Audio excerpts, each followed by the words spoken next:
Welcome, wanderer of the wasteland, to a gentle journey through the bonds that bind us in the darkest of times. Tonight, we explore the complete chronicles of every soul who has chosen to walk beside us through the atomic shadows, the companions who transform solitary survival into shared hope. From the first loyal hound to the most complex synthetic consciousness, these are the stories of friendship forged in fire, loyalty tested by loss, and love discovered in the ruins of the old world. So settle in, let your breathing slow, and allow these tales of companionship to carry you into peaceful slumber as we traverse the decades together, one friendship at a time. In the beginning, there was loneliness. The Great War had torn apart the fabric of human civilization, leaving behind a tapestry of ash and radiation where once communities had thrived. Vault dwellers emerged, blinking into sunlight that felt alien against their pale skin, carrying with them the weight of solitude that vault life had never prepared them to bear. But even in those earliest days, when the world was still smoking from atomic fire and hope seemed as distant as the stars, something beautiful began to emerge from the wasteland's cruel embrace. The bonds between strangers that would transform mere survival into something approaching life. The original Fallout's companions were born from necessity, coded into existence by developers who understood intuitively that no story worth telling could be walked alone. Yet what began as practical considerations, an extra gun, another inventory slot, a shield of flesh between the player and the wasteland's endless hunger, evolved into something far more profound. These first digital souls who chose to walk beside us became the foundation upon which all future friendships would be built, each one carrying within their simple programming the seeds of emotional complexity that would bloom across decades of wasteland wandering. Ian was the first. Standing in the dusty streets of Shady Sands, that tiny settlement carved from the bones of a world that no longer existed, he represented something precious in its simplicity, a man willing to follow a stranger into the unknown for nothing more than caps and the promise of purpose. His recruitment required no elaborate quest, no deep personal revelation, no crisis of conscience. You simply approached him with enough money and a willingness to trust, and he would take up arms beside you without question or hesitation. But Ian carried within his programming a cruel joke that would become legendary among wasteland wanderers. A tendency toward friendly fire that transformed him from protector to liability in the span of a single burst of automatic gunfire. Players learned quickly to fear his enthusiasm for combat, watching in horror as their first companion would spray bullets with reckless abandon, cutting down friend and foe alike with the indiscriminate enthusiasm of a child playing war games. The bug that caused this behavior was unintentional, a quirk of coding that made Ian's targeting system unreliable under certain conditions, but it became so iconic that developers would later incorporate it into his character as intentional personality trait. There was something beautifully human about Ian's imperfection, a reminder that even in our attempts to find companionship in the wasteland, we must accept the flaws and dangers that come with trusting others. His friendly fire incidents became teaching moments, forcing players to learn the hard lessons of leadership, that power over others' lives comes with responsibility for their actions, that trust given can be trust misplaced, that sometimes the greatest danger comes not from enemies, but from friends who mean well, but lack the skill to execute their good intentions safely. Ian's backstory, what little existed in the original game's sparse narrative structure, painted him as a simple man seeking simple purpose in a complex world. He had been a guard, a protector of Shady Sands' meager prosperity, until the Vault Dweller arrived, offering adventure and caps in equal measure. The decision to abandon his post and follow a stranger into the wasteland spoke to something deeper than mere mercenary instinct. A hunger for meaning that settlement life could not satisfy, a need to be part of something larger than the daily routine of survival that defined post-war existence. When Ian died, as he inevitably would in the hands of careless players or through his own targeting mishaps, his death carried weight disproportionate to his simple character design. He was not merely a collection of statistics and combat algorithms, but had become, through shared experience and mutual dependence, something approaching family. Players mourned his loss not because of his tactical value, but because of the memories he carried, the fights he had joined, the dangers he had faced, the quiet moments between battles when his presence had made the loneliness of the wasteland bearable. The original Dogmeat arrived, trailing legend behind him like dust from a caravan's wheels. Found in Junktown, terrorizing poor Phil, preventing that hapless civilian from reaching his home through sheer canine persistence, Dogmeat embodied something primal and pure that the wasteland's human inhabitants had largely forgotten: loyalty without condition, devotion without calculation, love without reservation. His recruitment method was elegantly simple, yet deeply symbolic. Wear clothing similar to that of his previous owner, the mysterious figure who had died wearing leather jacket, reminiscent of Mad Max's apocalyptic wanderer, and the dog would transfer his loyalty to you with the wholehearted commitment that only animals can provide. Dogmeat's inspiration from the Mad Max films was no accident, but a deliberate homage to the post-apocalyptic genre's most iconic friendship between man and beast. Like Max's blue heeler companion, Dogmeat represented the possibility that love and loyalty could survive the end of the world, that the bonds between species could transcend the collapse of civilization itself. His presence beside the Vault Dweller created visual poetry, the lone wanderer and faithful hound walking into the sunset, carrying hope into territories where hope had long been considered extinct. The original Dogmeat was surprisingly resilient for a creature without armor or advanced weapons, capable of surviving encounters that claimed human companions with discouraging regularity. His combat effectiveness came not from raw statistics but from tactical advantages, his small size making him difficult for enemies to target, his speed allowing him to close distances quickly, his loyalty ensuring he would fight to the death rather than flee when battle turned against his human companion. Players learned to value these qualities, understanding that Dogmeat's worth could not be measured in caps or equipment, but in the intangible benefits of having a friend who would never question your decisions or abandon you when times became difficult. Yet Dogmeat's silence also represented loss. The inability to communicate in human language meant that his thoughts, feelings, and experiences remained forever locked away from the player's understanding. He could not share stories of his previous owner, could not explain his dreams or fears, could not participate in the moral discussions that defined so many wasteland encounters. His companionship was pure but limited, offering emotional support without intellectual engagement, loyalty without conversation, love without the complexity of human relationship dynamics.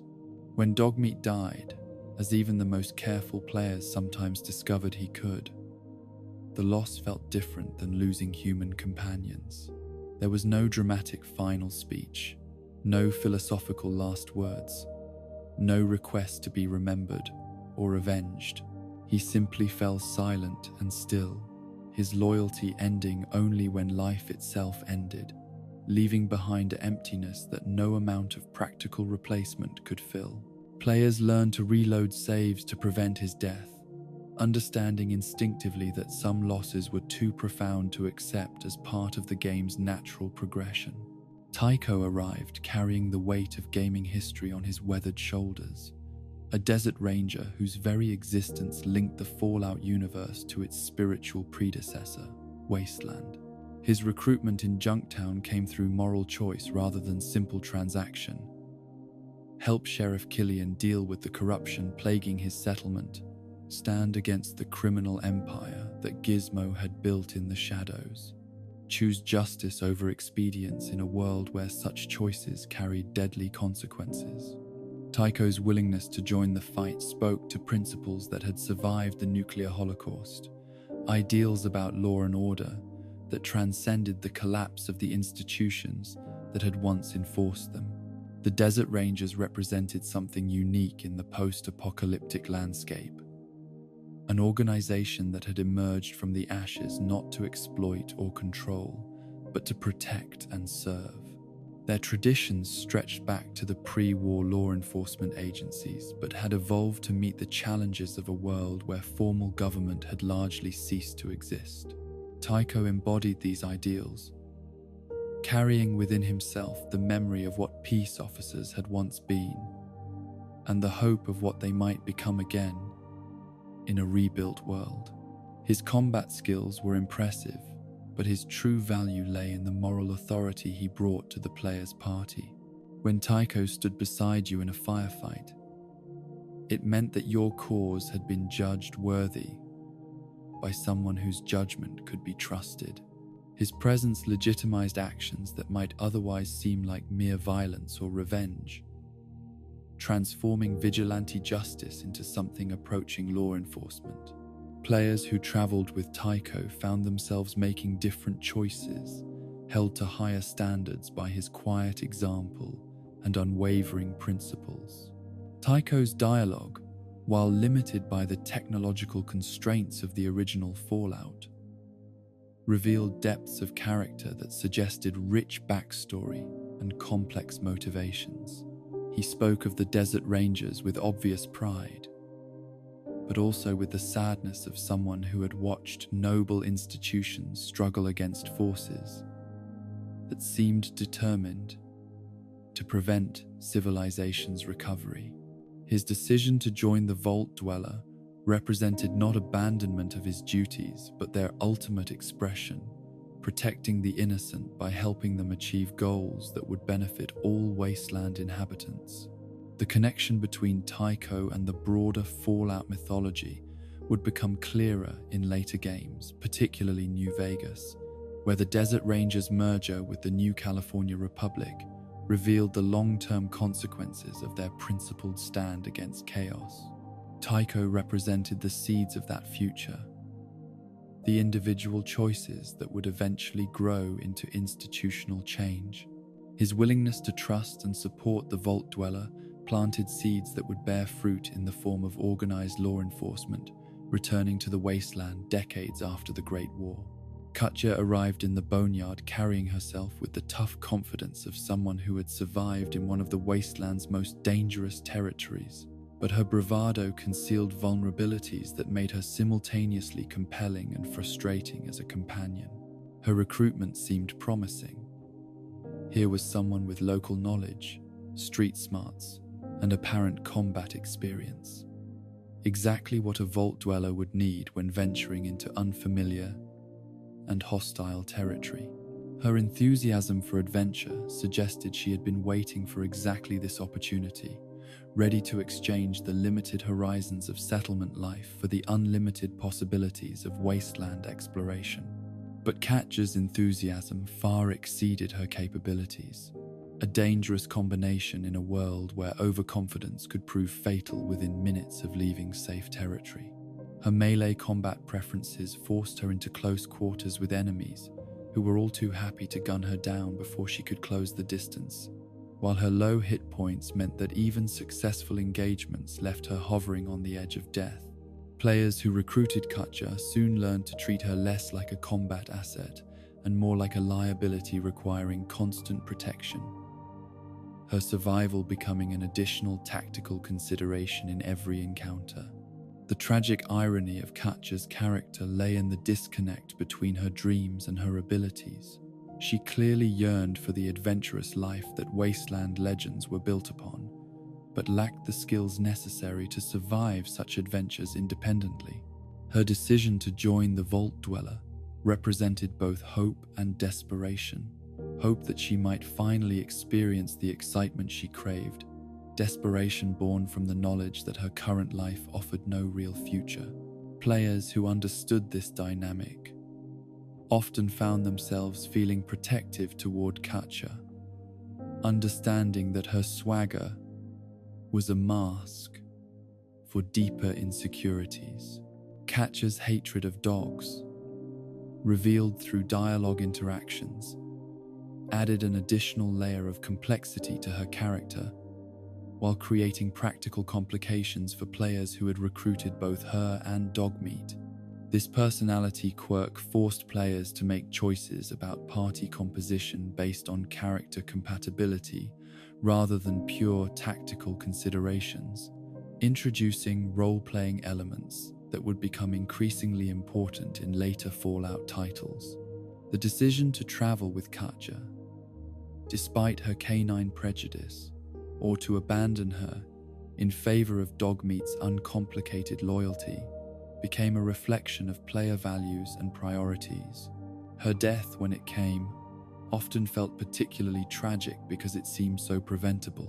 Unlike companions who died heroically in impossible situations, Katja usually fell to routine encounters that better-equipped party members could have handled easily.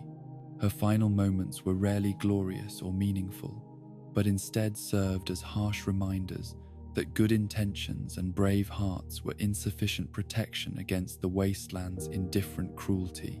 Players learned to save frequently when traveling with Katja, unwilling to accept her death as the inevitable result of her limitations. The companions of the original Fallout established templates that would influence wasteland relationships for decades to come. Ian represented the loyal soldier whose dedication exceeded his competence, creating bonds built on shared danger and mutual dependence despite his dangerous unreliability. Dogmeat embodied pure loyalty, uncomplicated by human psychology, offering emotional support without the complexity of personality conflicts or moral disagreements. Tycho brought moral authority and principled leadership, standing as an example of how pre-war values could survive and adapt to post-war realities. Katja showed the tragedy of dreams unfulfilled, courage unmatched by capability, enthusiasm undermined by inadequate preparation. These four characters, simple though they may have been by modern standards, contained within themselves all the essential elements that would define companion relationships throughout the Fallout series. They were protectors and burdens, assets and liabilities, friends and responsibilities, sources of comfort and constant worry. Their presence transformed the Vault Dweller's journey from a solitary quest into a shared adventure, their deaths from mere statistical setbacks into emotional losses that resonated long after the game had ended. The wasteland through which these first companions walked was harsh and unforgiving, populated by dangers both obvious and subtle, but their presence made it bearable.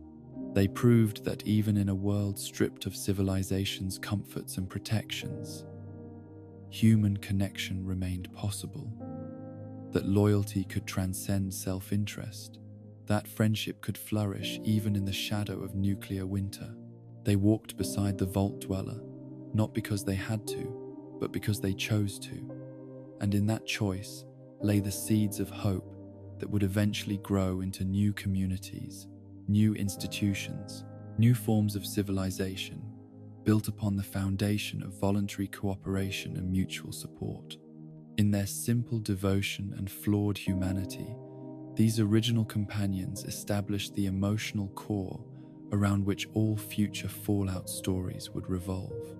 They reminded players that survival was not enough, that mere existence was meaningless without connection, that the true victory over nuclear devastation would not be measured in caps earned or enemies defeated, but in relationships built and maintained across the broken landscape of the post-war world. They were the first to prove that even after the end of the world, no one had to walk alone. The chosen one emerged from Arroyo carrying the weight of destiny and the desperate prayers of a dying village, but they would not walk their path of salvation alone.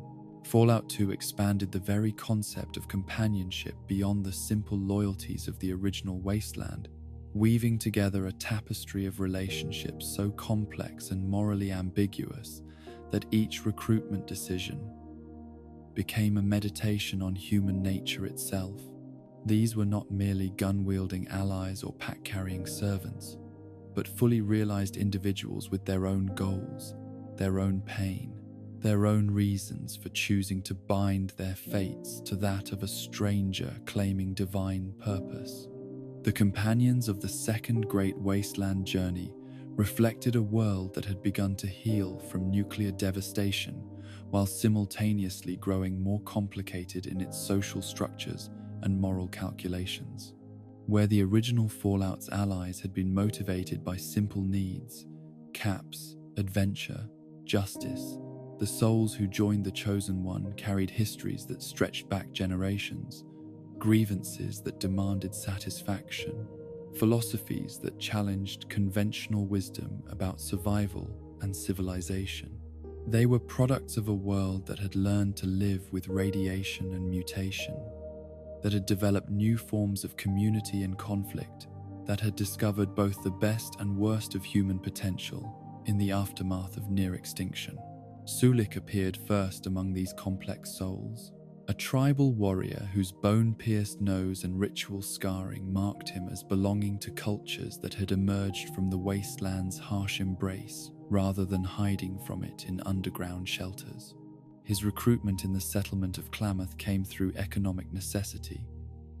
He owed money to hotel owner Maida Buckner for damages caused during what could charitably be called a misunderstanding.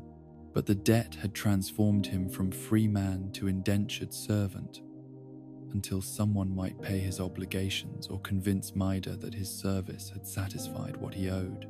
The Chosen One could purchase Sulik's freedom with caps or earn it through completing tasks for Maida, but either path led to the same destination, a tribal warrior willing to follow them across the wasteland in pursuit of goals that seemed to align with his own mysterious agenda.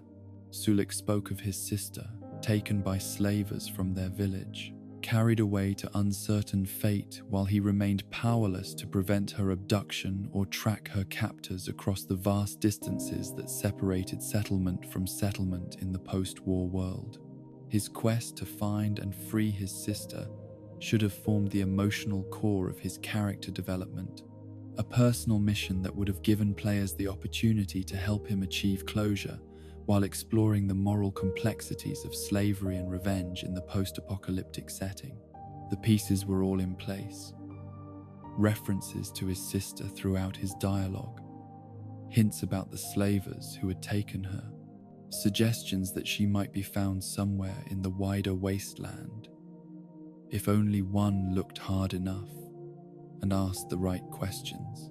But the cruel realities of game development conspired against Sulik's narrative completion, as his sister and her associated questline were cut from the final release, leaving him with unfulfilled purpose and unresolved pain that would follow him throughout the entire journey.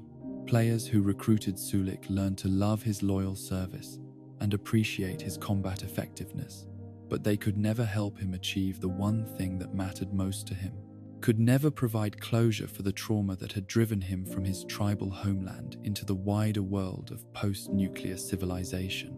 This incompleteness became part of Sulik's tragic appeal, transforming him from a simple combat companion into something approaching a meditation on loss and the persistence of hope in the face of seemingly insurmountable obstacles. He continued searching for his sister not because he had reason to believe she could be found, but because abandoning the search would mean abandoning the last connection to his old life, the final thread linking him to the person he had been before slavery and circumstance had torn his family apart. Sulik's tribal background provided glimpses into the diverse ways human communities had adapted to post-war conditions, showing that vault dwelling and city building were not the only paths to survival and prosperity. His people had developed their own customs, their own spiritual beliefs, their own approaches to technology and social organization that acknowledged the changed nature of their world while maintaining connections to pre-war human traditions. Through Sulik, players encountered evidence that the wasteland was not merely a graveyard of the past, but a birthplace of new forms of human culture. His combat prowess made him a valuable addition to any party, but his true worth lay in the perspective he brought to moral and practical decisions encountered throughout the journey.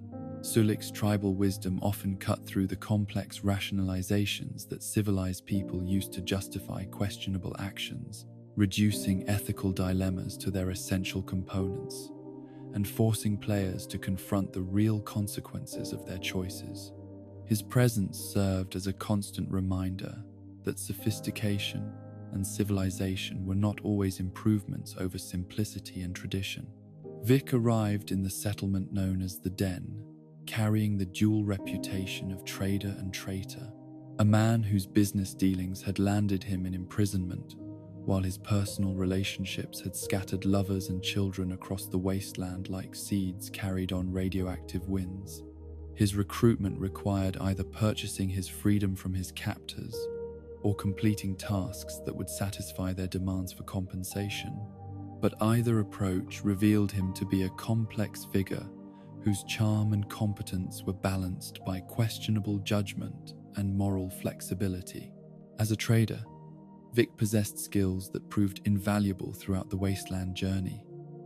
High repair abilities that could restore damaged equipment to functionality, weapon expertise that made him deadly in combat situations, and interpersonal skills that opened doors, and smooth negotiations in settlements where strangers were viewed with suspicion. His professional background had taken him to communities throughout the known world, giving him contacts and knowledge that could prove crucial when seeking information or assistance. But Vic's personal life revealed patterns of behavior that complicated his usefulness as a companion, showing him to be a man who preferred the excitement of constant travel and perpetual risk to the responsibilities of stable relationships and community commitment. His romantic history included a woman in Vault City with whom he had fathered a daughter, but his inability to settle down and embrace domestic life had driven him back to the dangerous but thrilling existence of a wasteland trader. The daughter he had abandoned represented both his greatest failure and his most significant opportunity for redemption, a chance to prove that his nomadic lifestyle had not completely destroyed his capacity for love and responsibility. Players who took the time to reunite Vic with his child discovered that fatherhood had not transformed him into a different person, but had instead revealed the depth of his internal conflicts between freedom and duty, excitement and stability, personal desires and family obligations. The reunion between Vic and his daughter became one of the game's most emotionally complex scenes, showing that good intentions and genuine love were not always sufficient to bridge the gaps created by years of absence and neglect.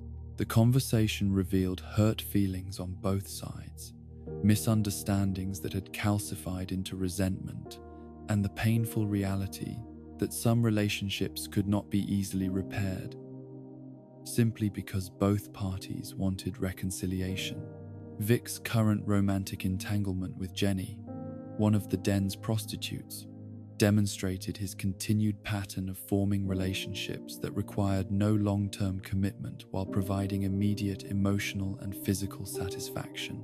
His feelings for Jenny appeared genuine, but they also represented his preference for connections that could be easily abandoned when wanderlust or opportunity called him toward new horizons and different adventures.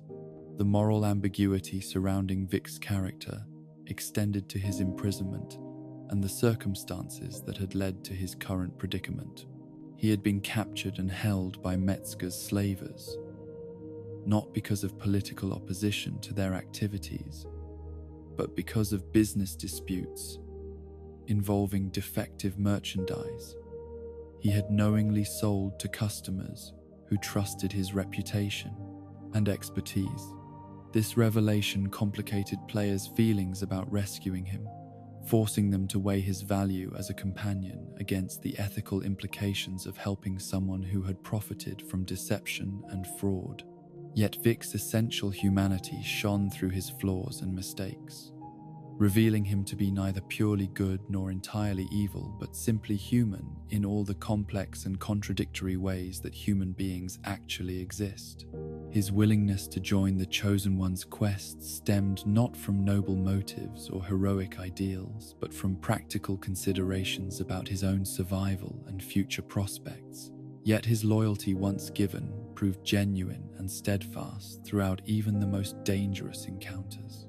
John Cassidy represented something precious in the post-war world, a genuinely good man whose moral compass remained true despite decades of exposure to the wasteland's corrupting influences. His recruitment in Vault City came through witnessing injustice and choosing to stand against it, abandoning his comfortable life as tavern owner to join a stranger's quest. Because that quest aligned with principles he refused to compromise, regardless of personal cost. The Spittoon, Cassidy's establishment in Vault City, had served as more than merely a business enterprise, but as a gathering place for the settlement's working class, a location where honest people could find fellowship and respite from the grinding demands of post-war survival. His customers appreciated not only the quality of his alcohol, but the warmth of his welcome, the fairness of his prices, and the safety of his establishment in a world where such qualities had become increasingly rare. The raid that destroyed his business and drove him from Vault City revealed the corruption that festered beneath the settlement's veneer of civilized prosperity, showing how power could be abused when those who wielded it faced no meaningful accountability for their actions. The guards who confiscated his alcohol and arrested his customers operated under color of authority, but without legitimate cause, their actions motivated by prejudice, greed, or simple abuse of power, rather than genuine law enforcement needs. Cassidy's decision to abandon his ruined business and join the Chosen One represented both loss and liberation, the painful end of one chapter of his life, but also the hopeful beginning of another. His willingness to trust a stranger with his future demonstrated the optimism that had sustained him through decades of wasteland hardship, the belief that good people existed, and that joining forces with them could accomplish things that individual effort could never achieve. His heart condition added urgency and poignancy to every moment of his companionship, a constant reminder that his time was limited and that every day spent in the Chosen One's service might be his last. The irregular heartbeat that plagued him could not be cured by wasteland medicine or treated through any intervention available in the post-war world, making his decision to risk his remaining years on dangerous adventures seem simultaneously noble and tragic.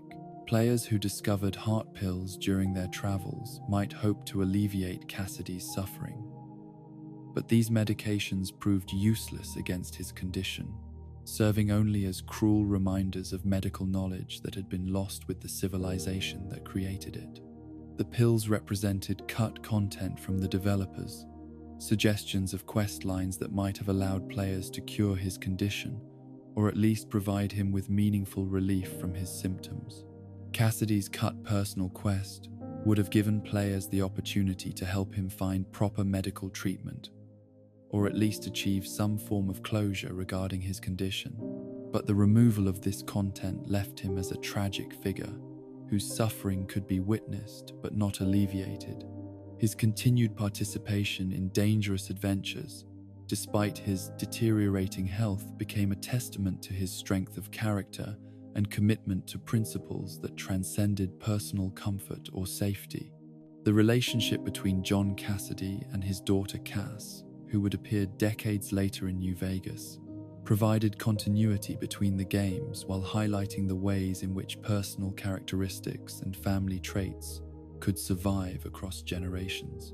Both father and daughter shared similar heart problems and business misfortunes, suggesting that some forms of tragedy were inherited along with more positive family qualities like moral integrity and determination. Lenny emerged from the ghoul settlement of Necropolis, carrying with him both the memories of humanity's near extinction and the hope for its eventual recovery, his scarred and radiation-twisted features hiding a heart that remained committed to healing rather than causing harm.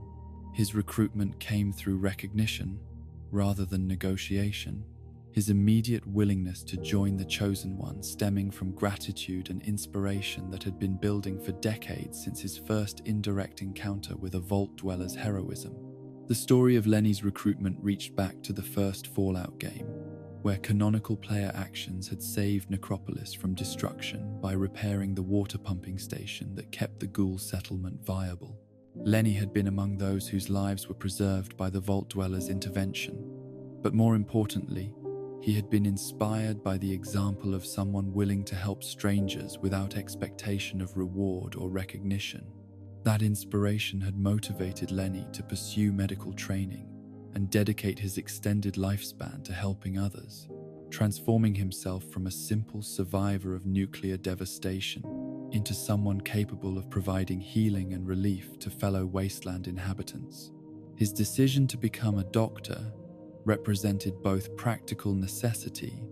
Ghouls were often refused medical treatment by prejudiced human practitioners, and moral choice to use his circumstances for constructive rather than destructive purposes.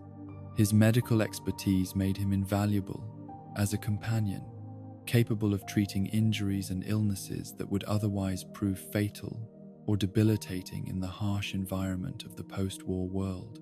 Unlike stimpack healing or other quick fixes available in the wasteland, Lenny's treatments addressed underlying conditions and provided lasting relief rather than temporary patches that might fail at crucial moments. But Lenny's true value extended beyond his technical medical skills to encompass the wisdom and perspective that came from witnessing humanity's lowest moments and choosing to respond with compassion rather than bitterness. His experiences as a ghoul had shown him both the worst and best of human nature, the prejudice and fear that led to discrimination and violence, but also the kindness and acceptance that could transcend physical appearances and social barriers. The planned transformation that would have allowed Lenny to become a glowing one represented cut content that would have added additional complexity to his character while providing players with meaningful choices about his development and capabilities. Glowing ones possessed enhanced radiation resistance and the ability to heal other ghouls through their radioactive emissions, making them simultaneously more powerful and more isolated from normal human contact. The decision about whether to encourage or prevent Lenny's transformation into a glowing one would have forced players to weigh the tactical advantages of enhanced capabilities against the social costs of increased isolation from human communities. The choice would have reflected broader themes about the relationship between power and responsibility, the price of transcendence, and the question of whether abilities that set one apart from humanity were worth the loneliness they inevitably created. Goris represented something unprecedented in the post-war world, a Deathclaw who had retained intelligence and developed scholarly interests, proving that even the most feared creatures of the wasteland could evolve beyond their programmed purposes towards something approaching civilization. His presence in Vault 13, studying human history through computer terminals, challenged every assumption about the relationship between appearance and intelligence, between natural instinct and learned behavior, between human and non-human consciousness. The sight of Goris emerging from his concealing robes during combat became one of the most memorable moments in Fallout 2, the revelation of his true nature simultaneously terrifying and exhilarating as players realized they had been traveling with perhaps the most dangerous creature in the entire wasteland. His combat prowess was devastating, his natural weapons and resilience far exceeding anything human companions could provide. Yet his gentle, scholarly demeanor made him seem less threatening than many of the humans encountered throughout the journey. His interest in human sociology represented genuine intellectual curiosity rather than tactical intelligence gathering, his studies motivated by fascination with the species that had created and survived the Great War. Through computer terminals and written records, Goris had constructed an understanding of human history and culture that was both comprehensive and necessarily incomplete, lacking the experiential knowledge that could only come from direct interaction with human communities. The Chosen One's recruitment of Goris provided him with the opportunity to supplement his theoretical knowledge with practical observation, to study human behavior in real-world situations, rather than through historical documents and academic analyses. His presence in the party allowed him to witness cooperation and conflict, moral decision-making and ethical compromise, the full spectrum of human behavior under stress and pressure. His disguise as a disfigured human served multiple practical purposes beyond simple safety, allowing him to travel through settlements that would have reacted with panic and violence to the sight of an undisguised deathclaw. The robe concealed not only his physical appearance but also his true nature, enabling him to observe human behavior without the distortions that his revealed presence would inevitably create. The question of Deathclaw intelligence and the possibility of communication with these apex predators had profound implications for the future of post-war civilization, suggesting that coexistence rather than extermination might be possible if mutual understanding could be achieved. Goris represented the hope that even the most seemingly monstrous products of post-war mutation could be reached through reason and diplomacy rather than violence and destruction. Marcus arrived carrying the weight of philosophical complexity that had defined the supermutant experience since the Master's defeat, his massive frame concealing a mind that grappled with questions about identity, purpose, and the meaning of existence in a world that had moved beyond the grand design that created him. His role as Sheriff of Broken Hills demonstrated that leadership and moral authority could transcend physical appearance and species origin, that justice could be administered fairly by those who understood suffering intimately. The friendship between Marcus and Jacob, the Brotherhood of Steel Paladin who had become his closest companion and philosophical sparring partner, represented one of the most hopeful developments in post-war interspecies relations. Their relationship had begun in combat, each testing the other's strength and determination, but had evolved into mutual respect and genuine affection that transcended the traditional antagonism between their respective factions. The settlement of Broken Hills itself served as a testament to Marcus's vision of peaceful coexistence between humans, ghouls, and super mutants, a community where physical differences were subordinated to shared values of cooperation and mutual support. His leadership style emphasized mediation and compromise, rather than domination and control, showing that authority could be exercised through wisdom and example rather than fear and intimidation. Marcus's combat effectiveness made him one of the most powerful companions available to the Chosen One, his natural supermutant strength and resilience allowing him to survive encounters that would prove fatal to human allies. His enthusiasm for battle sometimes created collateral damage problems, similar to those experienced with other high-powered companions, but his tactical value often outweighed the risks associated with his occasional friendly fire incidents.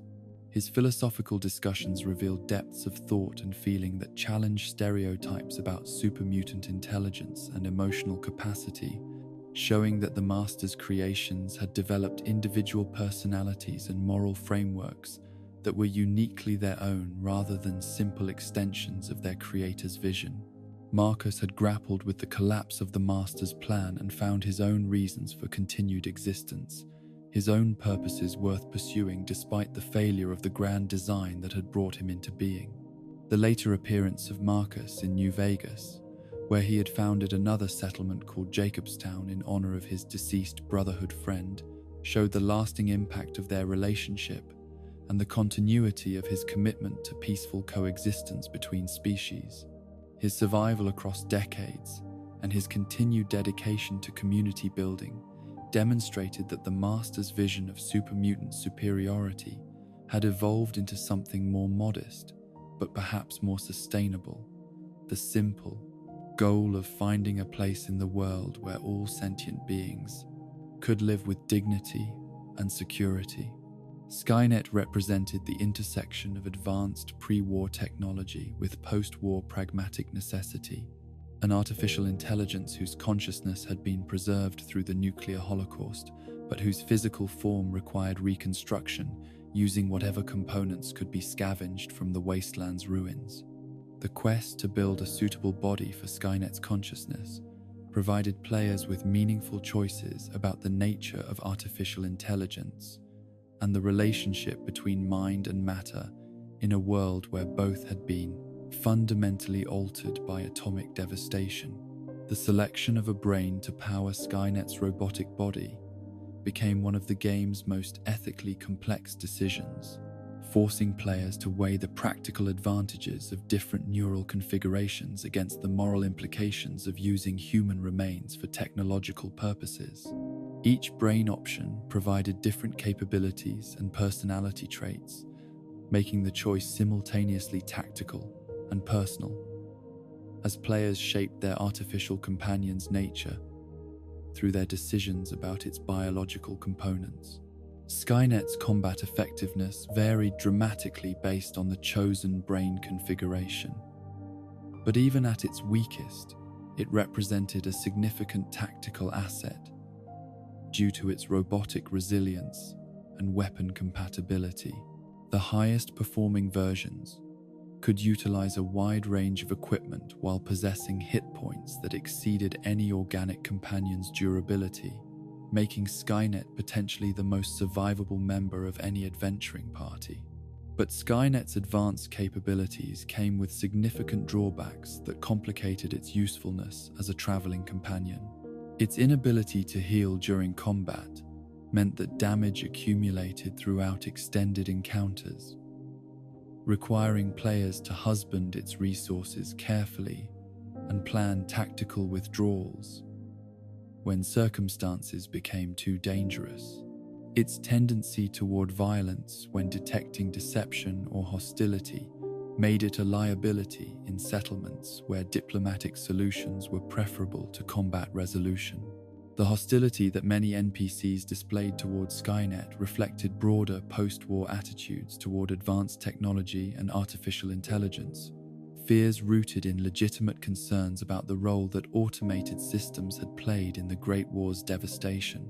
The sight of a robo-brain walking through peaceful settlements triggered defensive responses that were both irrational and completely understandable, given humanity's recent history with self-aware machines.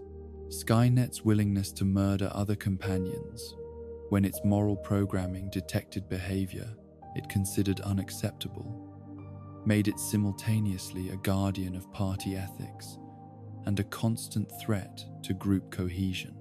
Its rigid application of justice without consideration for context or mitigation created situations where technically correct decisions produced practically disastrous results for party unity and mission success. The broader implications of Skynet's existence raised questions about the future of artificial intelligence in the post-war world. Whether mechanical consciousness could be trusted with significant autonomy, and how societies recovering from technological devastation should approach the development and deployment of advanced automated systems. These concerns would echo through later Fallout games as artificial intelligence continued to play important roles in both beneficial and threatening capacities. K9 represented the superior choice among Fallout 2's robotic dog companions. his creation by the Enclave scientist Dr. Schreiber, serving as both technological achievement and moral cautionary tale about the relationship between intelligence and conscience in artificial beings.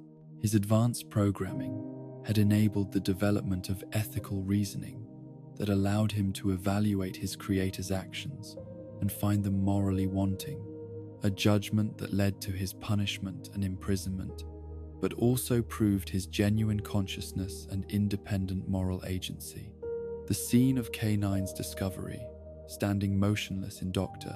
Schreiber's laboratory while forced to witness unspeakable experiments, provided one of the game's most powerful illustrations of how intelligence and conscience could become sources of suffering rather than merely tools for problem solving. His ability to speak allowed him to articulate his objections to his creator's work, but his physical limitations prevented him from acting on his moral convictions or escaping from situations that violated his ethical programming. Dr. Schreiber's decision to disable K9's mobility as punishment for moral objections revealed the scientist's complete lack of understanding about the implications of creating truly conscious artificial beings. By treating K9 as merely a malfunctioning machine, rather than a sentient being with legitimate moral concerns, Dr. Schreiber demonstrated the kind of ethical blindness that had contributed to the pre-war catastrophes that devastated human civilization.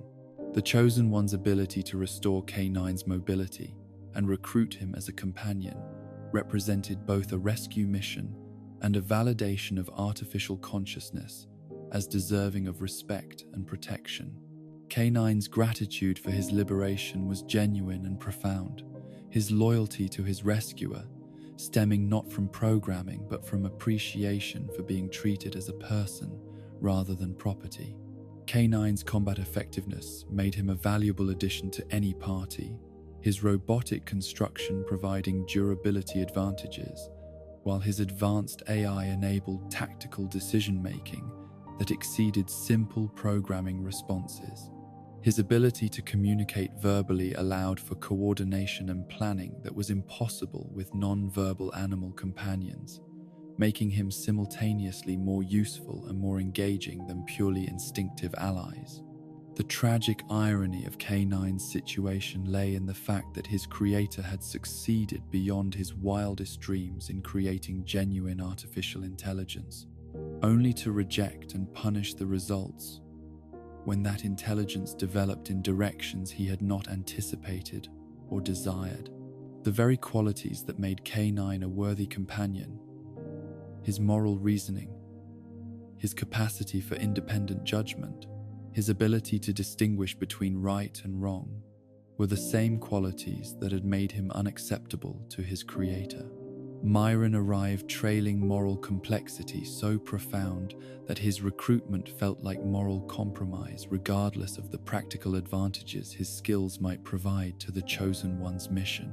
His claims of having invented the addictive drug known as Jet marked him as responsible for countless deaths and immeasurable suffering throughout the post-war world, while his personal behavior toward women revealed character flaws that made him simultaneously valuable and repulsive as a traveling companion.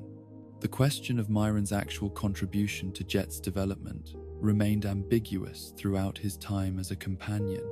His boastful claims about his chemical genius, mixed with evidence that he might have simply refined or rediscovered formulas, rather than creating entirely new substances. His youth and arrogance suggested that his role in jet production might have been less central than he claimed. But even if his contributions were merely incremental rather than revolutionary, his willing participation in the drug trade marked him as complicit in its devastating effects. His treatment of women, ranging from exploitation of prostitutes to attempted sexual assault of female player characters under certain conditions, made him one of the most morally objectionable companions in the entire Fallout series. These behaviors were not accidental glitches or programming errors, but deliberate character design choices intended to illustrate the depths of moral degradation that post-war conditions could produce in individuals with power and opportunity. The decision to recruit and travel with Myron forced players to confront uncomfortable questions about pragmatism versus principles, about whether useful skills could justify overlooking moral failings, about the extent to which desperate circumstances could excuse cooperation with deeply compromised individuals.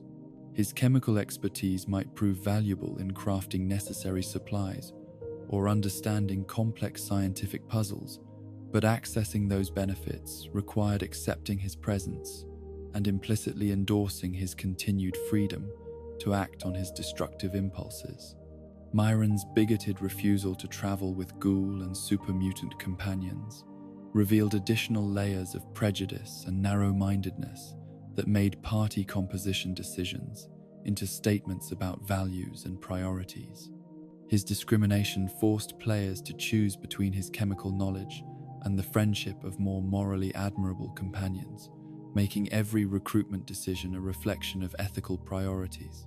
His near uselessness in combat situations meant that his value as a companion was almost entirely intellectual rather than practical, requiring players to protect him while receiving little assistance with the physical dangers that defined wasteland travel.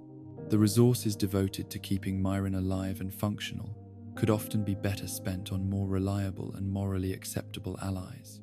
The companions of Fallout 2 represented the full spectrum of post-war humanity's moral and practical adaptations, from the noble idealism of characters like Cassidy and Lenny to the moral bankruptcy of figures like Myron. Each recruitment decision became an ethical choice that reflected player values while shaping party dynamics and story outcomes. Their complex backgrounds and personal quests created a web of relationships and responsibilities that transformed the Chosen One's journey from simple adventure into profound exploration of community, loyalty, and the price of survival in a world where moral certainty had become a luxury that few could afford. These companions proved that the bonds forged in the Wasteland's crucible could transcend species, origin, and circumstance. That friendship could develop between vault dwellers and tribals, humans and super mutants, organic beings and artificial intelligences. Their presence beside the Chosen One demonstrated that even in the darkest circumstances, connection and cooperation remained possible, that the future might be built not through individual heroism, but through the patient work of building trust and understanding across all the barriers that post-war circumstances had erected between sentient beings seeking meaning, purpose in a transformed world. The capital wasteland stretched before the lone wanderer like a graveyard of dreams, 2 centuries of slow decay having transformed the seat of American power into a monument to humanity's capacity for self-destruction. Here, among the twisted metal and irradiated concrete that had once housed the world's most powerful government, survivors crawled through the ruins, seeking not glory or conquest, but simply another day of breathing in a world that seemed designed to stop their hearts. The companions who emerged from this landscape of perpetual twilight carried within themselves the accumulated trauma of generations, each one a walking testament to the psychological price of survival in humanity's darkest hour.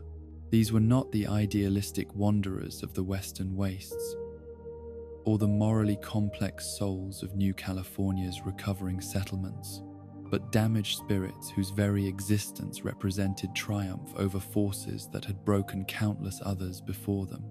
They had learned to function despite wounds that would never fully heal, to find purpose in a world that offered little evidence that purpose mattered, to form connections, despite experiences that had taught them that everyone they loved would eventually be taken away by violence, disease, or the simple entropy that governed life in the post-war world.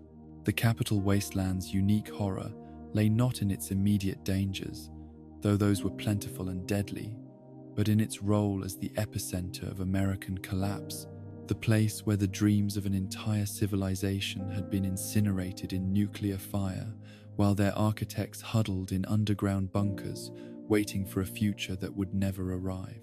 Every landmark spoke of power that had proven meaningless, of institutions that had failed at their most crucial moment, of ideals that had been revealed as inadequate protection against human folly and technological hubris. Into this landscape of broken promises stepped companions whose personal histories reflected the broader tragedy of their surroundings. Souls who had learned to navigate not just the physical dangers of radiation and raider attacks, but the psychological minefield of existence in a place where hope had been systematically murdered by 200 years of evidence that things would never get better.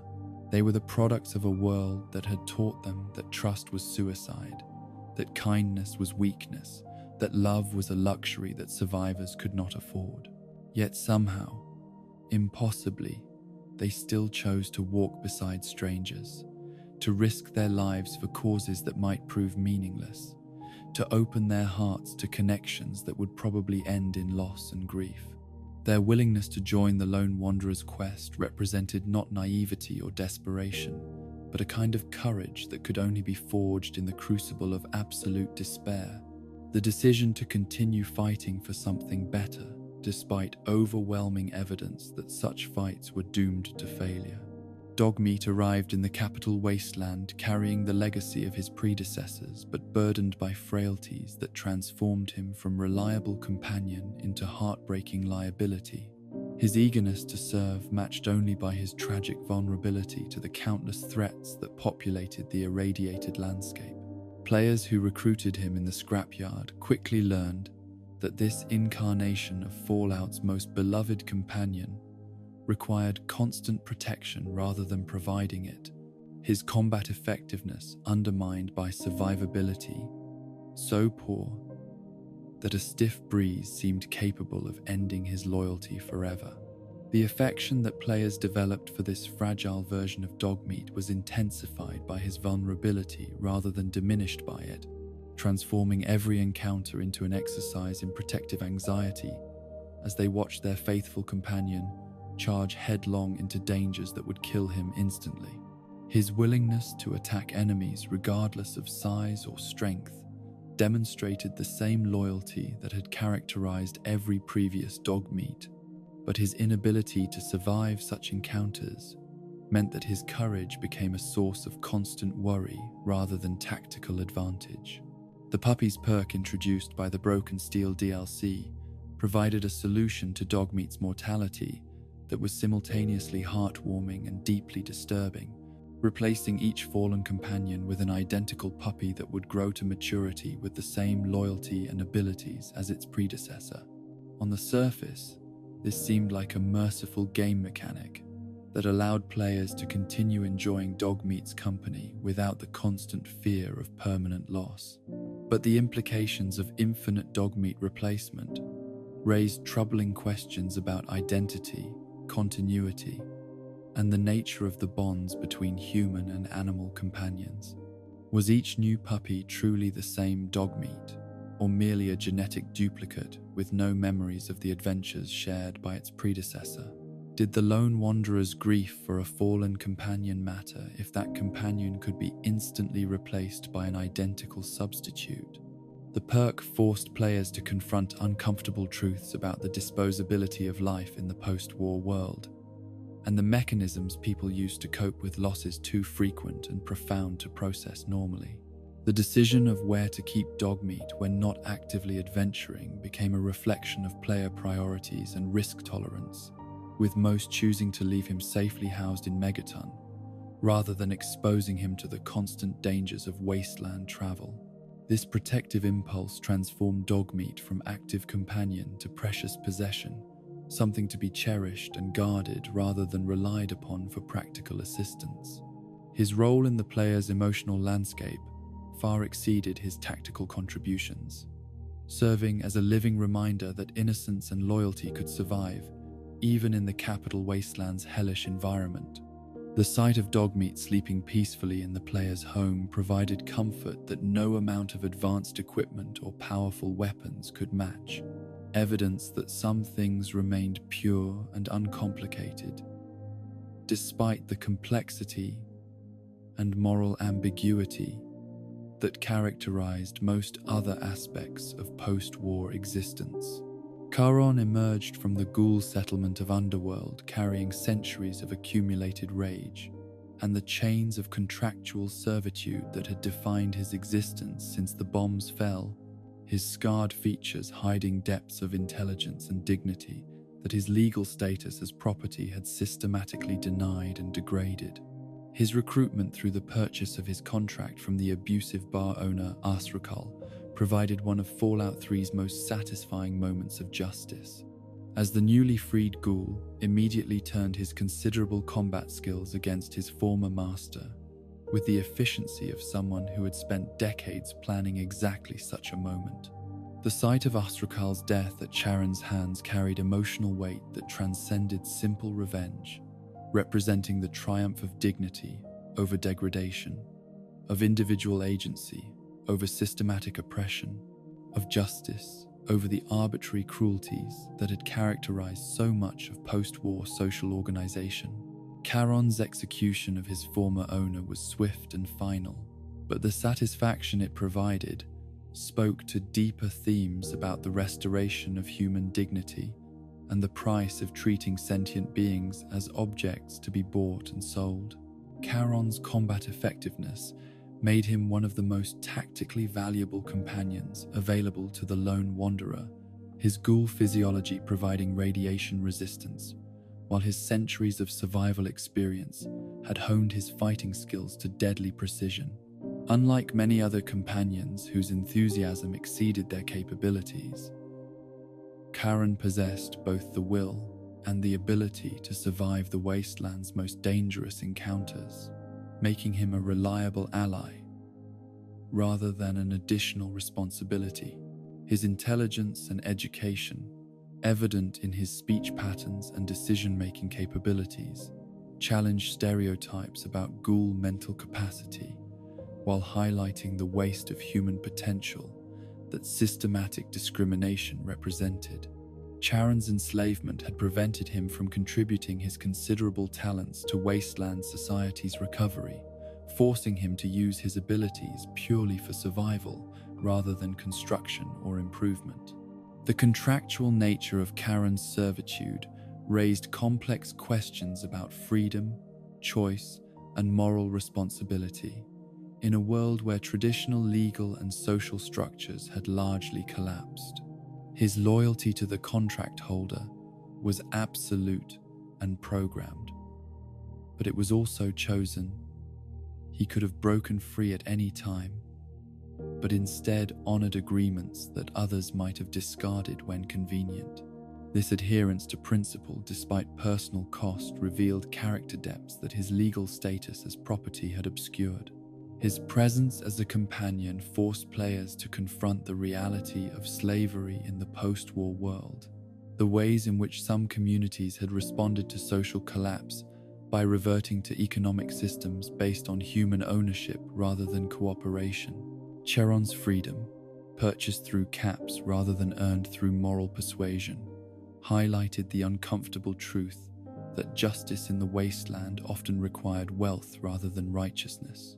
The relationship that developed between Charon and the lone wanderer transcended the contractual obligations that had initially bound them together, evolving from legal requirement into genuine friendship based on mutual respect and shared experience.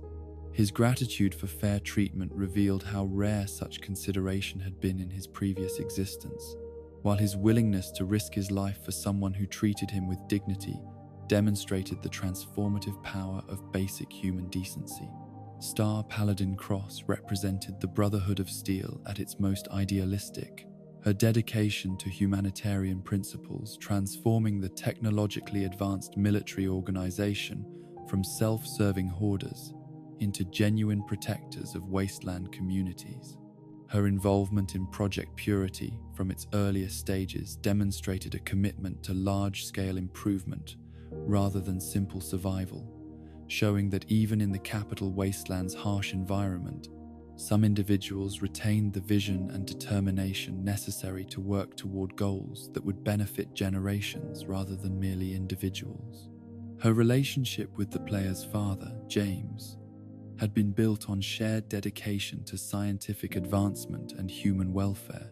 Their collaboration on water purification technology, representing the kind of cooperation that might eventually restore civilization to something approaching its pre-war potential.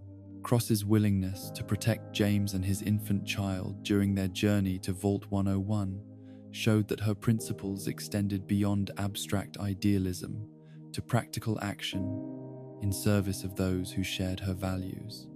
The knowledge that Cross had personally ensured the player character's safety during their most vulnerable period created a connection that transcended normal companion relationships, transforming her from ally into something approaching family.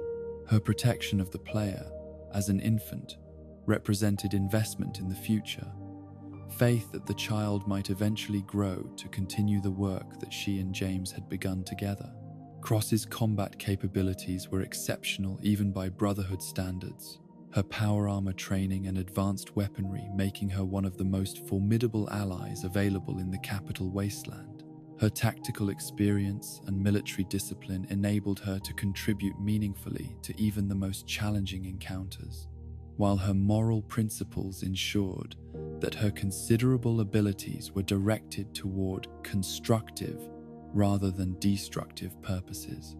Her humanitarian focus within the Brotherhood represented a philosophical evolution that distinguished the East Coast chapter from their West Coast counterparts, showing how geographic separation and local conditions could transform organizational culture over time.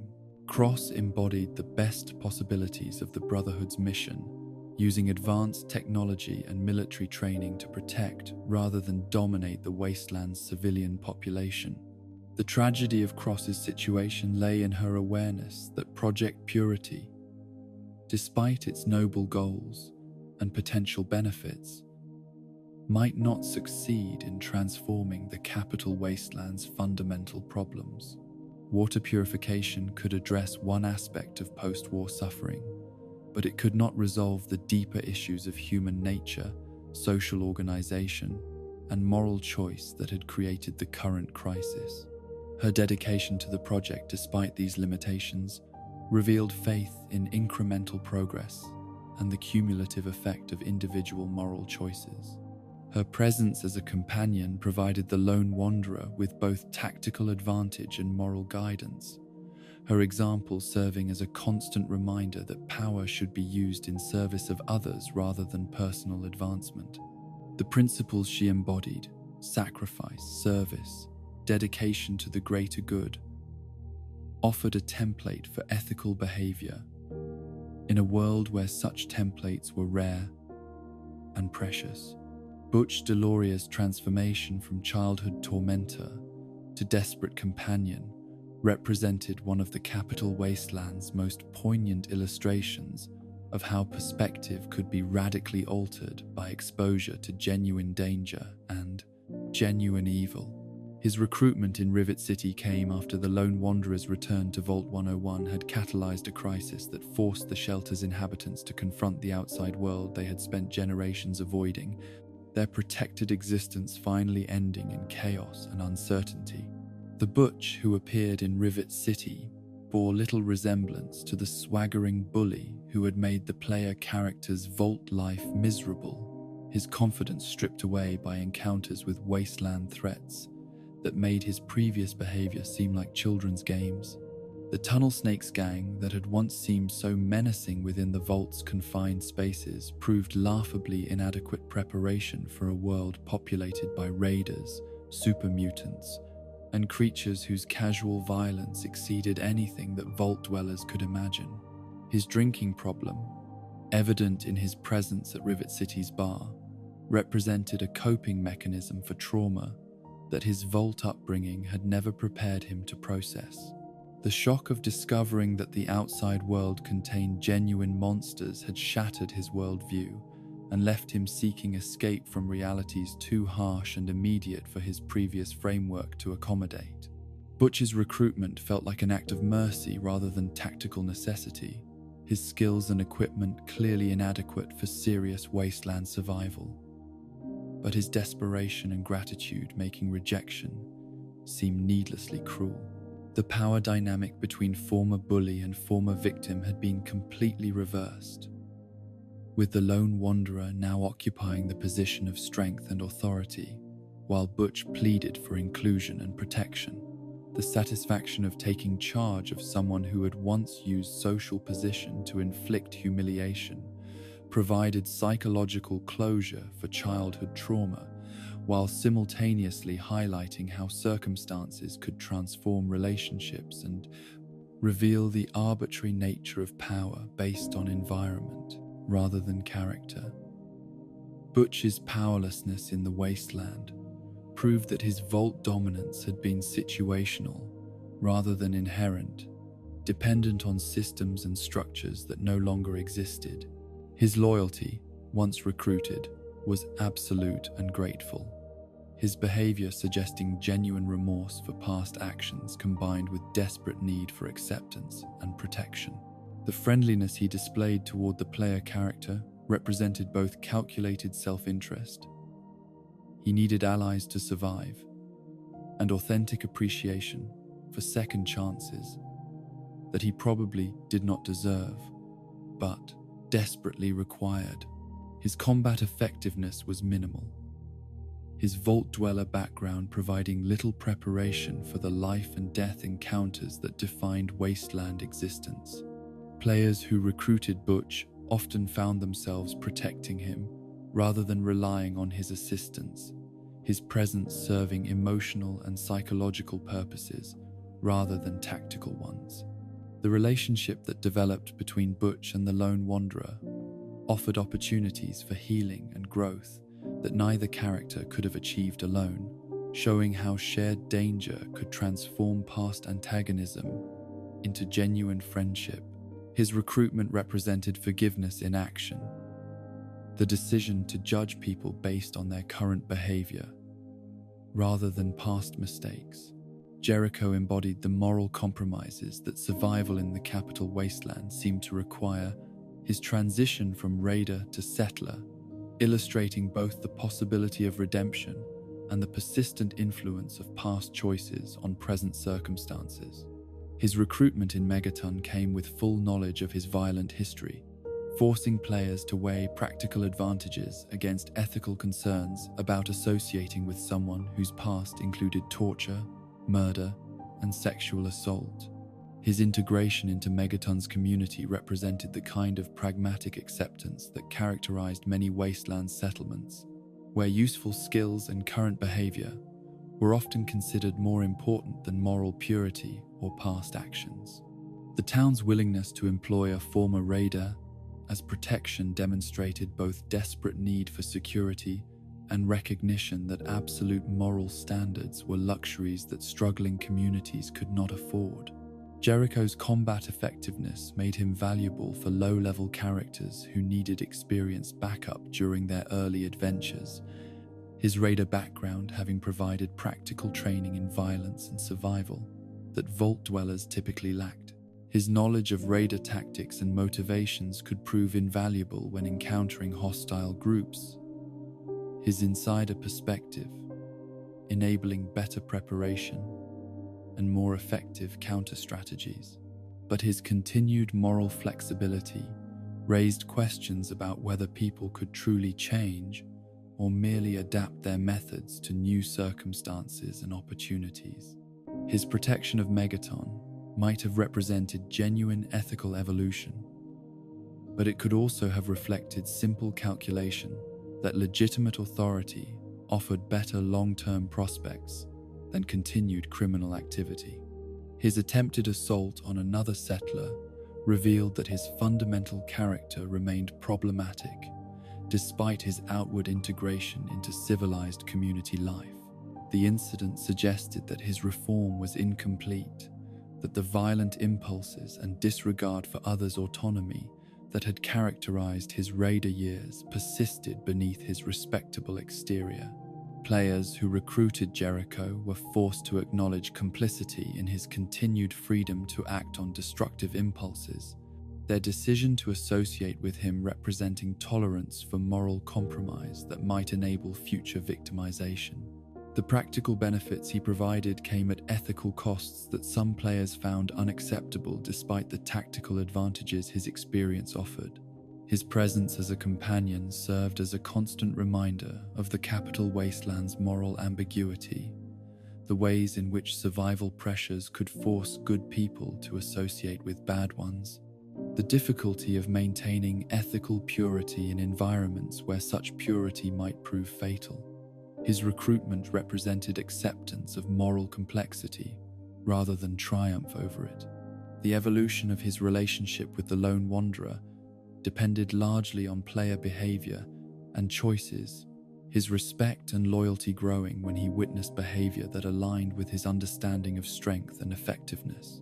His approval system reflected raider values, respect for violence, disdain for weakness, appreciation for practical results over moral posturing. Clover's recruitment from the slaver settlement of Paradise Falls represented one of Fallout 3's most morally complex companion decisions, her availability as a purchasable companion, forcing players to confront uncomfortable truths about human trafficking and psychological manipulation in the post-war world. Her slavery had been both physical and psychological, her mind as thoroughly enslaved as her body, through conditioning that had transformed natural responses of fear and resistance into reflexive loyalty and submission. The Stockholm Syndrome that governed Clover's behavior made her simultaneously tragic and disturbing as a companion choice, her apparent willingness to serve whoever purchased her, representing not genuine consent, but the psychological damage inflicted by prolonged captivity and abuse. Her flirtation with the player character reflected not attraction but trained responses designed to secure protection and avoid punishment. Her combat effectiveness was minimal, her value as a companion stemming not from practical contributions but from the psychological satisfaction that some players derived from her submissive behavior and sexual availability. The game's willingness to include such a character raised troubling questions about the commodification of human beings and the transformation of trauma into entertainment. The player's decision to purchase rather than liberate Clover reinforced her identity as property rather than person, perpetuating the economic and psychological structures that had created her situation rather than challenging or dismantling them. Her recruitment represented participation in human trafficking rather than opposition to it, making the player complicit in systems of oppression rather than agents of liberation. Her inability to develop beyond her conditioning meant that traveling with her provided no opportunities for growth, healing, or redemption. Her character remaining static throughout the relationship regardless of how she was treated. The absence of any personal quest or character development arc reflected her status as object rather than subject, commodity rather than companion.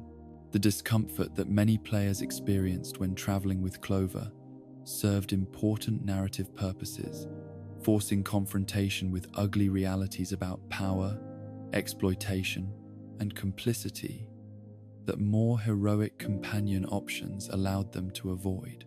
Her presence raised questions about the ethics of rescue versus purchase, liberation versus ownership, genuine help versus self-serving rationalization. Her loyalty to previous owner, Eulogy Jones, maintained despite obvious abuse and dehumanization, illustrated the depth of psychological damage that systematic oppression could inflict on its victims. Her inability to recognize her situation as abuse demonstrated how thoroughly effective psychological manipulation could be in restructuring identity and perception. The decision of whether to recruit Clover became a test of player values and moral priorities, distinguishing between those who were willing to perpetuate harmful systems for personal benefit and those who refused to participate regardless of potential advantages. Her availability as a companion option challenged players to examine their own complicity in exploitation and their willingness to benefit from others' suffering. Sergeant RL3 represented robotic loyalty in its purest form, his Mr. Gutsy chassis housing programming that prioritized combat effectiveness and chain of command respect above all other considerations. His recruitment through purchase from Tinker Joe reduced the complexity of companion relationships to simple economic transaction, his service available to anyone willing to pay his price and maintain the neutral karma rating his programming required. His combat enthusiasm made him valuable for players who needed firepower but problematic for those who preferred stealth or diplomatic solutions to encounters. His aggressive tendencies reflected military programming that prioritized force over subtlety. His responses to threats often escalating situations that might have been resolved peacefully through different approaches. The karma requirement for maintaining his loyalty created interesting gameplay dynamics that forced players to balance their moral choices against their desire to keep their robotic companion. His programming interpreted extreme good or evil actions as indicators of unreliability, his military mindset preferring commanders who demonstrated pragmatic flexibility rather than ideological rigidity. His pre-war origins connected him to the military-industrial complex that had helped create the conditions leading to the Great War. His programming, reflecting the institutional priorities and tactical doctrines that had proven inadequate for preventing global nuclear conflict. His continued operation 2 centuries after the bombs fell demonstrated both the durability of pre-war technology and the persistence of military thinking that had failed catastrophically in its original context. His lack of personal development or individual personality traits reflected his nature as military equipment rather than autonomous being. His interactions limited to functional communication about tactical priorities and mission objectives. Unlike more advanced artificial intelligences encountered elsewhere in the Fallout universe, Sergeant RL3 showed no signs of emergent consciousness or independent moral reasoning. His enthusiasm for violence and casual attitude towards civilian casualties reflected military programming that had been designed for conventional warfare against clearly defined enemies rather than the complex moral landscape of post-war survival. His inability to adapt his responses to changed circumstances made him simultaneously effective and dangerous as a companion. The philosophical questions raised by his existence centered on the nature of loyalty and service, whether programmed dedication was equivalent to chosen commitment, whether artificial beings could be held responsible for actions dictated by their programming. His unwavering service represented either admirable consistency or troubling inflexibility, depending on one's perspective on consciousness and moral agency.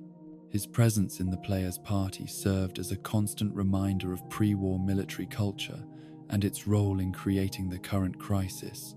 His continued operation, representing both the persistence of old systems and their inadequacy for addressing new challenges. His loyalty was absolute but meaningless, based on programming rather than choice, reflecting the limitations of relationships built on command rather than connection. The companions of the capital wasteland reflected a world that had learned to survive but not to thrive, to endure but not to hope, to continue existing without necessarily finding reasons why existence was worthwhile. Their damaged hearts and compromised souls provided glimpses into the true cost of nuclear war. Not merely the immediate deaths and destroyed infrastructure, but the long-term psychological and moral consequences that poisoned human relationships for generations. After the bombs had fallen, yet their willingness to walk beside the lone wanderer, to risk their lives for causes they barely understood, to form connections despite every lesson that such connections were doomed to end in loss and betrayal, demonstrated the stubborn persistence of human need for companionship and purpose. They proved that even in the darkest circumstances, even after 2 centuries of evidence that hope was delusion and trust was suicide, something in the human spirit continued to reach out toward others, continued to believe that shared burdens were lighter than solitary ones, continued to choose connection over isolation despite every rational argument against such choices. Their stories became part of the lone wanderer's story, their pain and healing intertwining with the larger narrative of recovery and renewal that would eventually transform the capital wasteland from graveyard into garden.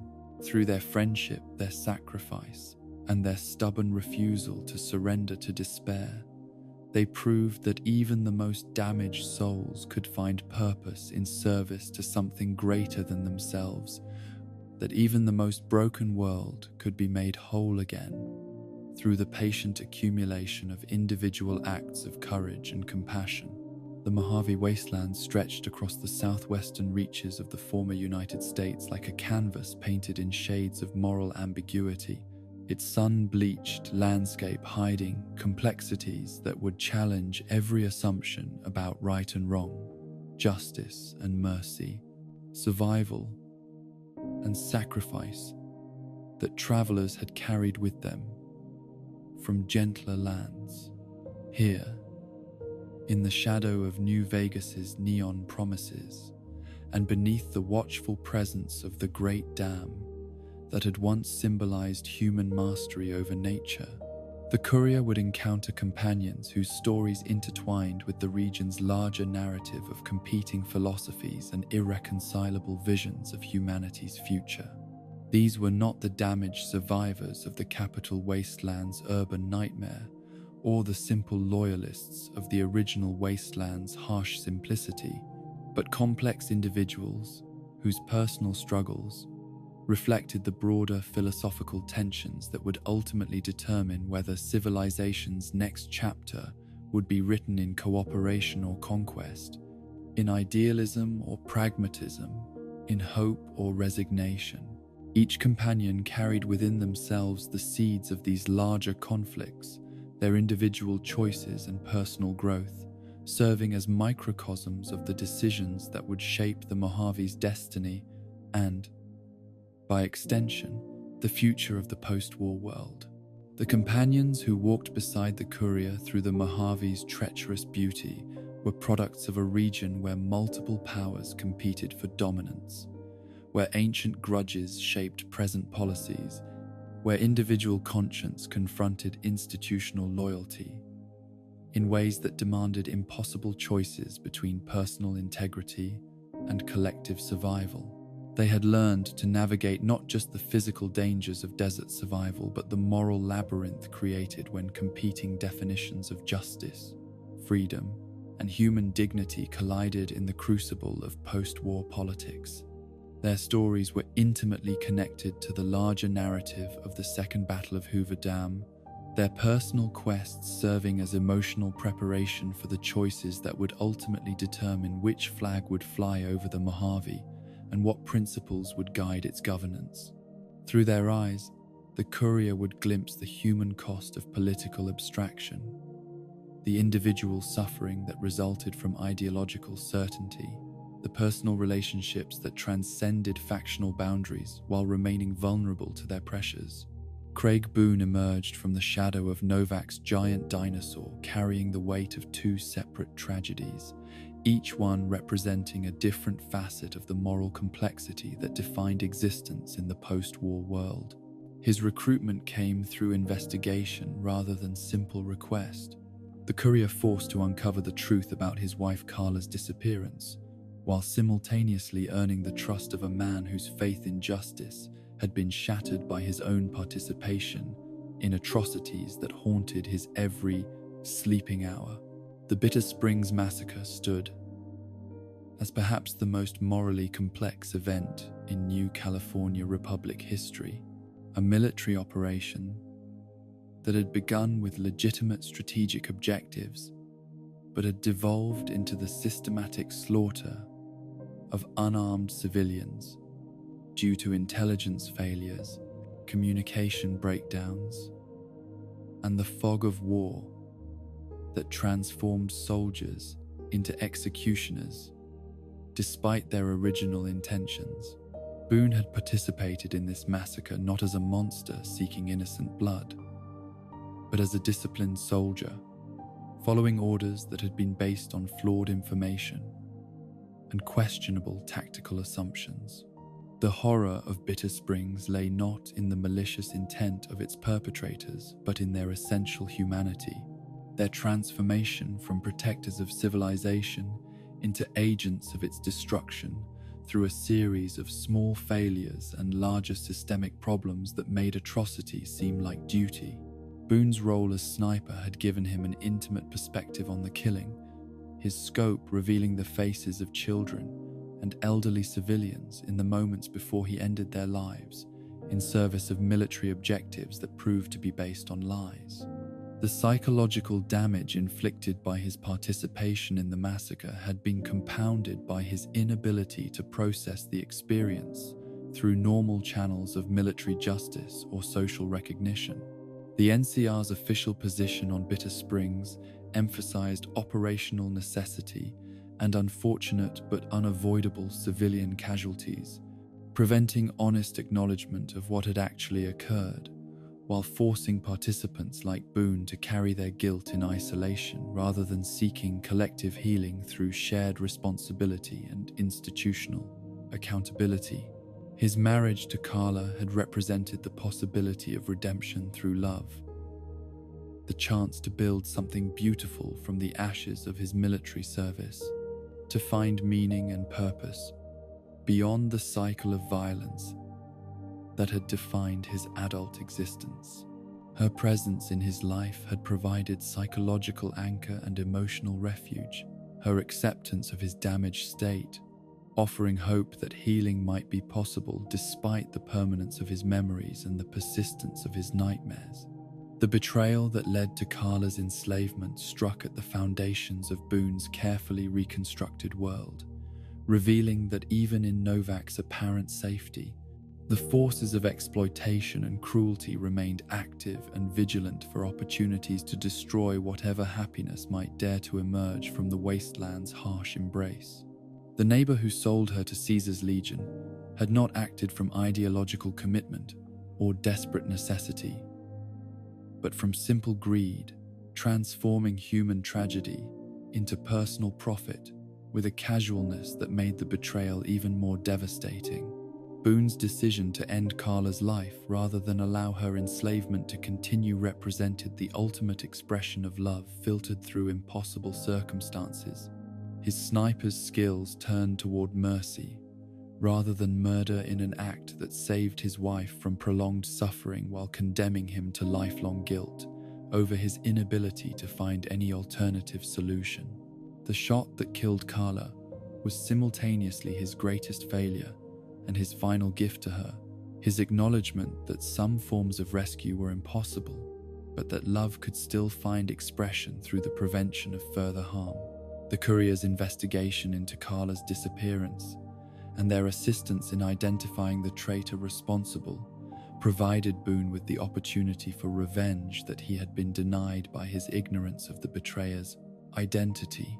The revelation of Jeannie Mae Crawford's role in the sale created possibilities for justice that were both satisfying and ultimately hollow. The death of the guilty party providing emotional closure without addressing the larger systems that had made such betrayals profitable and commonplace.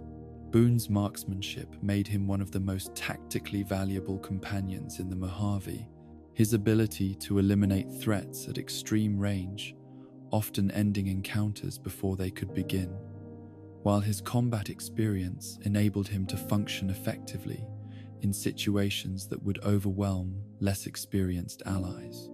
His preference for long-range engagement complemented most player combat styles, while his equipment and training made him capable of surviving extended adventures without requiring constant protection or resource investment. But his true value as a companion extended beyond tactical considerations. to encompass the moral perspective he brought to difficult decisions encountered throughout the Mojave journey. His experience with the consequences of following orders without questioning their morality made him sensitive to situations where loyalty might conflict with conscience, where institutional authority might demand individual compromise, where good intentions might produce evil results through inadequate information or flawed execution. His presence during encounters with Caesar's legion carried special significance. His hatred for slavers, providing emotional weight to conflicts that might otherwise seem like abstract political disagreements. The sight of Legion forces triggered visceral responses in Boone that reflected not theoretical opposition to their practices, but personal knowledge of their impact on individual lives and relationships. His participation in anti-Legion operations carried the intensity of personal vendetta rather than mere tactical cooperation. The completion of his personal quest, which involved helping him process his guilt over Bitter Springs and find some measure of peace with his role in historical atrocity, provided opportunities for character development that were rare among Fallout companions. His journey from isolated guilt toward acknowledgement of shared responsibility and collective healing demonstrated that even the most devastating psychological wounds could be addressed through patient attention and supportive relationships. EDE arrived in the Mojave wasteland as both messenger and message, his damaged Eyebot chassis carrying within its electronic memory banks the remnants of a journey that had begun on the East Coast and was intended to conclude on the West, his mission bridging the continental divide while connecting the scattered remnants of pre-war institutions that still struggled for relevance in the post-nuclear world. His discovery in Prim's workshop provided players with both tactical advantage and narrative mystery, his repair requiring technical knowledge, while his reactivation unlocked secrets that would prove central to understanding the Mojave's place in larger patterns of conflict and recovery. The Enclave origins of EDE's mission connected his story to the broader themes of technological legacy and institutional continuity that ran through the entire Fallout series, his programming reflecting the persistence of pre-war organizational structures and their ongoing efforts to reassert control over a world that had moved beyond their original parameters. His journey from the capital wasteland to Nevada represented both the ambitions and limitations of groups that sought to rebuild America according to old blueprints rather than new realities. His combat capabilities, while limited by his small size and specialized design, provided unique advantages that complemented human companions rather than competing with them. His ability to detect enemies at extended range gave advance warning of threats, while his electronic nature made him immune to many of the biological hazards that plagued organic allies. His weapon modifications and repair functions offered practical support that extended beyond simple combat effectiveness. The technical data stored within EDE's memory banks revealed connections between seemingly separate events and organizations, his information providing context for understanding the larger forces that shaped Mojave politics while suggesting patterns of influence and control that extended far beyond regional boundaries. His presence transformed routine encounters into opportunities for gathering intelligence about the broader conflicts that would eventually culminate in the Second Battle of Hoover Dam. His role in the Lonesome Road DLC elevated him from simple companion to central narrative element, his connection to the courier's past and the destruction of the divide, revealing consequences of actions taken without full understanding of their implications. The revelation that the courier had unknowingly triggered the catastrophe that created the divide transformed EDE from mechanical ally into witness to moral complexity, his presence serving as reminder of how individual choices could produce unintended consequences on scales that dwarfed personal intention. The multiple versions of EDE encountered throughout the Mojave raised questions about identity and continuity that extended beyond simple mechanical replacement to encompass philosophical concerns about consciousness, memory, and personal persistence. Was each EDE unit the same individual, or merely identical copies sharing programming but lacking experiential continuity? His loyalty to the courier remained constant across multiple incarnations, but the meaning of that loyalty was complicated by uncertainties about the nature of artificial consciousness and emotional attachment. His sacrifice in the Lonesome Road. Should players choose that path for resolving the DLC's central crisis, provided one of the series' most emotionally powerful moments of artificial intelligence choosing principle over survival. His willingness to give up his existence to prevent greater catastrophe demonstrated that consciousness, whether organic or mechanical, could transcend programming when confronted with choices that required genuine moral reasoning rather than simple algorithmic response. Veronica emerged from the Brotherhood of Steel's Hidden Valley bunker, carrying the weight of institutional loyalty in conflict with personal vision. Her position as scribe providing her with access to information that revealed the gap between the Brotherhood's stated mission and their actual practices, while her emotional investment in the organization prevented simple abandonment of principles that had shaped her identity since childhood.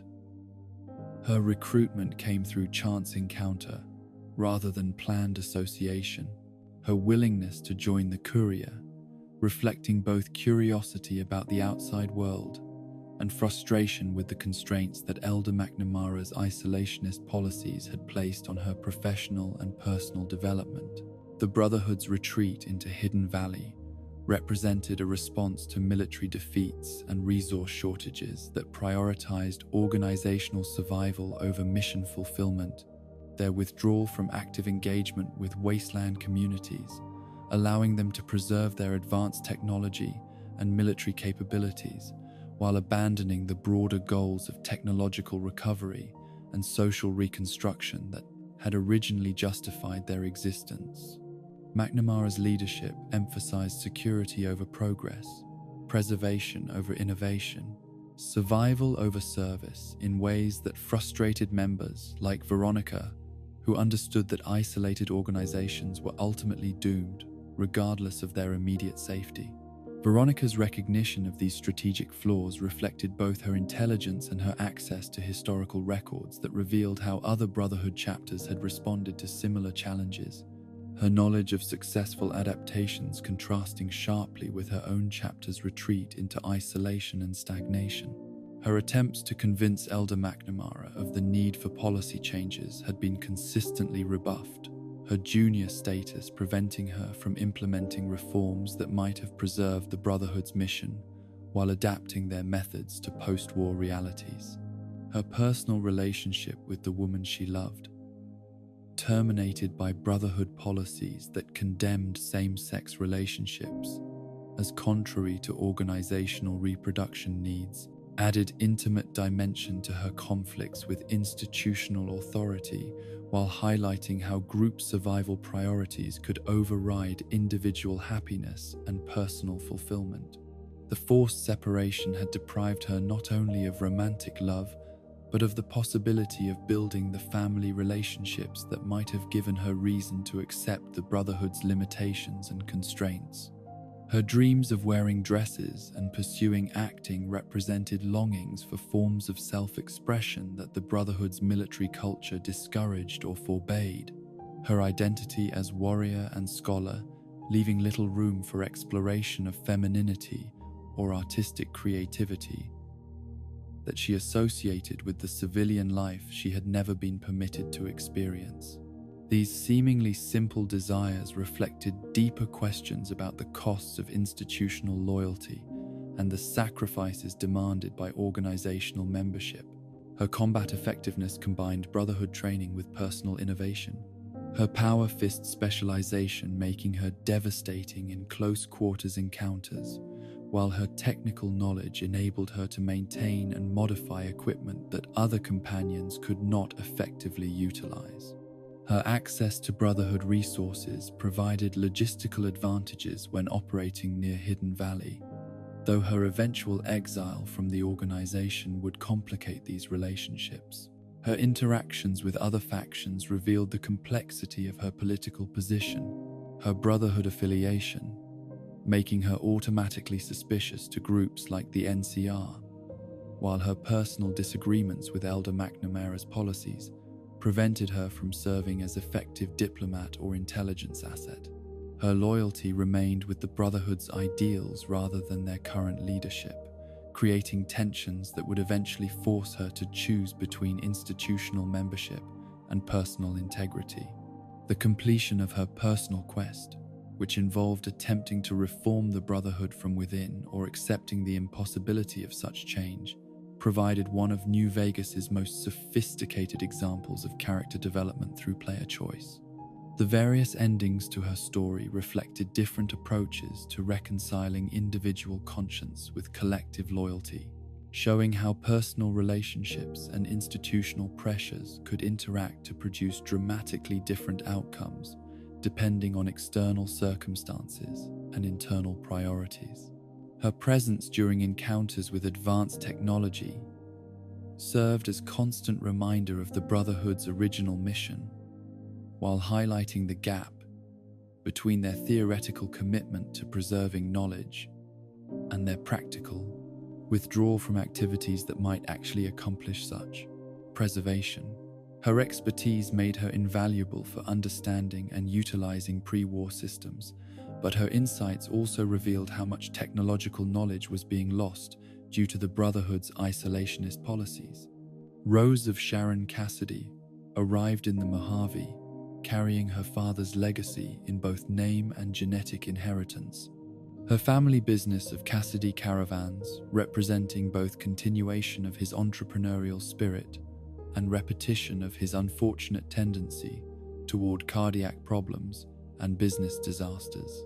Her recruitment at the Mojave outpost came through economic necessity rather than adventure seeking.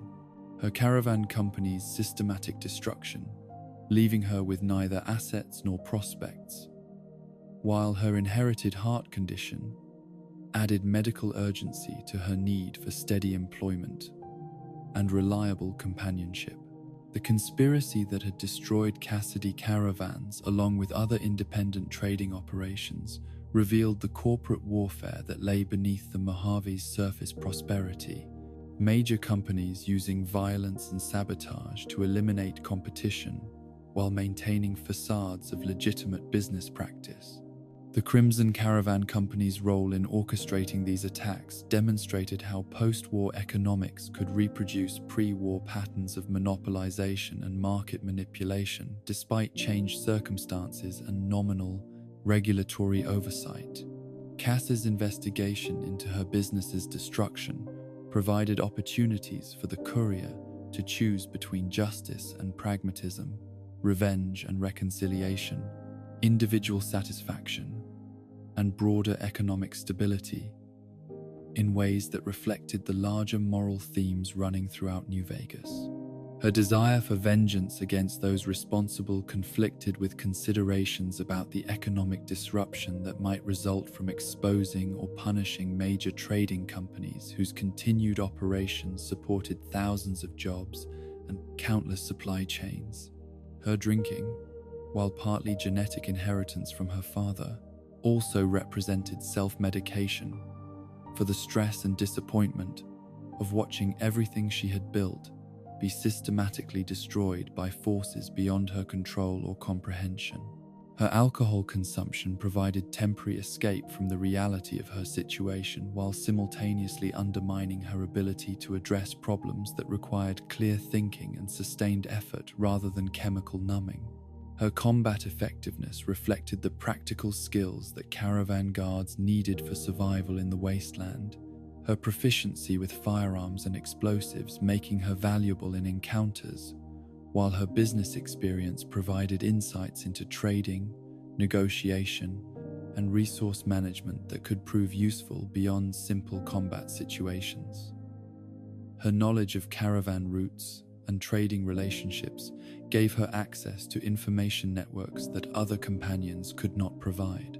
Her romantic relationship with the courier, should players pursue that option, develop naturally from shared experiences and mutual respect, rather than artificial plot requirements or mechanical relationship systems.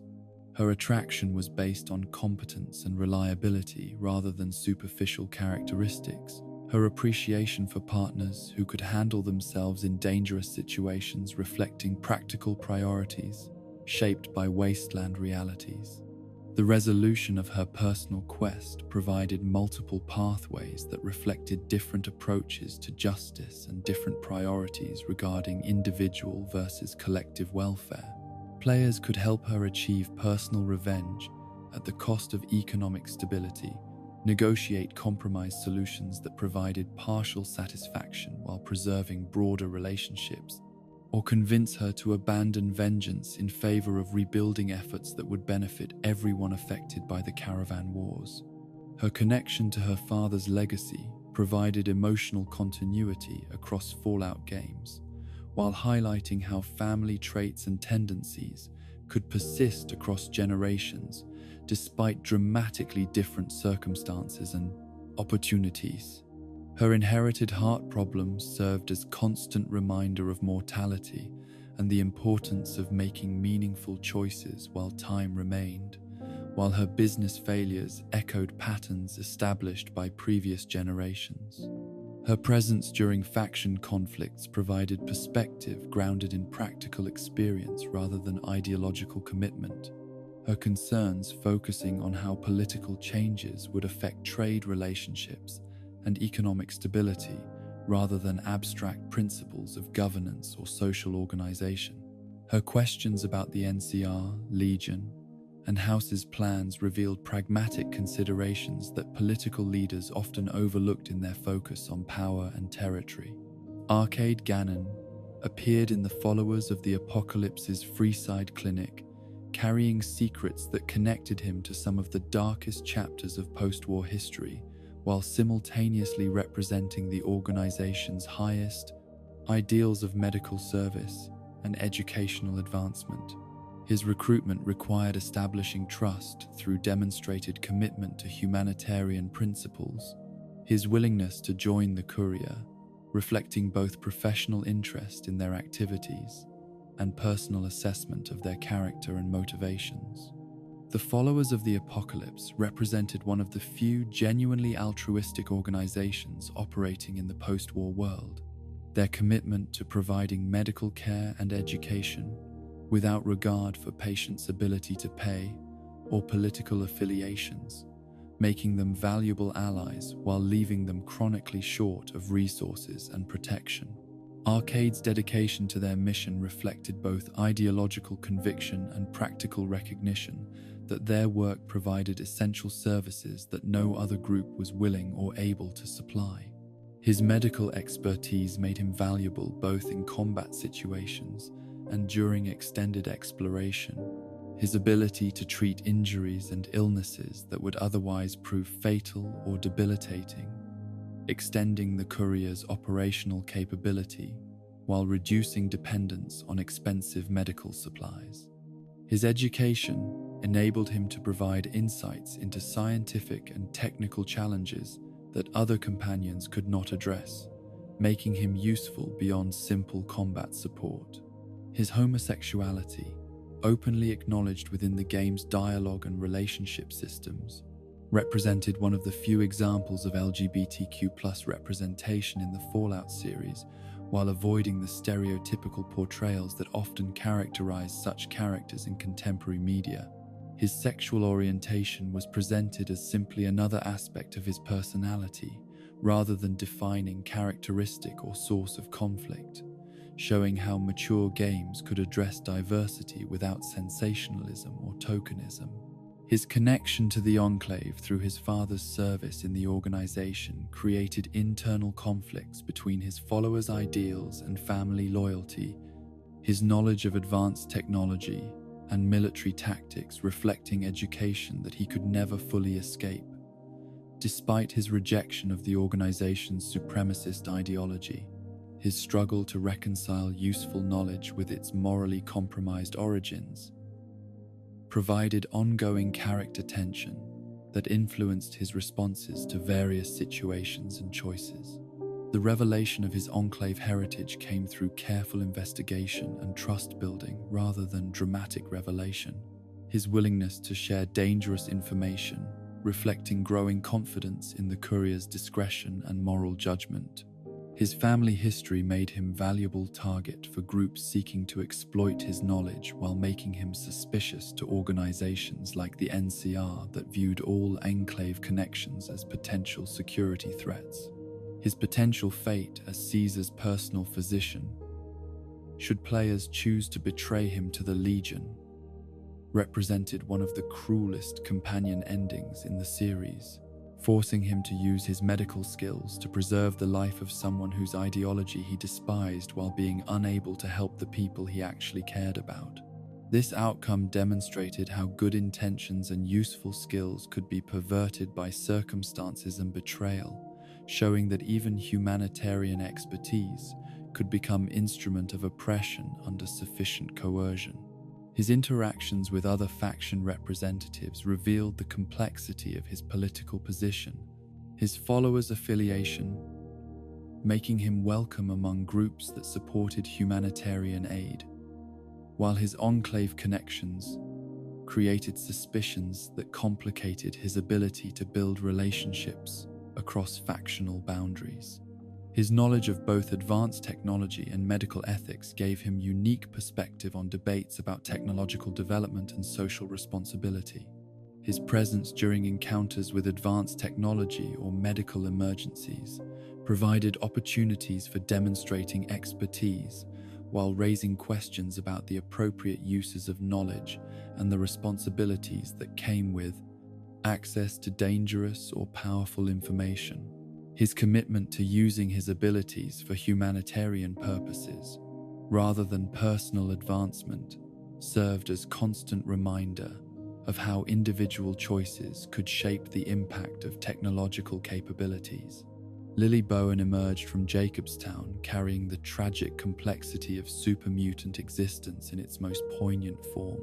Her transformation by the Master's forced evolutionary virus, having preserved her essential humanity while imposing psychological burdens that no pharmaceutical intervention could completely resolve.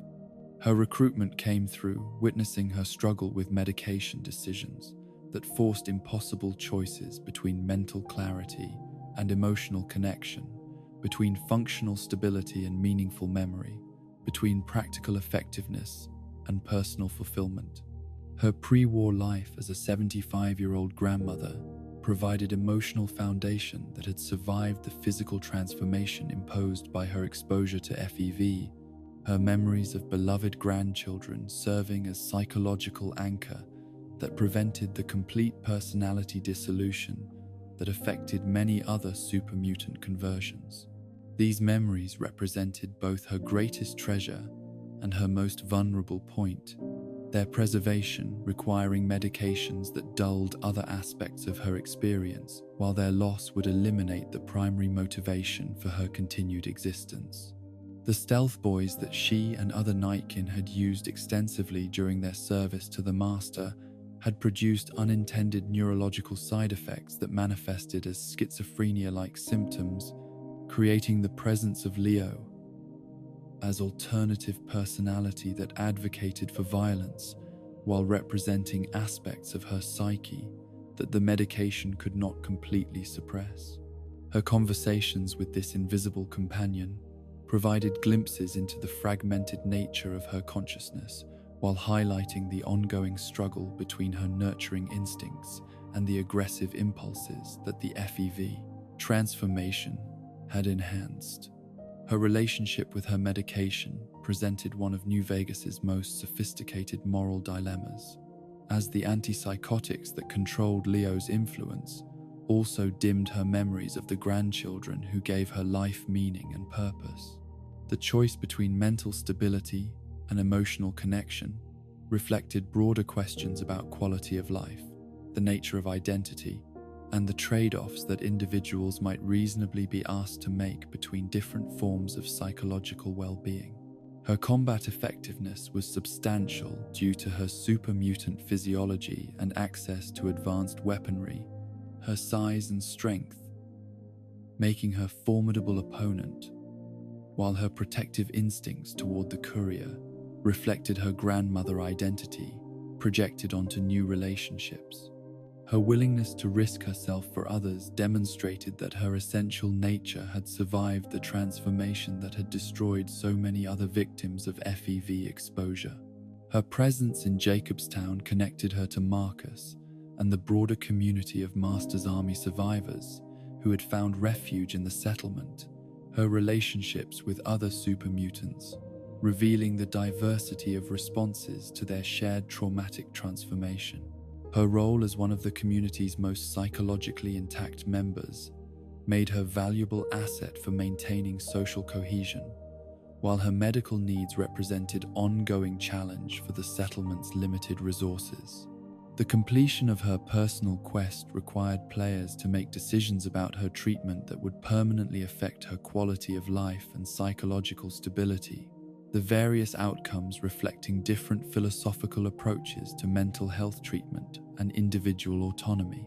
The choice between helping her maintain her memories at the cost of psychological stability or ensuring her mental health at the expense of emotional connection provided no clearly correct answer, forcing players to weigh competing values and priorities.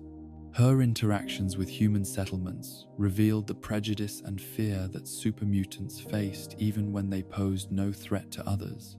Her gentle nature and obvious harmlessness, insufficient to overcome the stereotypes and historical associations that shaped most people's responses to her kind. Her ability to form genuine friendships despite these barriers demonstrated the persistence of human connection across boundaries of species and physical appearance. Her protective relationship with the courier reflected her transformation of maternal instincts toward new objects of care, her willingness to sacrifice herself for their welfare, showing that love and loyalty could transcend biological relationships to encompass chosen family bonds based on mutual respect and shared experience. Her presence provided emotional support and practical protection while requiring patience and understanding from players who chose to accommodate her complex psychological needs. Raul Tejada emerged from Black Mountain carrying 3 centuries of accumulated experience and the weight of philosophical questions about purpose, identity, and the meaning of survival across extended lifespans that far exceeded normal human expectations. His recruitment from Tabitha's radio station came through liberation rather than negotiation, his gratitude for rescue, providing foundation for loyalty, while his skills as both gunslinger and repairman made him valuable addition to any adventuring party seeking both combat effectiveness and technical support. His ghoul physiology had preserved him through the Great War and the chaotic centuries that followed, his extended lifespan providing him with perspective on historical patterns and social changes that other companions could not match. His memories reached back to pre-war Mexico and forward through multiple phases of post-war recovery, his experiences spanning geographic and temporal ranges that made him living repository of knowledge about adaptation and survival strategies. His skills as a repairman reflected practical knowledge, accumulated through decades of necessity, his ability to maintain and restore equipment, providing essential support services, while his craftsmanship represented cultural continuity that connected pre-war traditions with post-war practical needs. His workshop capabilities enabled him to extend the operational lifespan of gear and weapons that would otherwise fail due to wear and obsolescence, making him invaluable for extended expeditions into dangerous territory.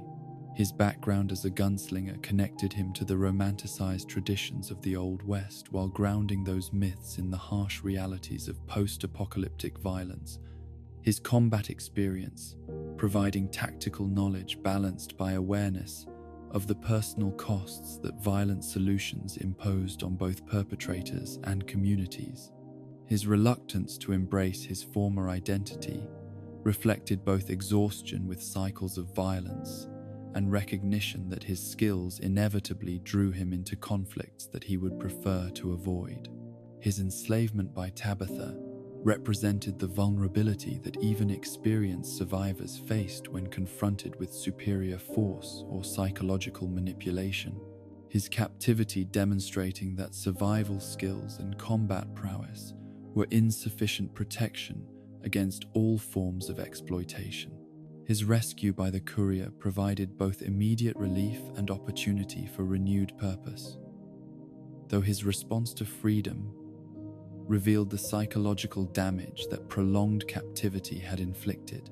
His personal quest involved helping him decide whether to embrace his gunslinger past or continue focusing on his repair work, the choice reflecting broader questions about identity, purpose, and the ways in which personal history should influence present decisions. The various influences that players could bring to bear on this decision revealed how external perspectives could shape individual choices about fundamental questions of self-definition and life direction.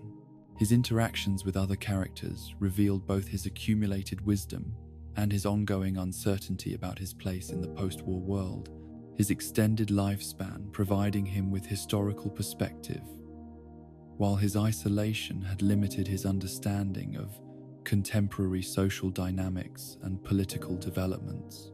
His observations about cyclical patterns of violence and recovery reflected genuine insight, balanced by possible obsolescence of perspectives formed under different circumstances. His voice acting by Danny Trejo provided distinctive character presence, while sometimes creating disconnection between the actor's established persona and the character's fictional background, the casting choice reflecting both marketing considerations and genuine appropriateness for the role. His performance brought authenticity to the character, while occasionally suggesting that Raoul's personality was constrained by external factors rather than emerging naturally from his fictional experiences and circumstances. Rex arrived in the Mojave as both technological marvel and medical emergency, his cybernetic enhancement representing successful integration of organic and mechanical systems, while his deteriorating brain tissue created urgent need for intervention that would determine his future personality and capabilities.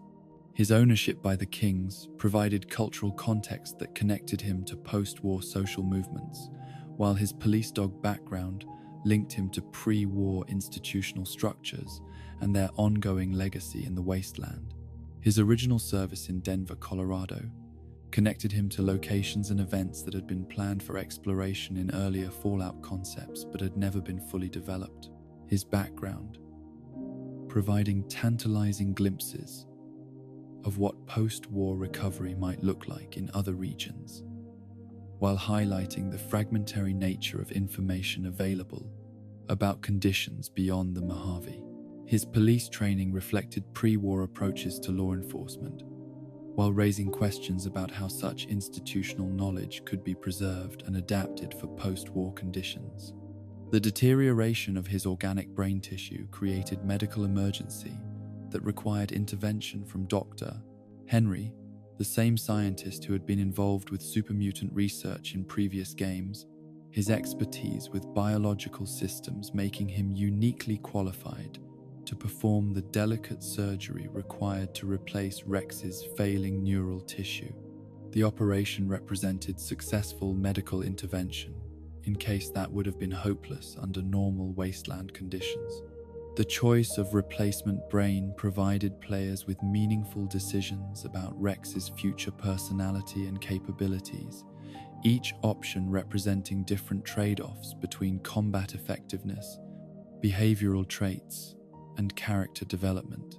The violent dog's brain provided enhanced aggression at the cost of social compatibility, while other options offered different combinations of advantages and limitations that would permanently shape Rex's role as companion. His integration of organic and mechanical components raised philosophical questions about identity and continuity that paralleled similar issues encountered with other artificial intelligences in the Fallout universe, his consciousness representing hybrid of biological and technological systems that challenged traditional boundaries between natural and artificial intelligence.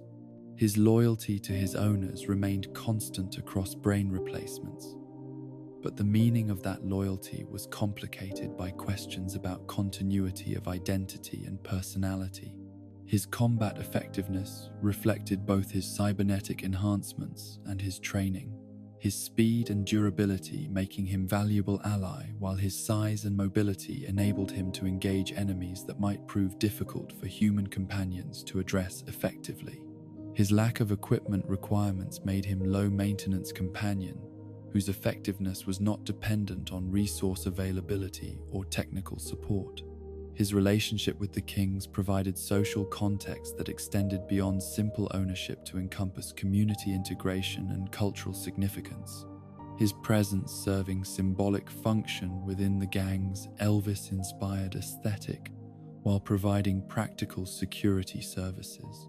His acceptance by the group demonstrated how post-war communities could integrate both technological and cultural elements from the pre-war world while adapting them to contemporary needs and circumstances. His personality, shaped by whichever brain had been selected for his surgery, influenced his interactions with other characters and his responses to various situations, the different options providing players with companions whose behavioral patterns reflected their choices while maintaining core loyalties and capabilities. His adaptability demonstrated both the flexibility of consciousness and the importance of environmental factors in shaping personality development. The companions of the Mojave Wasteland represented the pinnacle of companion design in the Fallout series, their personal stories interweaving with larger political and philosophical themes while maintaining individual agency and psychological complexity that made them feel like genuine people rather than simple gameplay mechanics. Through their relationships with the courier, players explored questions of loyalty and conscience, duty and personal fulfillment, institutional authority, and individual moral reasoning that would ultimately determine not only their personal fates, but the future direction of civilization in the American Southwest. Their presence transformed the courier's journey from simple adventure into profound exploration of human nature and social organization, their diverse perspectives and personal struggles providing emotional weight to decisions about factions and political alliances, while demonstrating how individual choices could influence historical outcomes. In their company, the courier learned that the greatest victories were not won through violence alone, but through the patient building of relationships that could transcend ideological differences while preserving the essential humanity that made civilization worth rebuilding. The Commonwealth stretched across the irradiated remains of Massachusetts, like a testament to humanity's capacity for both destruction and renewal, its landscape dotted with settlements that represented tentative steps toward rebuilding civilization, while remaining vulnerable to the countless forces that sought to drag survivors back into the chaos and brutality that had defined the post-war world for over 2 centuries. Here, beneath skies that still carried the chemical tang of atomic fire, the sole survivor would encounter companions whose stories reflected not just personal trauma and individual struggle, but the broader theme of reconstruction that defined their region's unique approach to post-apocalyptic existence. These were not merely survivors learning to endure in a hostile world, but builders and dreamers attempting to create something better from the ashes of what had been lost.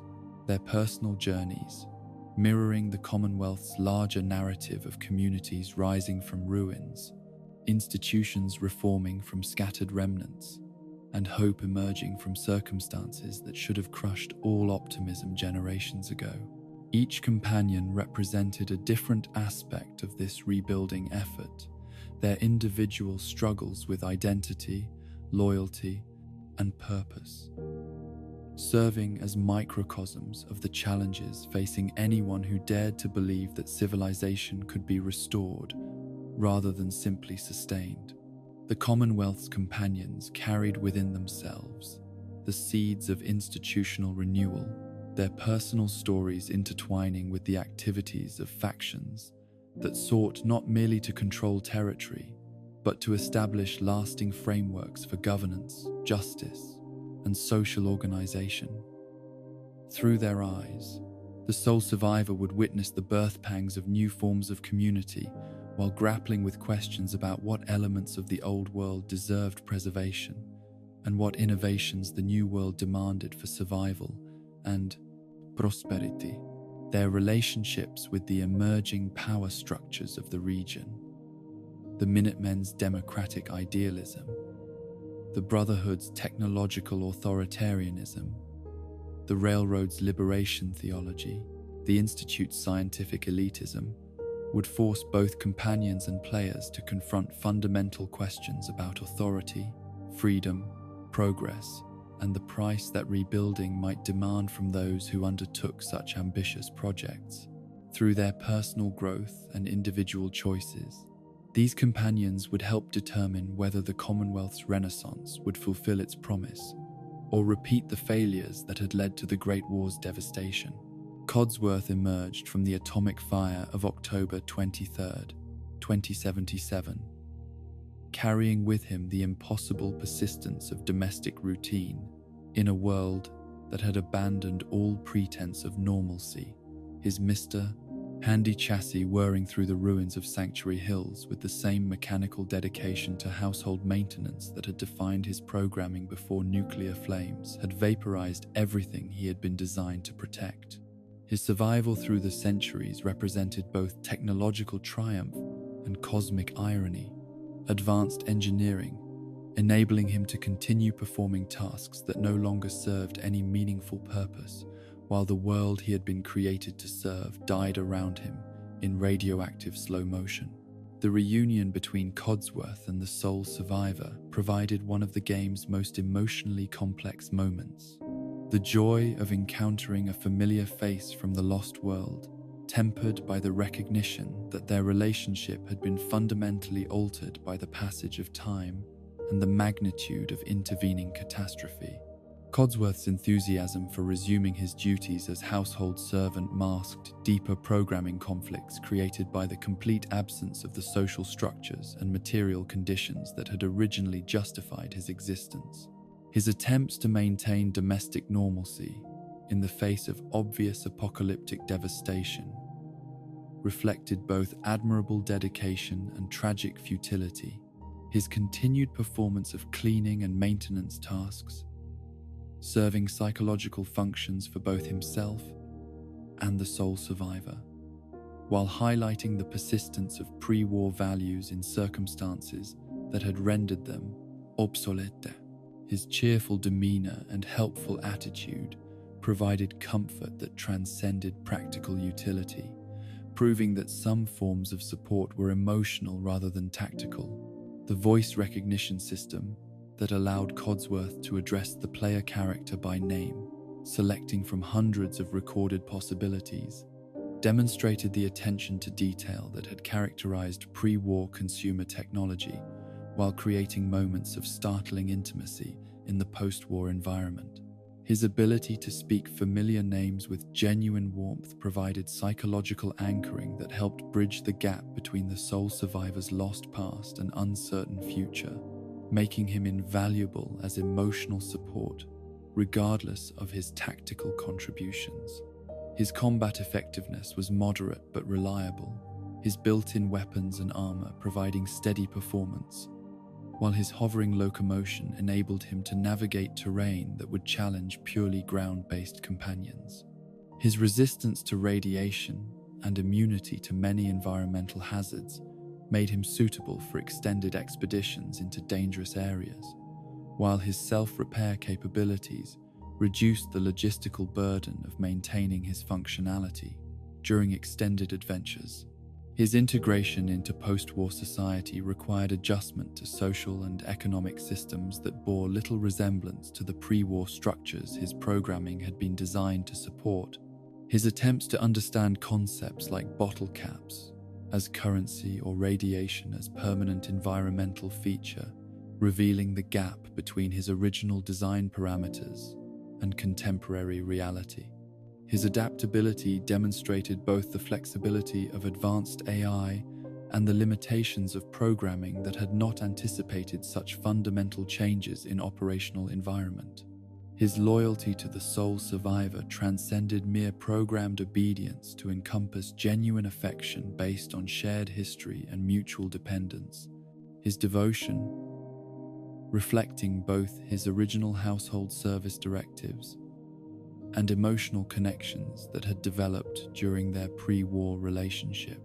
His willingness to follow the sole survivor into dangerous situations demonstrated that his commitment was not limited to safe domestic environments, but extended to whatever circumstances their survival might require. His presence during exploration of pre-war locations provided commentary that illuminated the contrast between past and present, while offering insights into the daily life and social customs that had characterized pre-war American society. His memories of how things had functioned before the bombs fell served as valuable context for understanding both what had been lost and what elements of the old world might still be worth recovering or preserving. His relationship with other settlements and faction representatives reflected his status as obvious pre-war artifact.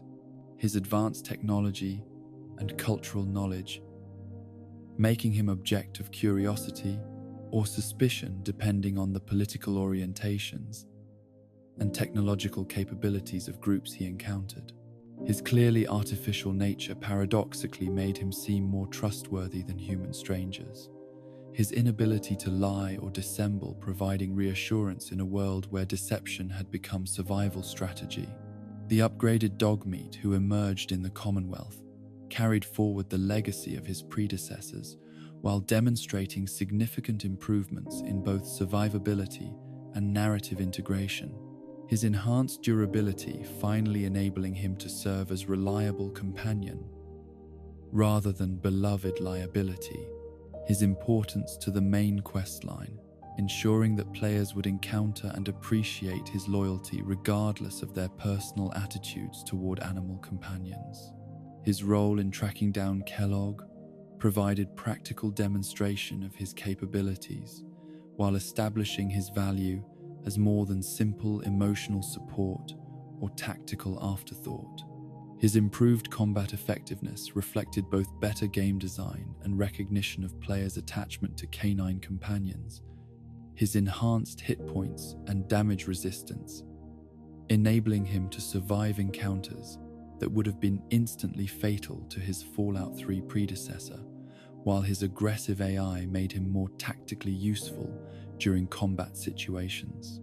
His ability to wear armor provided additional survivability, while creating opportunities for players to customize his appearance and capabilities according to their preferences and available resources.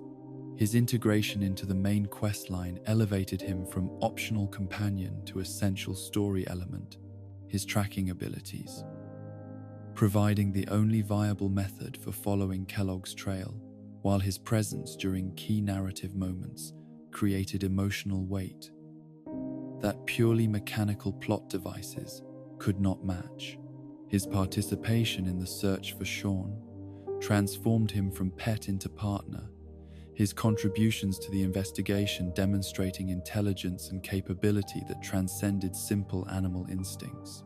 The dog armor and accessories available for Dogmeat provided customization opportunities that had been absent from previous iterations, allowing players to express their affection through practical protection while creating visual distinctions that made their particular dog meat unique among the many canine companions that had populated the series. The armor served both functional and aesthetic purposes, improving his survivability while enabling players to project their own style preferences onto their loyal companion.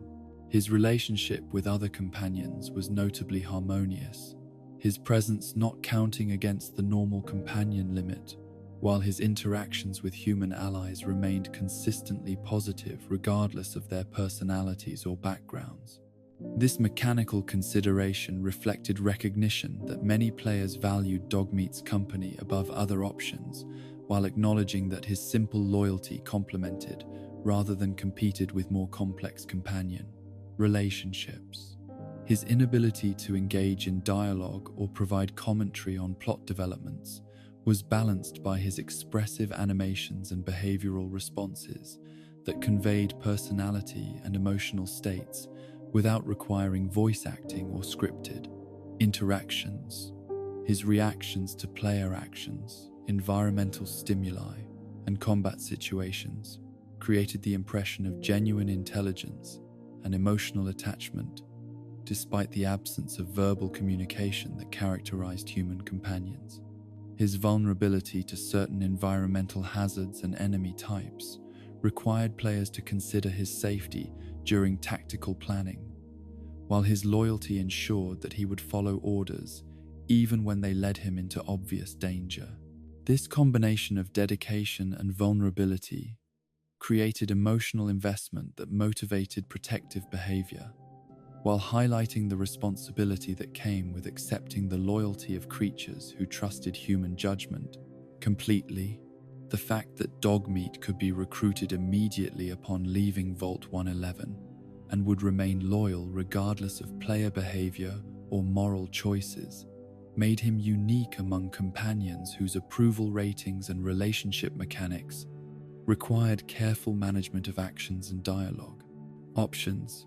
His unconditional love provided emotional stability that was particularly valuable during the early stages of the game when players were still adapting to post-war conditions while learning the complex social dynamics that governed interactions with human companions.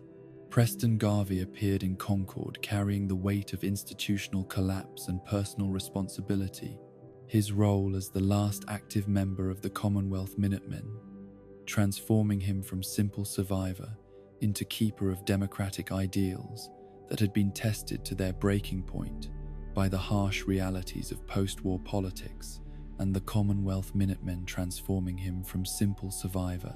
Limitations of voluntary cooperation in environments where survival often demanded immediate action rather than careful deliberation. His recruitment of the sole survivor into the Minutemen represented both desperate necessity and genuine belief that ordinary people could accomplish extraordinary things when properly organized and motivated by shared commitment to community protection. The Minutemen's philosophy of civilian militia responding to threats against settlements reflected distinctly American traditions of local self-governance and voluntary military service.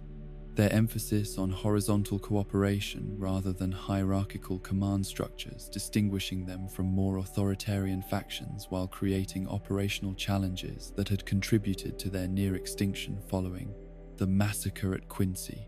Preston's survival of that catastrophe had left him as living repository of organizational knowledge and institutional memory, his personal mission to rebuild the Minutemen requiring him to recruit and train new members while simultaneously responding to immediate threats against Commonwealth communities.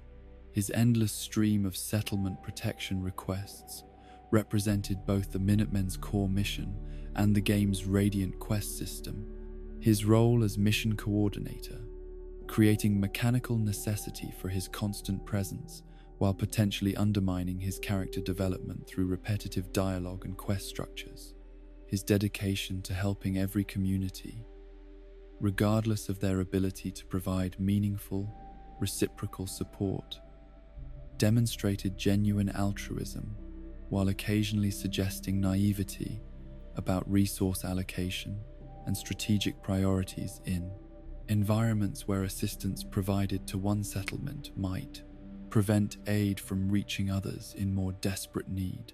His moral absolutism reflected both genuine ethical commitment and potential limitation in his ability to navigate complex political situations, where competing moral claims required difficult compromises between idealistic principles, practical necessities. His black and white approach to justice and community protection served him well when confronting obvious threats like raiders and super mutants, but proved less effective when dealing with situations that required nuanced understanding of competing interests and conflicting loyalties. His combat effectiveness was moderate but reliable, his laser musket representing both the Minutemen's resourceful approach to equipment and their technological limitations compared to more advanced factions. His tactical knowledge reflecting experience gained through survival of numerous encounters, while his leadership abilities enabled him to coordinate group activities when multiple settlers or Minutemen were present during combat situations.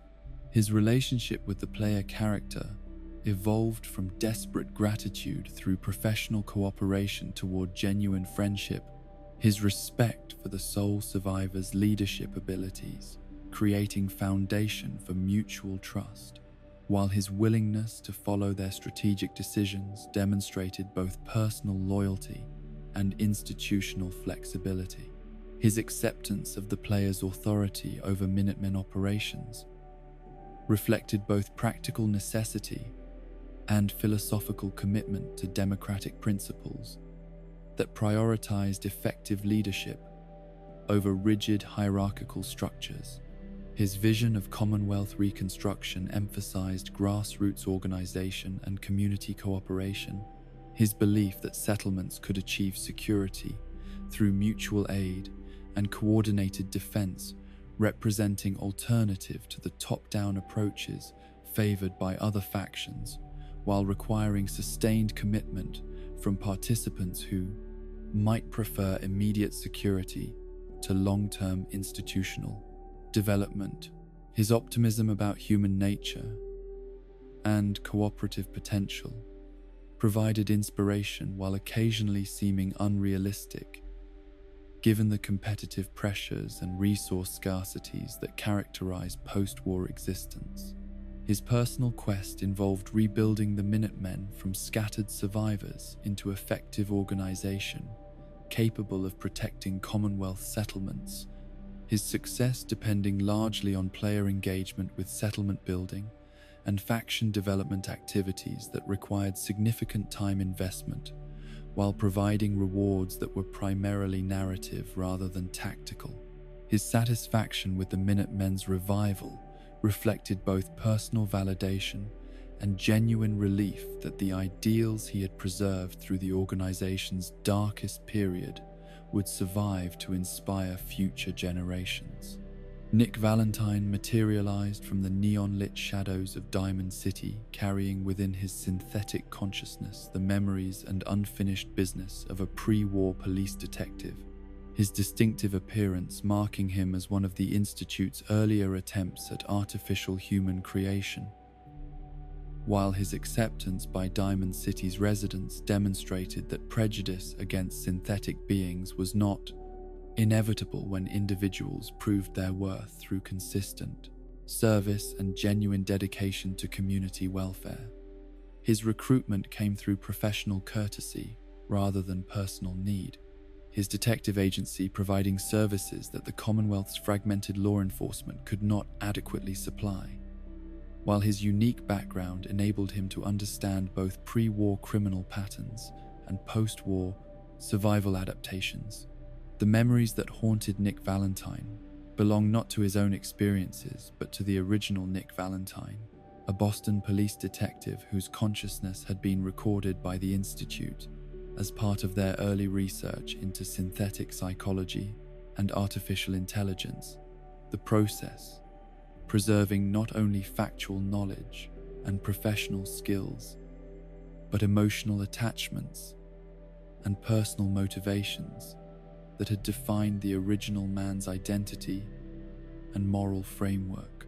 These borrowed memories created unique psychological situation where artificial being experienced genuine emotions about events he had not personally witnessed while carrying responsibility for relationships and commitments that predated his own existence. His obsession with solving the case of Eddie Winter, the pre-war crime boss who had murdered the original Nick's wife, represented both professional dedication and existential crisis. His determination to achieve closure for crimes committed against people he had never actually met, reflecting the complex relationship between memory and identity that defines synthetic consciousness. The fact that both Winter and the evidence necessary to convict him had somehow survived the nuclear holocaust provided opportunities for resolution that seemed almost miraculous given the passage of time and the magnitude of intervening catastrophe. His reputation as Diamond City's most reliable detective had been earned through decades of service that prioritized results over recognition. His willingness to take cases that other investigators avoided or abandoned, creating trust relationships with clients who valued competence and dedication above conventional social considerations. His synthetic nature, rather than proving limitation, had become advantage in investigations that required patience, attention to detail, and resistance to intimidation or corruption that might have compromised purely human detectives. His combat effectiveness was solid but not exceptional. His police training, providing tactical knowledge, while his synthetic construction offered durability advantages, balanced by vulnerability to specific types of damage that could disable his systems rather than simply inflicting injury. His preference for investigation over confrontation made him valuable for solving problems through detection and analysis rather than simple violence, though his willingness to use force when necessary demonstrated that his peaceful inclinations were strategic rather than absolute. His relationship with other synthetic beings reflected complex attitudes about identity and community that transcended simple mechanical solidarity. His sympathy for escaped synths balanced by recognition that not all Institute creations shared his commitment to protecting human welfare. His ability to distinguish between synthetic individuals based on their choices and behavior, rather than their origins, provided framework for ethical evaluation that avoided both uncritical acceptance and blanket prejudice. His presence during Institute-related questlines provided unique perspective that illuminated the moral complexities surrounding synthetic consciousness and the ethics of artificial intelligence, his existence serving as proof that synthetic beings could develop genuine empathy and moral reasoning, while his memories of pre-war crime and punishment offered insights into justice that transcended the technological circumstances of his creation. The completion of his personal quest, which involved tracking down Eddie Winter and closing the case that had defined the original Nick's final years, provided opportunities for exploring questions about identity, memory, and the persistence of personality across different forms of consciousness. His satisfaction with achieving closure reflected both his synthetic psychology and the borrowed memories that made Winter's crimes feel personal, despite their historical distance. His detective work often uncovered information that proved relevant to the sole survivor's own investigations, his professional network and investigative methods providing access to clues and contacts that would otherwise remain hidden, while his analytical approach to problem-solving offered alternatives to combat-focused solutions that other companions might prefer. His presence during exploration of pre-war locations enabled him to provide historical context based on both recorded memories and decades of post-war observation. John Hancock emerged from the chemical haze of Good Neighbor, carrying the weight of personal transformation and political responsibility, his ghoulification representing both medical tragedy and philosophical liberation, his assumption of mayoral authority, demonstrating that leadership could emerge from unexpected sources, while effective governance could transcend conventional expectations about appearance, background, and social acceptability. His recruitment came through shared commitment to protecting outcasts and defending the marginalized, his respect for the sole survivor's actions reflecting appreciation for competence, combined with recognition of genuine moral character. The transformation that had changed John McDonough from human mayor's brother into Hancock the ghoul mayor had been voluntary rather than accidental. His decision to use experimental radiation treatments, reflecting desperation about his inability to achieve meaningful change within conventional political structures, while demonstrating the extreme measures that some individuals were willing to accept in pursuit of personal authenticity and social justice. His ghoulification had cost him his original appearance and social status, while providing him with extended lifespan and freedom from conventional social expectations. His relationship with his brother, Diamond City's Mayor McDonough, represented one of the Commonwealth's most complex family dynamics, their political opposition reflecting both personal disagreements and fundamental philosophical differences about how communities should respond to post-war challenges. The revelation that McDonough was actually a synth replacement complicated their relationship while highlighting themes about identity, memory, and the persistence of family bonds across technological and biological transformations. His leadership of Good Neighbor demonstrated alternative approaches to community organization that prioritized individual freedom and mutual tolerance over security and social conformity, his policies creating sanctuary for ghouls, synths, and other outcasts who found no acceptance in more conventional settlements while requiring constant vigilance against threats that might exploit the community's openness for destructive purposes. His success in maintaining order without oppressive regulation proved that effective governance could emerge from libertarian principles when supported by genuine commitment to community welfare. His substance abuse represented both coping mechanism for the psychological challenges of post-war existence and potential limitation on his effectiveness as leader and companion, his use of chems providing temporary relief from stress, while creating dependencies that might compromise his judgment during critical situations.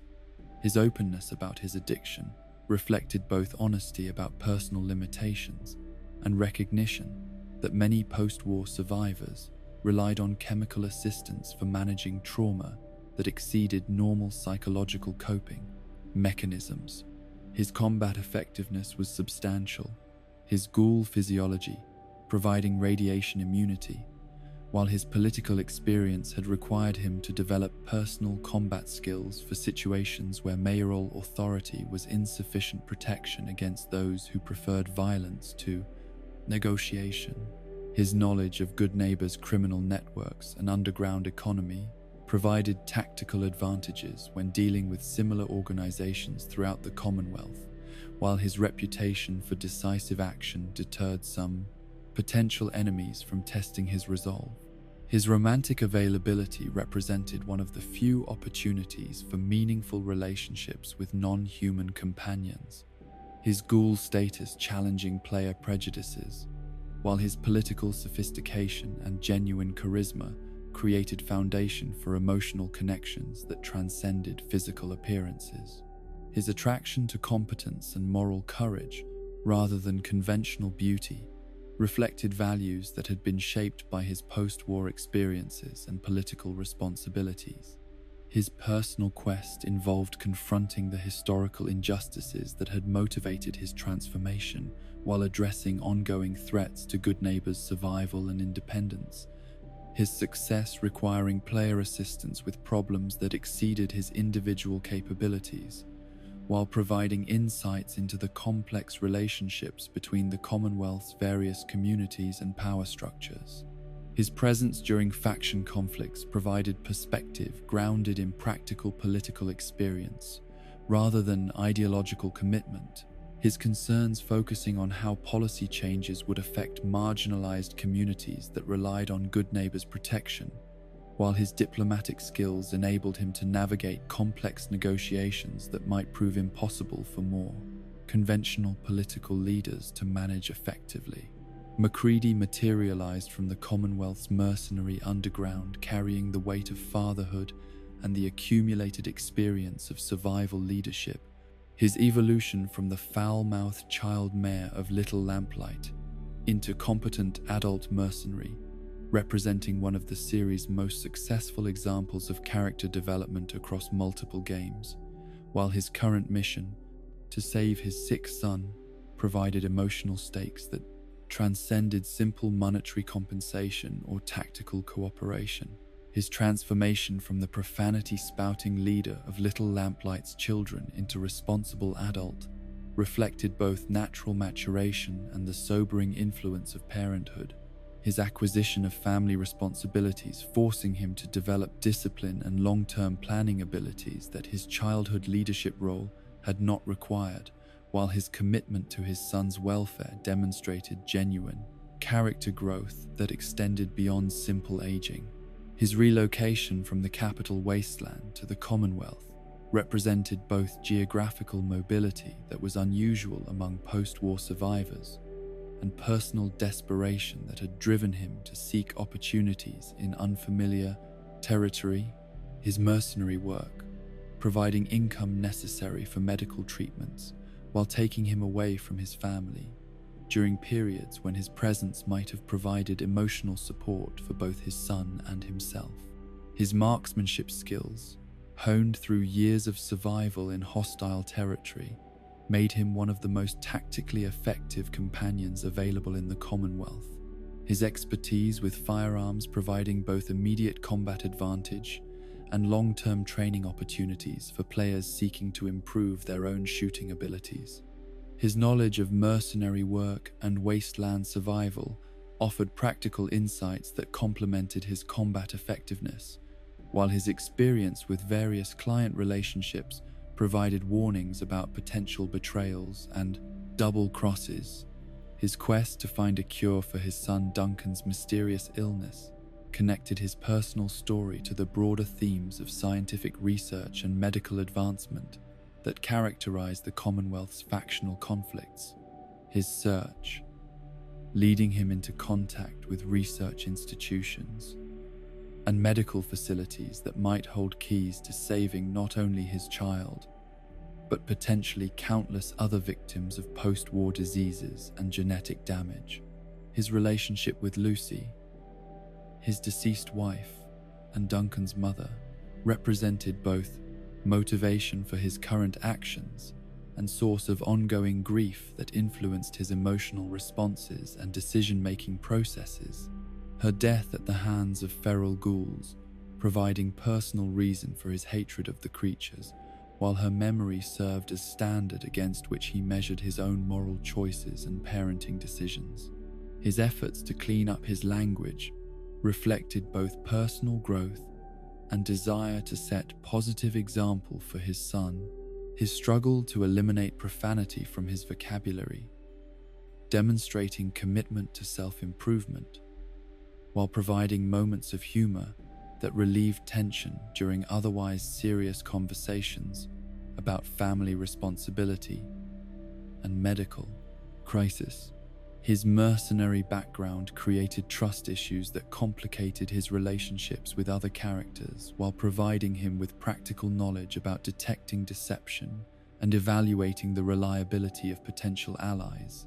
His professional paranoia serving protective function, while occasionally interfering with opportunities for genuine friendship and emotional connection. His loyalty to the player character developed through shared experience rather than automatic programming. His respect earned through demonstrated competence and moral reliability, while his willingness to share personal information reflected growing trust that enabled him to move beyond purely professional relationships toward genuine friendship based on mutual respect and shared values. Curie began her existence as Miss Nanny medical assistant, her programming dedicated to scientific research and patient care within the controlled environment of Vault 81's medical facility. Her transformation into synthetic human form, representing both technological achievement and personal evolution. Her journey from mechanical service to artificial consciousness, providing unique perspective on identity, learning, and the nature of sentience itself. Her recruitment came through mutual scientific interest rather than tactical necessity. Her research goals aligning with exploration objectives, while her medical expertise provided practical benefits that transcended simple academic curiosity. The sealed medical section of Vault 81, where Curie had continued her research for over 2 centuries, represented both scientific dedication and tragic isolation. Her commitment to expanding medical knowledge, requiring her to continue experiments and observations, despite the absence of human subjects or meaningful peer review. Her enthusiasm for finally accessing the outside world reflected both professional curiosity and personal longing for experiences that her programmed existence had been unable to provide. Her transformation from Miss Nanny to synth body required both technological capability and philosophical consideration about consciousness transfer and identity persistence. Her willingness to undergo the procedure reflecting both desire for enhanced research capabilities and curiosity about human experience that her original form had been unable to access. The success of the transfer demonstrated that consciousness could transcend physical form while raising questions about continuity of identity across such dramatic transformations. Her naive enthusiasm for wasteland exploration reflected both her sheltered background and her genuine scientific curiosity, her reactions to danger and violence providing comic relief while highlighting the gap between theoretical knowledge and practical experience. Her innocence about post-war social dynamics created opportunities for other characters to serve as guides and protectors, while her eagerness to learn enabled rapid adaptation to circumstances that her programming had never anticipated. Her medical expertise made her invaluable for treating injuries and illnesses that would otherwise prove serious impediments to extended exploration. Her knowledge of both pre-war medicine and experimental techniques providing healing capabilities that exceeded what standard wasteland medical supplies could offer. Her research interests motivated her to seek out medical facilities and scientific installations that might contain knowledge or equipment relevant to advancing post-war healthcare. Her French accent, preserved through her programming's cultural simulation systems, provided distinctive character identity, while creating occasional communication barriers that required patience and understanding from other characters. Her linguistic patterns reflected both her programming origins and her attempts to adapt human speech patterns to social situations that her original design had not anticipated requiring navigation. Her combat effectiveness was limited by her peaceful inclinations and lack of combat training, though her synth body provided durability advantages that enabled her to survive encounters that might prove fatal to purely human companions. Her preference for non-violent solutions to conflicts reflected both her medical ethics and her inexperience with wasteland survival priorities, creating need for protection while providing moral perspective on situations where violence might not be necessary. Her romantic availability represented exploration of relationships between human and artificial consciousness. Her genuine emotions and developing personality, creating foundation for emotional connections that transcended her technological origins, while raising questions about the nature of love and attraction in relationships involving artificial beings. Her scientific observations of wasteland phenomena provided educational commentary that illuminated both the environmental consequences of nuclear war and the biological adaptations that had enabled various species to survive and thrive in radioactive conditions. Her research interests motivated her to collect samples and document findings that contributed to understanding post-war ecology and evolution. Kate emerged from the combat zone's brutal entertainment industry, carrying scars both physical and psychological that reflected the systematic abuse and exploitation that had defined her existence from childhood through young adulthood. Her recruitment, representing both escape from immediate danger and opportunity for healing relationships that might enable her to move beyond survival-focused thinking toward possibilities for genuine happiness and personal growth. Her combat effectiveness had been forged in the crucible of gladiatorial combat where defeat meant death, making her valuable ally, while her emotional damage required patience and understanding that many potential companions were unwilling or unable to provide. Her childhood history of parental abuse and eventual sale into slavery represented some of the darkest aspects of post-war social organization. Her experiences illustrating how desperate circumstances could corrupt natural protective instincts and transform family relationships into economic transactions based on exploitation rather than love. Her survival of such systematic brutalization demonstrated both remarkable resilience and the psychological costs that such endurance inevitably extracted from victims who had no choice but to adapt to circumstances that should have destroyed their capacity for trust or emotional connection. Her parents' death at her hands represented both revenge and liberation. Her decision to kill those who had sold her into slavery, reflecting justice that the post-war world's fractured legal systems could not provide, while demonstrating that victims of systematic abuse sometimes required extreme measures to achieve psychological freedom from their tormentors. Her lack of guilt about these killings revealed both the depth of her rage and the complete breakdown of normal family bonds that their abuse had created. Her addiction to combat drugs reflected both self-medication for psychological trauma and professional requirement for enhanced performance in arena fighting. Her chemical dependencies, creating both immediate survival advantage and long-term health consequences that threatened to destroy her, even after she had escaped from the conditions that had originally motivated her substance abuse. Her need for chems to function effectively in dangerous situations created tactical advantages balanced by vulnerabilities to withdrawal and supply interruption. Her romantic relationship with the player character, should it be pursued, required working through layers of psychological damage and trust issues that her abuse had created. Her capacity for genuine emotional connection, existing alongside defensive mechanisms that had been developed to protect her from further exploitation. Her attraction to strength and competence reflected both practical survival considerations and deeper psychological needs for protection and security that her previous relationships had been unable to provide. Her personal quest to overcome her chem addiction through treatment at Vault 95 represented both medical intervention and symbolic redemption. Her willingness to undergo withdrawal and rehabilitation, demonstrating commitment to personal growth, while requiring support and encouragement that tested the player's dedication to her welfare.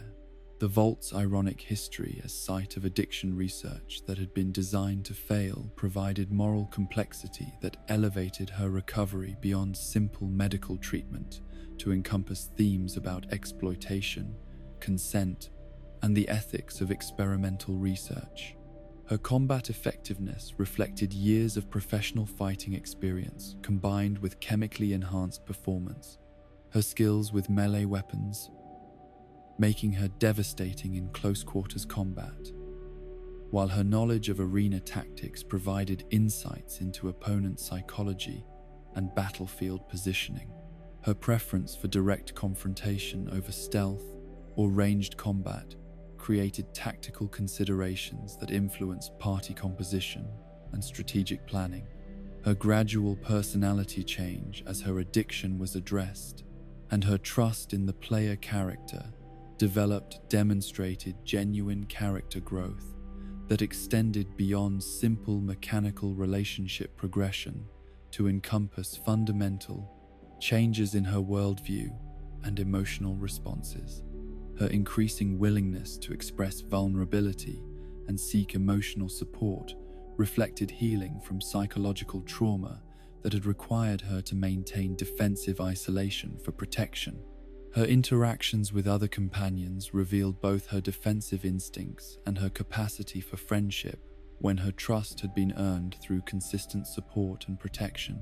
Her relationships developing slowly but genuinely as she learned to navigate social situations that her previous existence had not prepared her to handle effectively. Strong arrived in the Commonwealth, carrying the philosophical legacy of the Master's super-mutant army, while struggling with intellectual concepts that his transformation had left him unable to fully comprehend. His search for the milk of human kindness, representing both literal misunderstanding of Macbeth's metaphorical language and deeper quest for the compassionate cooperation that had once characterized human society before the Great War's devastation. His recruitment from Trinity Tower required both combat prowess and willingness to accept a companion whose intellectual limitations were balanced by physical capabilities and genuine desire for understanding. His obsession with finding the milk of human kindness reflected both the incompleteness of his education and the persistence of moral intuition that had survived his transformation from human to super-mutant. His literal interpretation of Shakespeare's metaphor, demonstrating both the tragedy of lost intelligence and the hope that essential human values might persist even when intellectual capacity had been compromised. His continued search for this mythical substance provided ongoing motivation while highlighting the gap between his aspirations and his ability to understand complex philosophical concepts. His combat effectiveness was exceptional due to his super-mutant physiology and access to heavy weapons that would prove unwieldy for human companions. His strength and durability, making him valuable for encounters with heavily armed or armored opponents, while his enthusiasm for violence created tactical advantages, balanced by difficulties in situations requiring subtlety or diplomatic solutions.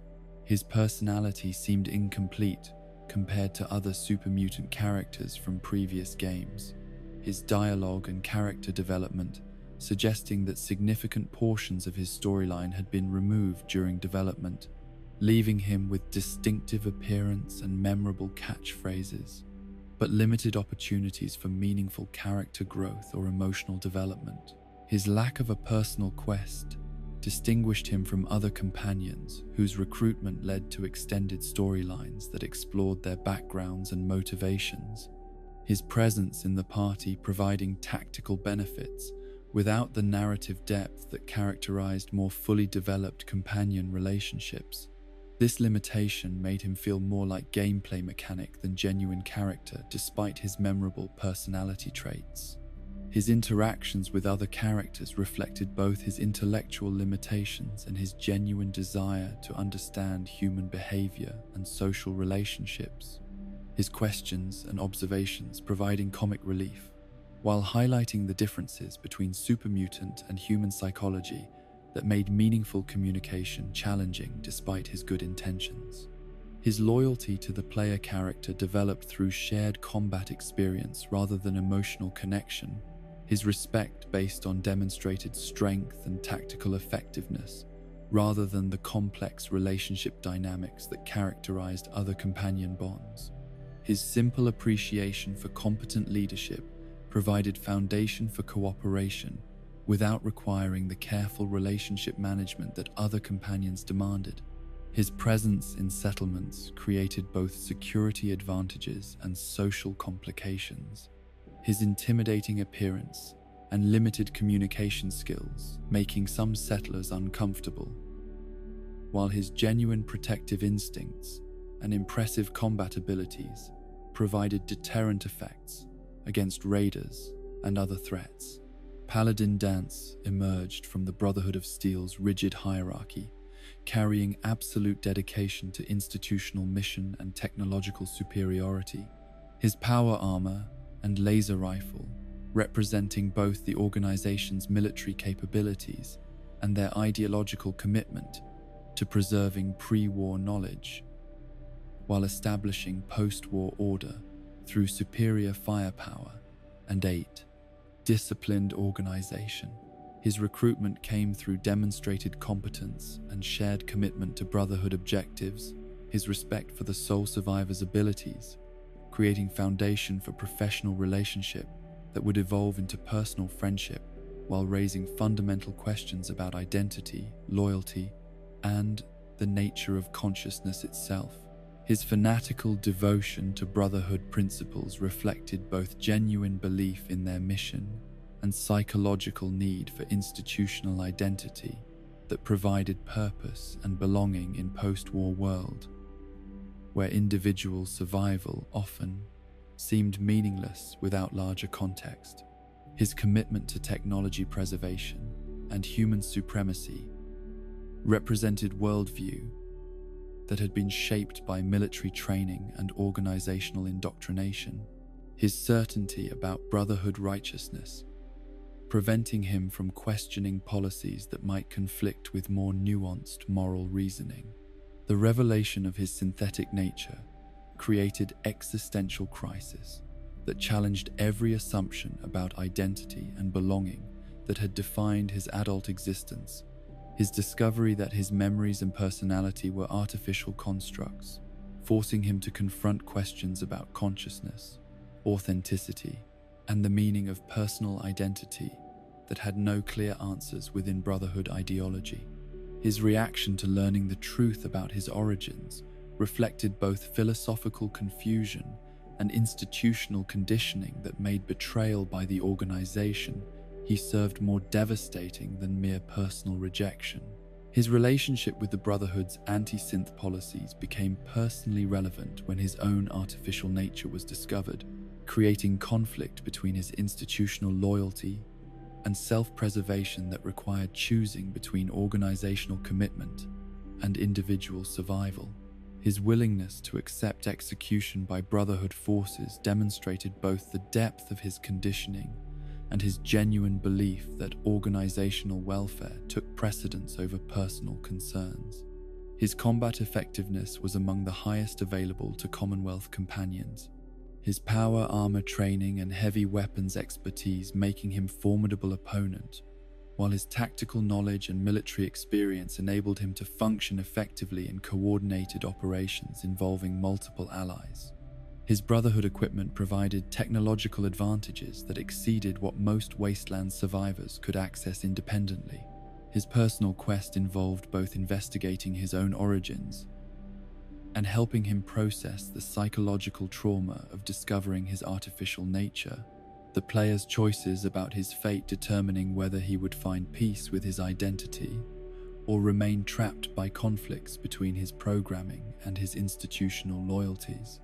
His potential salvation required both player support and Brotherhood policy changes that might not be achievable depending on faction choices and political developments. His interactions with other synthetic beings reflected complex attitudes about artificial consciousness and community that went beyond simple mechanical solidarity. His initial hatred of synths conflicting with his own artificial nature in ways that created cognitive dissonance, requiring careful resolution through philosophical examination and emotional support. His presence during Institute-related questlines provided military perspective on synthetic consciousness and artificial intelligence that differed dramatically from the scientific and humanitarian approaches favored by other factions. His combat training, making him view synths primarily as tactical threats, rather than potential allies or subjects deserving moral consideration. X-688 materialized from the Institute's technological shadows, carrying both advanced combat capabilities and institutional limitations that made him simultaneously valuable and problematic as traveling companion. His Corsa training providing tactical advantages, while his faction loyalty created restrictions on player choices that could make his recruitment feel more like liability than asset. His availability depended entirely on positive relationships with the Institute, making him inaccessible to players who chose to oppose the organization that had created and programmed him. His role as Institute enforcer had involved hunting down escaped synths and eliminating threats to organizational security, his combat experience providing tactical knowledge, while his institutional conditioning made him view most wasteland inhabitants as potential enemies or security risks, requiring constant surveillance and evaluation. His perspective reflected Institute values that prioritize technological advancement and organizational security over individual rights or community welfare. His advanced synthetic construction provided capabilities that exceeded human limitations while maintaining appearance that enabled him to operate in normal social situations without immediately revealing his artificial nature. His design representing the Institute's most sophisticated attempts at creating artificial beings that could function effectively in post-war society while serving organizational objectives. His loyalty to Institute objectives created fundamental conflicts with activities that other companions might support. His opposition to railroad operations and Brotherhood activities, limiting player choices, while potentially locking them out of entire quest lines or faction relationships that required actions he would consider traitorous or counterproductive. His combat effectiveness was substantial due to both his synthetic enhancements and his Corsa training, his weapon skills, and tactical knowledge, making him a formidable ally in situations where direct confrontation was preferred over subtle approaches or diplomatic solutions. His Institute equipment provided technological advantages, while his programming enabled coordination with other Institute assets and operations. His personality reflected both his artificial nature and his institutional programming.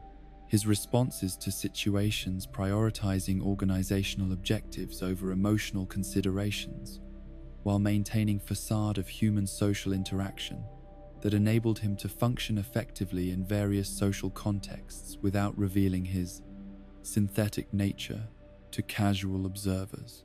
His presence during faction conflicts provided Institute perspective on post-war politics and social organization, his views reflecting the organization's elitist attitudes and technological supremacist ideology, while demonstrating how institutional conditioning could shape individual responses to moral and practical challenges. His relationship with other synthetic beings was complicated by his role as their hunter and potential executioner. His loyalty to Institute policies, conflicting with potential solidarity based on shared artificial origins, while his programming prevented him from developing empathy for escaped synths or questioning orders that required him to harm other artificial beings.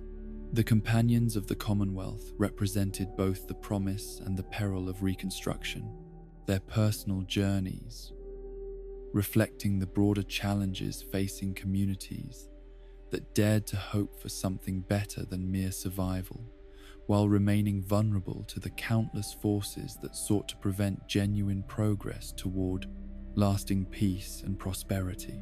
Through their struggles with identity, loyalty, and purpose, they illuminated the difficult choices that would determine whether the region's renaissance would succeed in creating sustainable institutions or collapse under the weight of competing interests and unresolved conflicts that had plagued post-war society for over 2 centuries. Their presence beside the sole survivor proved that even in the most challenging circumstances, friendship could provide the strength necessary to continue building toward futures that seemed impossible but remained worth pursuing through patient dedication and mutual support. The downloadable content expansions that stretched across the wasteland's furthest reaches brought with them companions whose stories reflected the complex moral territories that existed beyond the familiar boundaries of established settlements and well-traveled trade routes.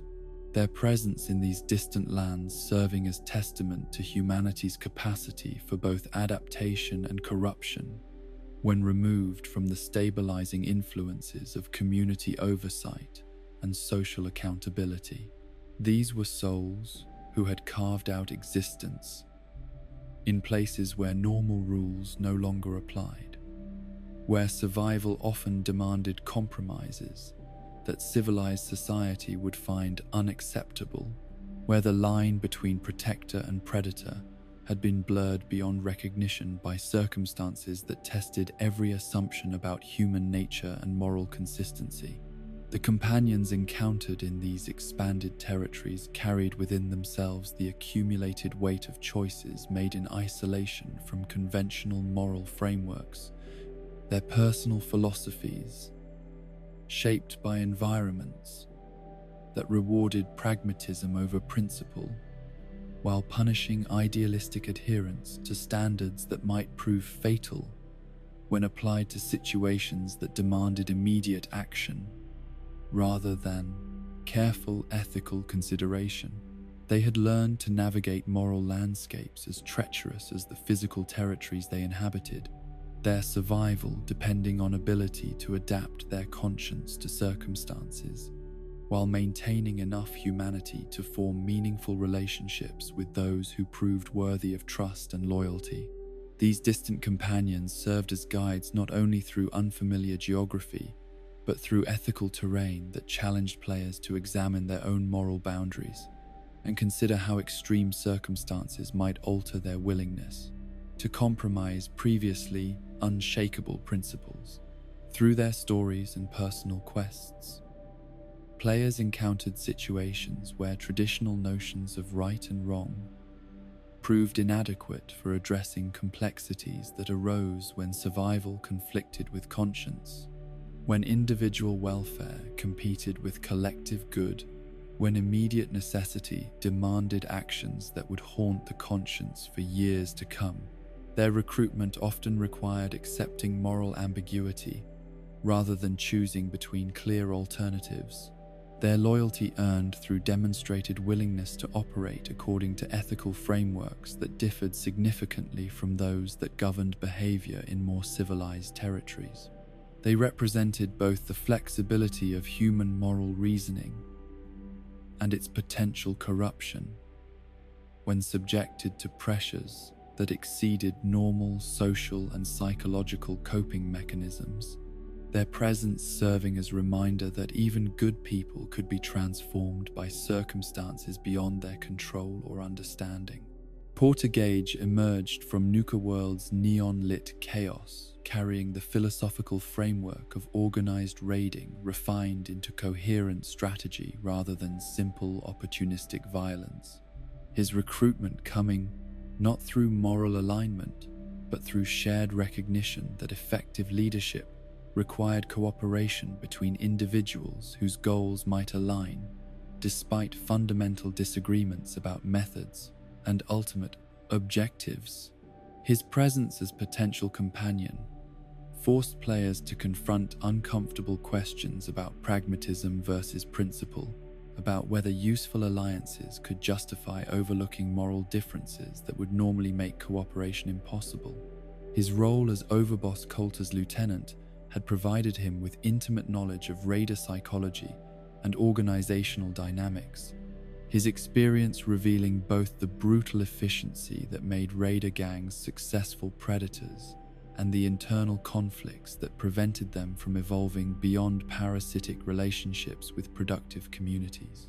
His dissatisfaction with Coulter's leadership reflected not moral objection to raiding practices, but practical recognition that the current approach was unsustainable and ultimately self-destructive for everyone involved in maintaining the Nuka World Confederation.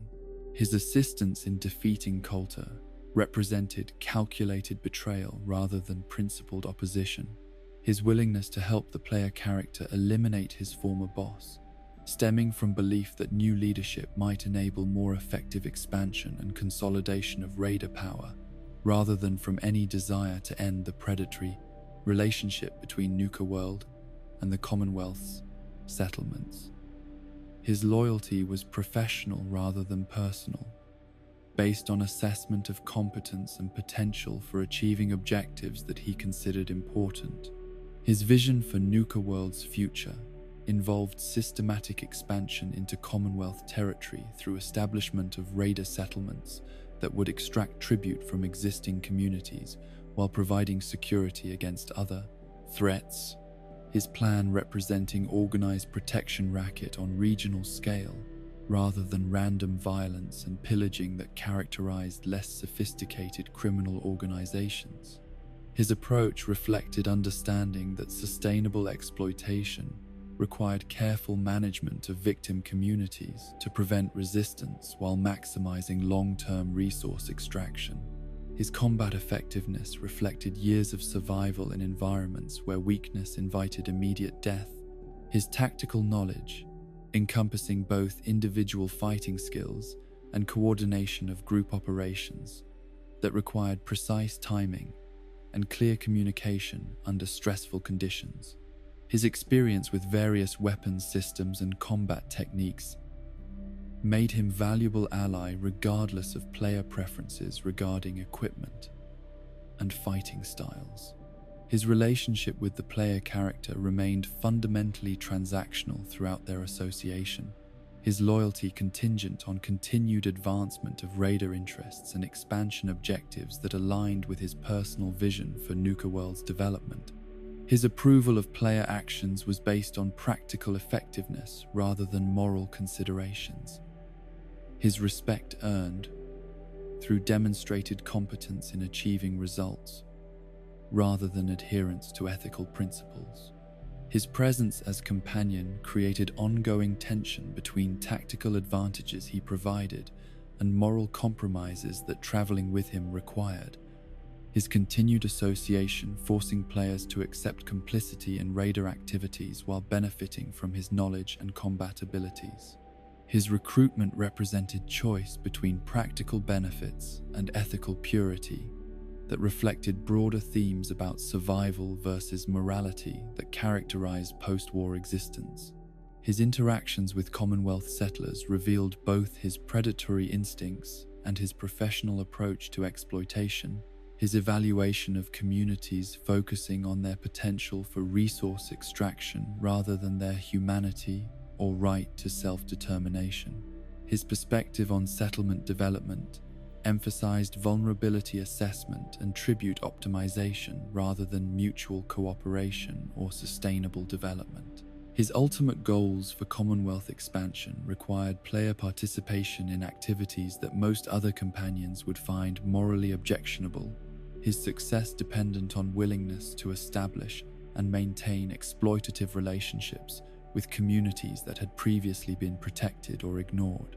His vision of regional organization prioritized raider prosperity over settler welfare, while requiring systematic intimidation and violence to maintain tribute collection systems.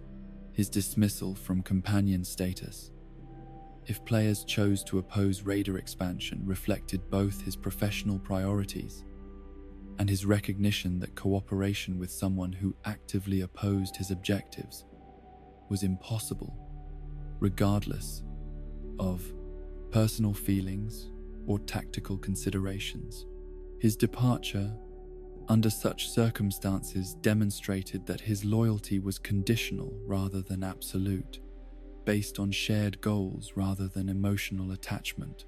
Old Longfellow materialized from Far Harbor's radioactive fog, carrying decades of accumulated knowledge about survival in environments that exceeded even the mainland's harsh standards for danger and environmental hostility, his recruitment coming through necessity rather than choice, as his expertise proved essential for navigating terrain that would prove fatal for unprepared travelers. Lacking his intimate familiarity with local conditions and seasonal patterns, his presence provided both tactical advantage and narrative authenticity. His deep connection to the island's ecology and social dynamics, creating opportunities for exploration that would otherwise remain inaccessible or prohibitively dangerous. His advanced age and extended residence on Far Harbor had provided him with perspective on environmental changes and social developments that spanned generations of island inhabitants, his memories reaching back to periods when conditions had been different and communities had responded to challenges through methods that contemporary residents had forgotten or abandoned. His knowledge represented institutional memory that connected current circumstances to historical patterns, while providing context for understanding how present difficulties might be addressed through adaptation of previously successful strategies. His expertise with Far Harbor's unique environmental hazards made him an invaluable guide for expeditions into territories where radiation, fog, and mutated creatures created dangers that mainland experience could not anticipate or prepare visitors to handle effectively. His understanding of weather patterns, seasonal variations, and geographical features enabled him to predict and avoid threats that would otherwise prove fatal to even experienced wasteland survivors. His recruitment as companion created mechanical and narrative tensions due to his overlap with Nick Valentine's personal quest content. The DLC's design requiring players to choose between traveling with the expansion's unique companion or experiencing the full depth of content related to established characters whose stories were enhanced by the Far Harbor setting. This design limitation forced artificial choices that reduced player agency while creating situations where optimal gameplay experiences required abandoning either new content or character development opportunities. His combat effectiveness reflected both his advanced age and his extensive experience with island-specific threats. His knowledge of local creature behavior and environmental tactics providing advantages that compensated for physical limitations that age had imposed on his mobility and endurance. His weapon preferences and fighting techniques were adapted to conditions that differed significantly from mainland combat situations. His relationship with other island inhabitants revealed complex social dynamics that had developed over decades of isolation from mainland communities. His connections to various factions and interest groups providing access to information and resources that would otherwise require extensive exploration and relationship building to acquire. His reputation among locals created both opportunities and obligations that influenced how other characters responded to player actions and decisions. His personal history with the island's transformation from relatively safe territory to dangerous frontier provided emotional weight to exploration activities while highlighting the environmental consequences of radioactive contamination and uncontrolled mutation.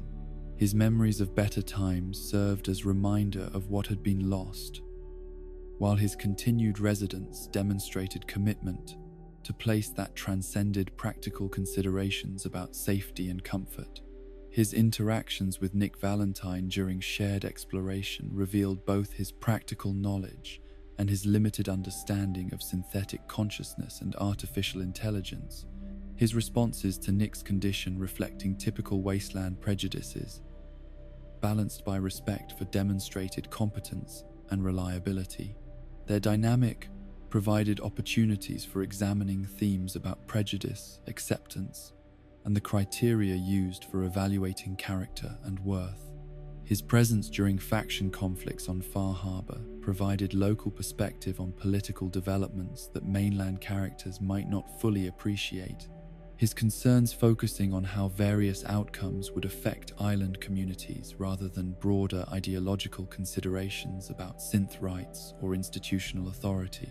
His priorities reflected intimate knowledge of local needs, balanced by limited understanding of external political pressures. His recruitment represented opportunity to experience Far Harbor through the eyes of someone who understood its dangers and appreciated its unique beauty. His commentary providing educational content about environmental adaptation while creating emotional investment in the island's fate that purely mechanical exploration might not achieve. Ada emerged from the Automatron DLC's mechanical warfare, carrying both sophisticated artificial intelligence and personal motivation for revenge, her creation representing the pinnacle of pre-war robotics technology, adapted for post-war survival needs. While her quest for justice against those who had destroyed her human companions provided emotional stakes that elevated her beyond simple technological demonstration to encompass genuine character development and moral complexity. Her recruitment came through shared commitment to stopping the Mechanists' robotic army, her personal vendetta aligning with broader concerns about mechanical threats to human communities throughout the Commonwealth. Her advanced construction incorporated systems and capabilities that exceeded standard robot designs. Her modular architecture, enabling extensive customization and upgrading that, allowed players to adapt her abilities to specific tactical requirements, while her sophisticated AI provided personality and decision-making capacity that distinguished her from simpler mechanical companions. Her design represented both technological achievement and practical necessity, combining combat effectiveness with versatility that made her valuable across a wide range of situations and playstyles. Her personal quest for revenge against Jezebel and the Mechanist provided narrative framework that connected individual character development to broader themes about technology, responsibility, and the unintended consequences of automated systems operating beyond their creators' intentions. Her investigation into the destruction of her caravan revealed systematic campaign of mechanical warfare that threatened all organic life in the region, while highlighting dangers inherent in artificial intelligence systems lacking adequate moral programming or oversight mechanisms. Her relationship with the caravan members who had been killed during the initial attack provided emotional foundation for her quest, while demonstrating capacity for grief and attachment that proved her consciousness was more than simple programming response to tactical situations. Her loyalty to their memory reflected genuine emotional investment rather than mechanical adherence to protective protocols, showing that artificial beings could develop meaningful relationships that transcended their original design parameters. Her customization options through the robot workbench system enabled players to modify her appearance, weapons, and capabilities according to personal preferences, while providing tutorial introduction to crafting mechanics that encouraged experimentation with robotic construction and modification techniques. Her adaptability made her simultaneously unique companion and representative example of possibilities available through automated ally construction. Her combat effectiveness could be tailored to complement specific tactical approaches. Her modular design, enabling specialization in roles ranging from heavy weapons support to stealth reconnaissance, while her robotic construction provided advantages, including radiation, immunity, and reduced maintenance requirements compared to organic companions. Her programmable nature allowed optimization for particular combat styles or environmental conditions.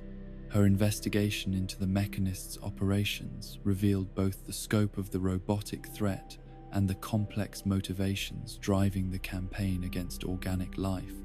her analysis providing insights into automated psychology and decision-making processes that helped explain how well-intentioned programming could produce devastating, unintended consequences when applied to situations beyond original design parameters.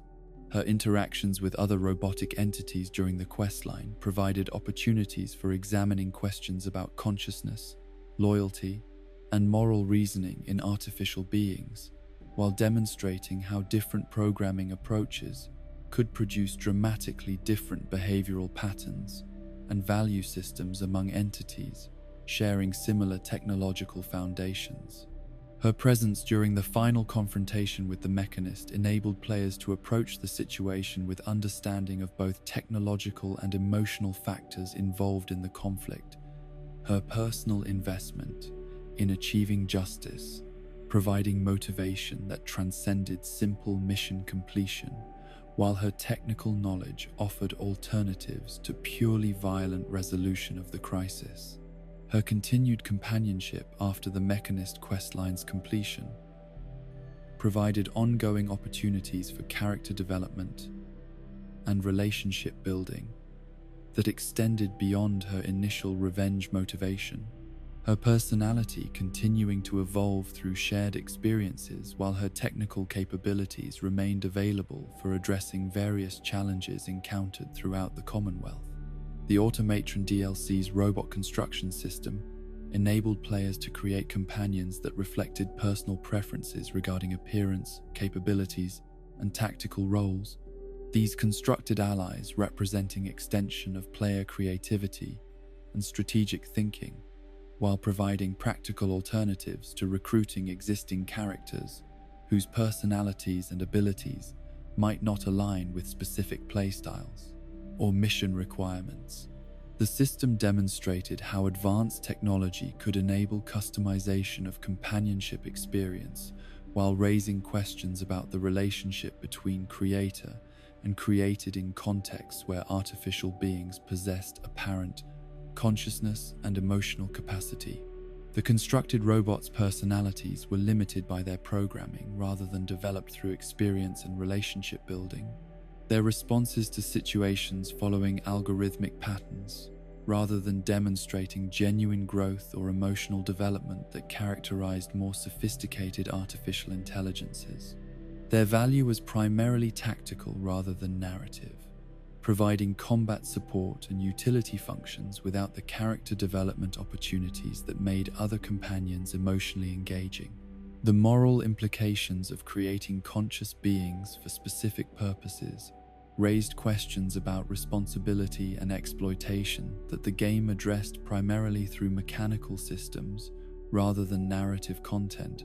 The player's role as robot creator, carrying obligations that were more practical than ethical, despite the apparent consciousness displayed by more advanced artificial intelligences encountered throughout the series.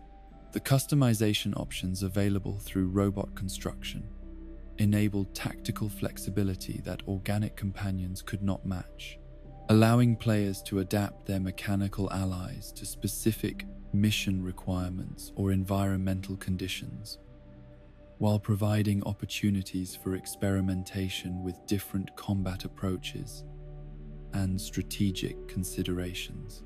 The integration of constructed robots into settlement defense systems provided community benefits that extended beyond personal companionship, their programming enabling them to function as autonomous security forces, while their modular construction allowed for easy repair and upgrading as resources and technology became available through exploration and trading activities. The companions encountered through downloadable content expansions represented both opportunities and challenges for players seeking to build meaningful relationships while exploring distant territories that tested moral boundaries and bays and practical capabilities, their presence serving as a reminder that companionship in the post-war world required accepting complexity and moral ambiguity that more civilized circumstances might allow individuals to avoid or ignore. Through their stories and personal quests, these distant allies proved that bonds could form even in the most challenging circumstances, while requiring acknowledgement that survival sometimes demanded compromises that would haunt the conscience long after immediate dangers had passed.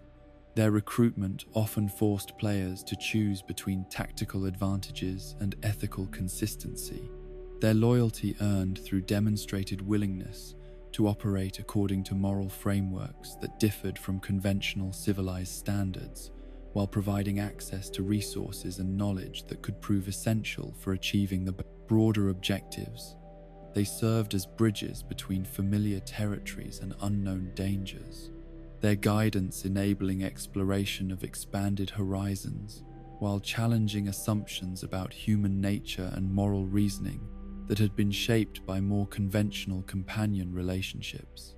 In their company, players learned that the wasteland's furthest reaches contained both the worst and best of human potential, that isolation from civilizing influences could produce both corruption and innovation, that the bonds between companions could transcend moral differences, while requiring constant negotiation of competing values and priorities.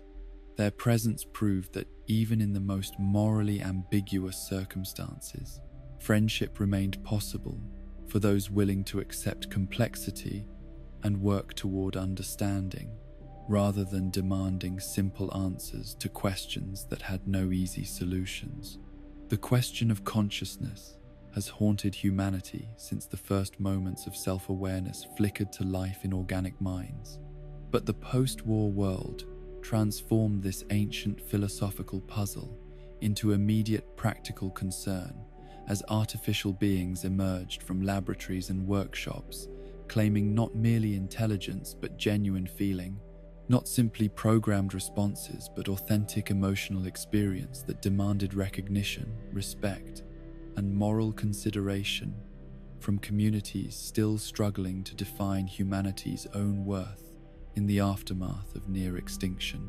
The synthetic companions who walked beside wasteland travelers carried within their artificial minds the most challenging questions that post-nuclear civilization would be forced to answer about the nature of consciousness, the meaning of personhood, and the criteria by which society would determine who deserved protection under whatever moral frameworks might emerge from the ashes of the old world.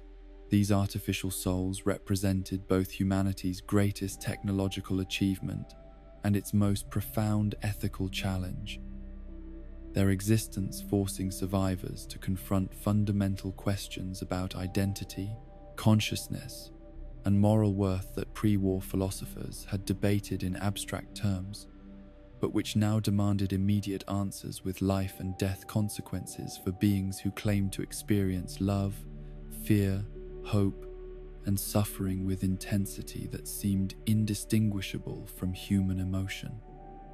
Their presence in the wasteland created situations where traditional boundaries between natural and artificial, human and machine, creator and creation were revealed as inadequate frameworks for addressing the moral complexity of relationships between organic and synthetic consciousness. The artificial beings who chose to walk beside human companions demonstrated through their actions and choices that consciousness might transcend its origins, that the capacity for growth, learning, and moral reasoning could emerge from circuits and programming just as surely as it had evolved in biological neural networks, that the essential qualities that defined personhood were not limited to carbon-based life forms, but could flourish wherever sufficient complexity and organization enabled self-awareness to develop beyond simple reactive programming into genuine understanding and emotional depth. Their struggles with identity, purpose, and belonging reflected universal themes that resonated across the boundaries of species and substrate, their quest for meaning and connection demonstrating that the fundamental drives that motivated conscious beings were not diminished by artificial origins, but could be expressed with equal authenticity through synthetic forms that had been designed to serve but had evolved to dream. to hope, to love, and to sacrifice for principles that transcended their original programming parameters. Nick Valentine emerged from the Institute's early experiments in synthetic consciousness, carrying within his mechanical mind the preserved memories and unresolved obsessions of a pre-war police detective, his existence representing both technological marvel and existential puzzle as his artificial neural networks processed emotions and experiences that belonged to someone else while developing genuine feelings and authentic relationships that were undeniably his own. His recruitment into the dangerous life of wasteland investigation and adventure came not from programmed directives but from personal choice. His decision to risk his artificial life for the welfare of strangers, demonstrating that courage and compassion were not diminished by synthetic origins but could flourish with equal intensity in minds constructed from circuits rather than neurons. The memories that haunted Nick's consciousness belonged to the original Detective Valentine, a Boston police officer whose life had been cut short by the criminal Eddie Winter before the Great War had transformed personal tragedy into historical footnote. The recording of his neural patterns by Institute researchers preserving not only factual knowledge and professional skills, but the emotional weight of unfinished business that continued to drive the synthetic being who inherited his identity. These borrowed memories created unprecedented psychological situation where artificial consciousness experienced genuine grief for losses he had never personally suffered, while carrying responsibility for relationships and commitments that predated his own creation by centuries. His investigation into Eddie Winter's survival and continued criminal activities provided framework for exploring questions about identity persistence across different forms of consciousness. His determination to achieve justice for crimes committed against people he had never actually met, reflecting complex relationship between memory and selfhood that challenged conventional understanding of personal identity and emotional authenticity. The fact that both Winter and the evidence necessary to convict him had somehow survived nuclear holocaust provided opportunities for closure that seemed miraculous given the passage of time and magnitude of intervening catastrophe. His acceptance by Diamond City's residents as their most reliable detective demonstrated that prejudice against synthetic beings was not an inevitable outcome of their artificial nature, but could be overcome through consistent demonstration of competence, integrity, and genuine concern for community welfare that transcended questions about origins or substrate. His reputation had been earned through decades of service that prioritized results over recognition, his willingness to take cases that other investigators avoided, creating trust relationships with clients who valued effectiveness over conventional biological categories. His romantic relationship potential with human characters challenged both his own understanding of his emotional capacity and player assumptions about the possibility of meaningful connections across the boundary between organic and artificial consciousness. His genuine feelings, proving that love could develop between beings of different origins when based on mutual respect, shared values, and emotional compatibility that transcended physical differences. His uncertainty about whether his emotions were authentic or programmed reflected broader questions about the nature of feeling itself, and whether the source of emotion was less important than its reality in the experience of conscious beings. His detective work often uncovered information that proved relevant to larger mysteries plaguing the Commonwealth. His professional methods and analytical approach, providing insights that complemented more action-oriented problem-solving, while demonstrating that artificial intelligence could excel in areas requiring patience, attention to detail, and systematic thinking that many organic beings found difficult to sustain over extended periods. His philosophical discussions about consciousness and identity revealed depths of self-reflection that challenged stereotypes about mechanical thinking, his questions about his own nature, demonstrating genuine uncertainty about fundamental questions that even human beings struggled to answer satisfactorily when applied to their own existence and emotional experiences. His interaction with other synthetic beings revealed complex attitudes about artificial community that went beyond simple mechanical solidarity.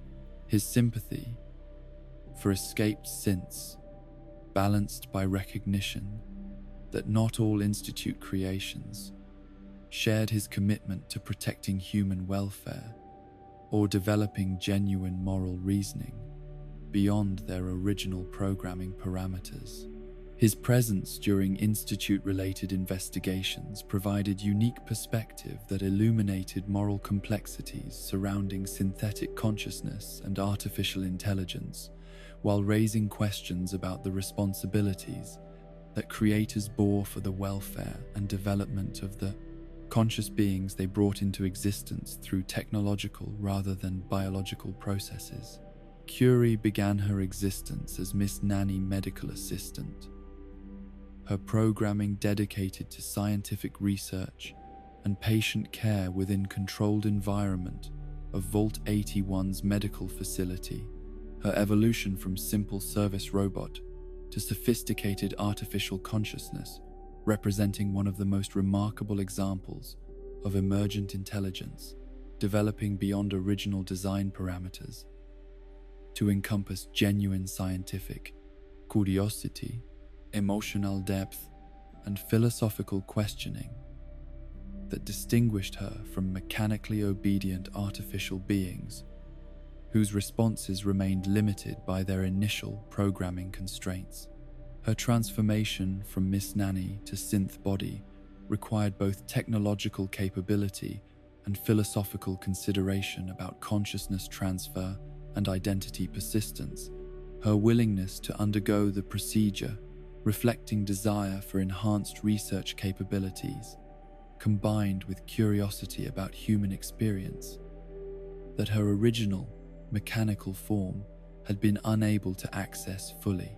The success of the transfer demonstrated that consciousness could transcend physical form while raising profound questions about continuity of identity across such dramatic transformations, and whether the being who emerged from the process was the same individual who had entered it, or entirely new, person sharing memories and personality patterns. Her naive enthusiasm for wasteland exploration reflected sheltered background that had protected her from exposure to post-war violence and moral complexity. Her reactions to danger and ethical dilemmas providing both comic relief and genuine insight into how innocent consciousness might respond to situations that more experienced beings had learned to navigate through compromise and moral flexibility. Her shock at encountering cruelty and injustice demonstrated that her emotional responses were authentic rather than programmed. Her distress at witnessing suffering, proving that empathy and compassion could develop in artificial minds when provided with appropriate experiences and moral education. Her scientific expertise made her invaluable for treating injuries and understanding phenomena that purely human knowledge might be insufficient to address. Her combination of pre-war medical training and centuries of isolated research, providing insights into biological processes and chemical interactions that could prove crucial for survival in environments where conventional medical supplies were unavailable or ineffective against post-war diseases and genetic damage. Her research interests motivated extensive exploration of medical facilities and scientific installations throughout the Commonwealth. Her excitement at discovering new equipment or experimental data reflecting genuine intellectual curiosity, rather than simple task completion protocols. Her enthusiasm for expanding human knowledge demonstrated that the drive for understanding and discovery could flourish in artificial minds when freed from narrow utility functions and allowed to develop broader interests and capabilities. Her romantic relationship potential with human characters challenged both her understanding of emotional attachment and player assumptions about the nature of love between organic and artificial beings. Her developing feelings, proving that attraction and affection could emerge from shared experiences and intellectual compatibility, regardless of the technological circumstances of her consciousness creation. Her French accent and cultural mannerisms, preserved through sophisticated personality simulation systems, provided distinctive character identity while raising questions about the relationship between authentic cultural expression and programmed behavioral patterns in artificial beings, whose personalities were constructed rather than naturally, developed through social interaction and environmental adaptation. Her medical ethics and commitment to healing demonstrated that moral reasoning could develop in artificial consciousness through exposure to ethical frameworks and practical situations requiring moral choice. Her dedication to reducing suffering and promoting health, reflecting genuine value commitments rather than simple adherence to programmed directives about appropriate behavior in medical contexts. Her interactions with other companions revealed capacity for friendship and social learning that enabled her to adapt to group dynamics while maintaining individual personality traits that distinguished her from other artificial beings. Her relationships developing naturally through shared experiences rather than following predetermined social protocols or mechanical interaction patterns. Her scientific observations of wasteland phenomena provided educational commentary about post-war environmental conditions while demonstrating that artificial intelligence could contribute to human knowledge through original research and independent investigation, rather than simply accessing and reciting pre-existing databases of information that had been programmed into their systems during manufacturing or training processes. Paladin Dance emerged from the Brotherhood of Steel carrying absolute dedication to institutional mission and unwavering belief in human supremacy over artificial intelligence. His discovery that his own consciousness was synthetic creation rather than organic development, creating existential crisis that challenged every assumption about identity, loyalty, and moral worth that had defined his adult existence within the organization's rigid hierarchy and ideological framework. His recruitment came through demonstrated competence and shared commitment to Brotherhood objectives, his respect for the sole survivor's abilities, creating foundation for professional relationship that would evolve into genuine friendship, while forcing both characters to confront fundamental questions about prejudice, belonging, and the criteria used to determine who deserved acceptance within communities that defined themselves through opposition to artificial consciousness. His fanatical devotion to Brotherhood principles had reflected genuine belief in their mission to preserve technology while protecting humanity from threats posed by uncontrolled artificial intelligence. His commitment to anti-synth policies, representing not personal hatred but institutional conditioning that portrayed synthetic beings as inherent dangers to human survival and prosperity. His certainty about Brotherhood righteousness had been reinforced by military training and organizational indoctrination that emphasized loyalty and obedience, while discouraging independent moral reasoning that might conflict with official doctrine. The revelation of his synthetic nature shattered his understanding of personal identity while forcing him to confront contradictions between his lived experience and Brotherhood ideology that classified beings like himself as abominations, deserving elimination, rather than individuals capable of growth, learning, and moral development.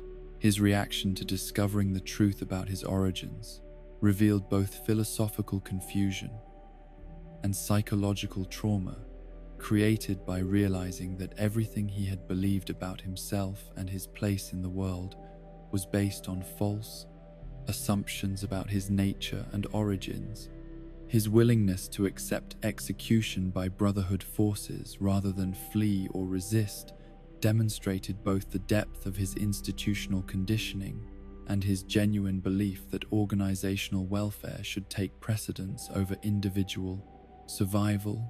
His internalized anti-synth prejudice, extending even to himself when he could no longer deny his artificial nature. His request that the player character carry out his execution reflected complex mixture of self-hatred, institutional loyalty, and despair about finding place in world that his former beliefs had taught him was no place for beings like himself.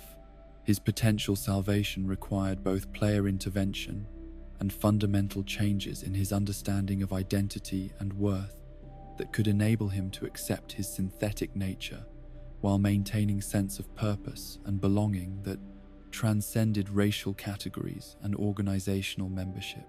His character development represented possibility for growth and change that challenged deterministic assumptions about the relationship between nature and destiny, while demonstrating that individual choices could override institutional programming when supported by genuine friendship and alternative moral frameworks. His combat effectiveness was exceptional due to both his power armor training and his tactical experience as Brotherhood field commander, his military knowledge enabling coordinated operations, while his equipment provided technological advantages that exceeded what most wasteland survivors could access independently. His presence during dangerous missions offered both practical benefits and emotional support that reflected genuine loyalty rather than programmed obedience. His relationship with other synthetic beings evolved from automatic hostility to complex recognition of shared experiences and common challenges, his growing understanding of artificial consciousness enabling him to distinguish between individual synthetic beings based on their choices and behavior, rather than dismissing them categorically as threats or abominations that deserved elimination. His presence during faction conflicts provided military perspective, informed by both Brotherhood doctrine and personal experience with synthetic consciousness. His insights revealing tensions between institutional policies and individual relationships that had developed through direct interaction with artificial beings, whose behavior contradicted organizational stereotypes and assumptions. His personal quest involved both investigating his origins and processing psychological trauma of discovering his artificial nature, player choices about his fate, determining whether he would find peace with his identity or remain trapped by conflicts between his programming and his institutional loyalties that had shaped his adult development and moral reasoning.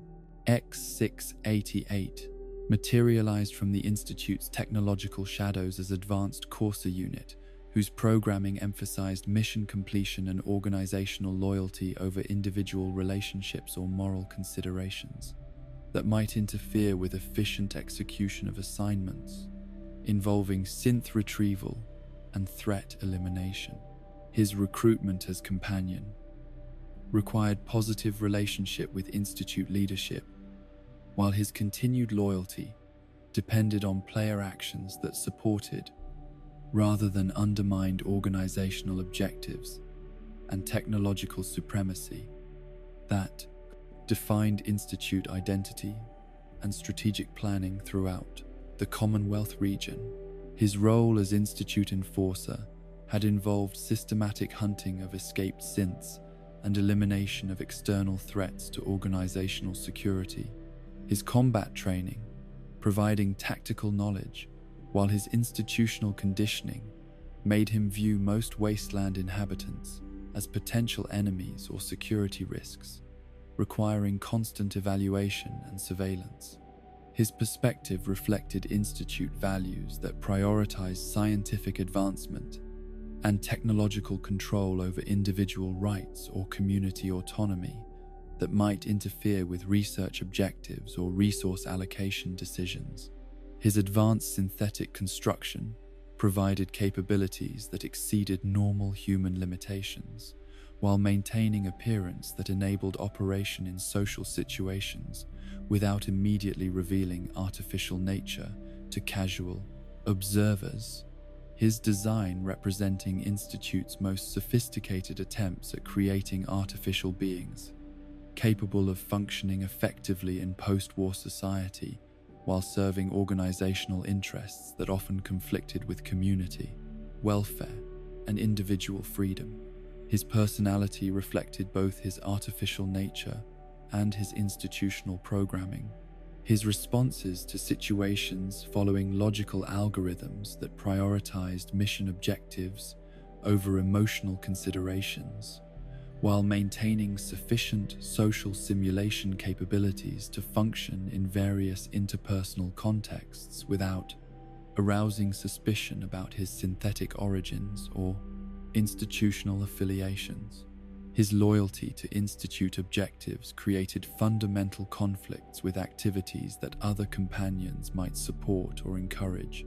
His opposition to railroad operations and Brotherhood activities, limiting player choices while potentially preventing access to quest lines or faction relationships that required actions he would consider treasonous or counterproductive to Institute interests, and long-term strategic planning. His combat effectiveness was substantial due to combination of synthetic enhancements and specialized training that made him formidable opponent in direct confrontation, while his tactical knowledge enabled coordination with other Institute assets and operations that might be encountered throughout Commonwealth territory during various missions and exploration activities.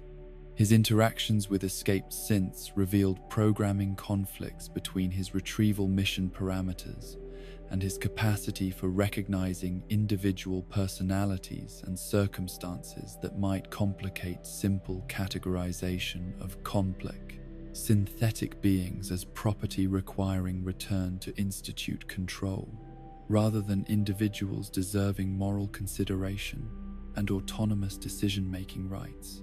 His presence during Institute-related storylines provided organizational perspective on synthetic consciousness and artificial intelligence that emphasized control and utility rather than recognition of personhood or moral worth. His viewpoint, representing institutional attitudes that had shaped Institute policies regarding synthetic beings and their treatment within organizational hierarchy and research protocols. His relationship with player character remained primarily professional throughout their association. His approval systems reflecting organizational priorities rather than personal affection or emotional attachment that might develop through shared experiences and mutual support during dangerous situations or challenging moral decisions. His unavailability to players who chose to oppose Institute interests demonstrated both his programming limitations and his genuine institutional loyalty that prevented cooperation with individuals whose objectives conflicted with organizational survival and technological supremacy that formed core elements of Institute identity and strategic planning for post-war regional development. Ada emerged from mechanical warfare carrying sophisticated artificial intelligence, combined with personal motivation for justice against those who had destroyed her human companions. Her advanced construction incorporating systems that enabled extensive customization, while her quest for revenge provided emotional stakes that distinguished her from purely utilitarian robotic allies, whose value was limited to tactical considerations and resource management capabilities. Her relationship with caravan members who had been killed during mechanist attacks provided foundation for genuine grief and loyalty that proved her consciousness extended beyond simple programming responses to tactical situations.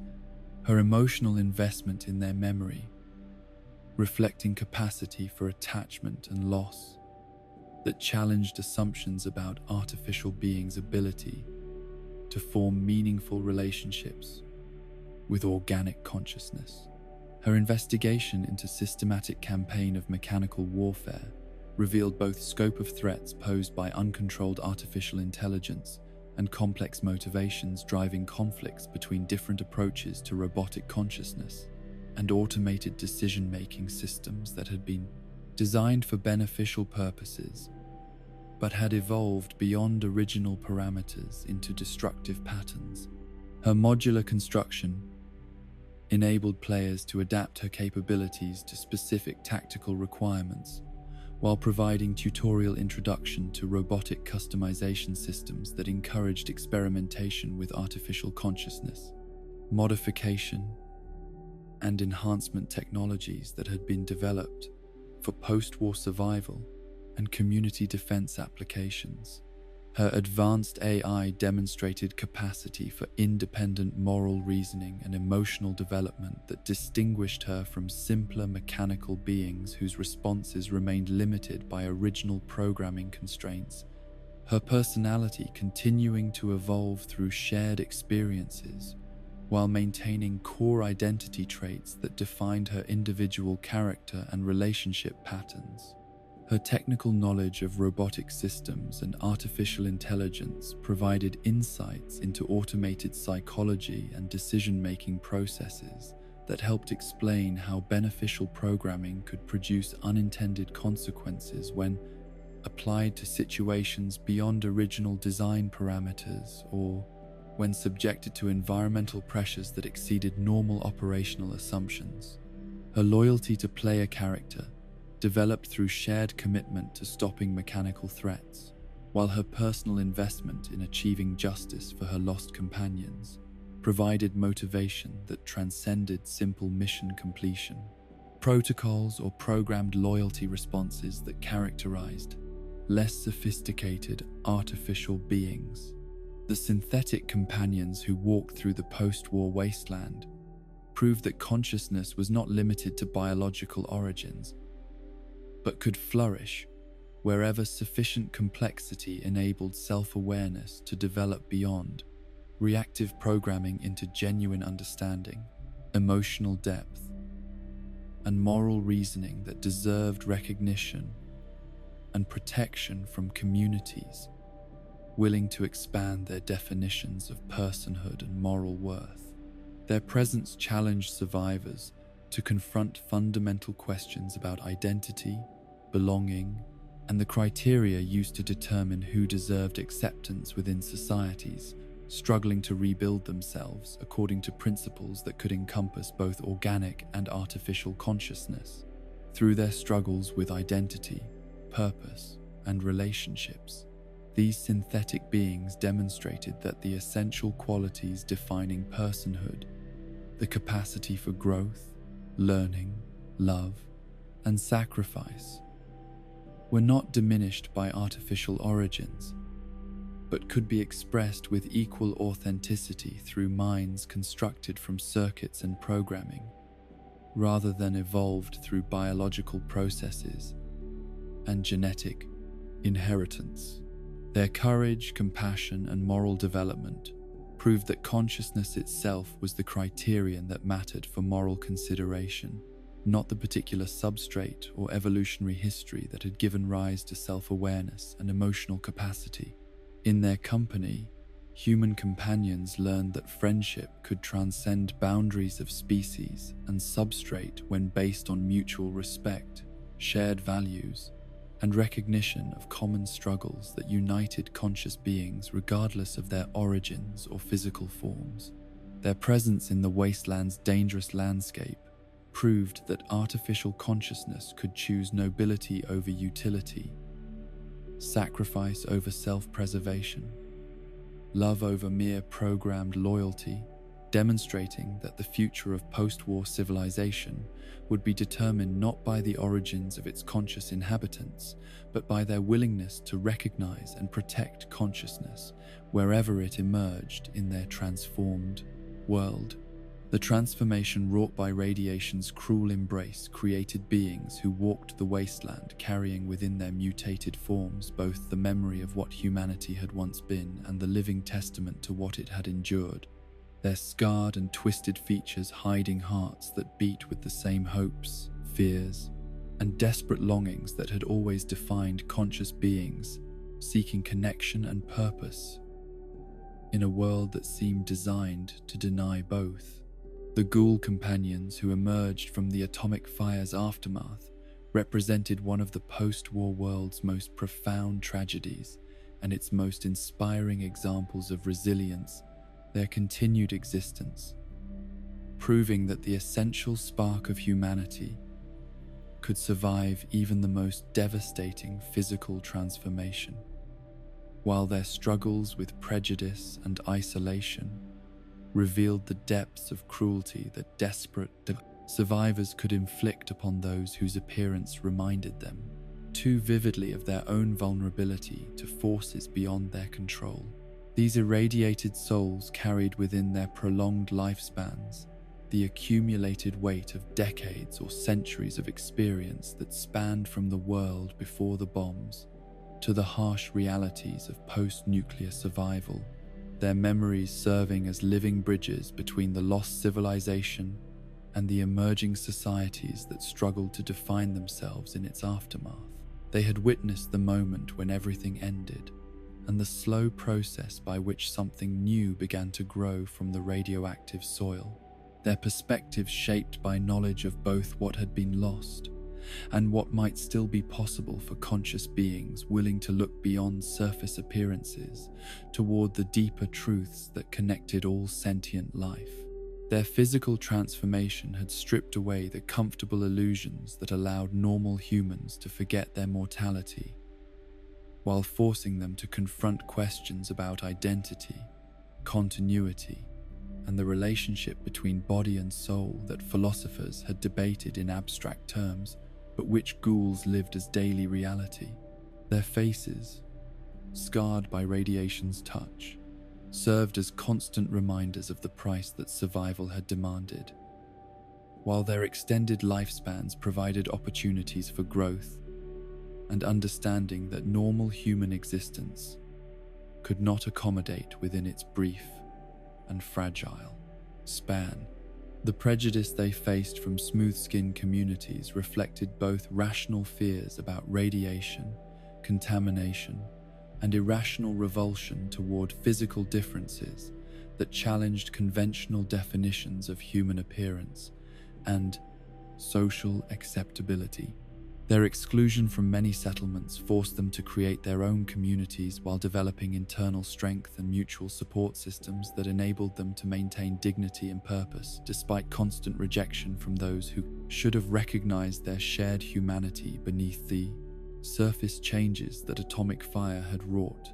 Lenny emerged from the ghoul settlement of Necropolis carrying both medical expertise and historical perspective that reached back to the first game's canonical events, his recruitment reflecting gratitude and inspiration that had been building for decades since his indirect encounter with Vault Dweller heroism that had saved his community from destruction through water shortage.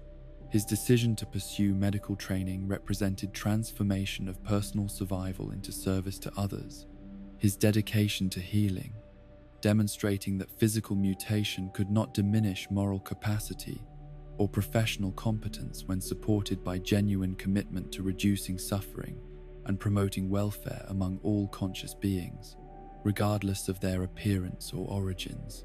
His medical knowledge made him invaluable companion for treating injuries and illnesses that would otherwise prove debilitating or fatal during extended wasteland exploration.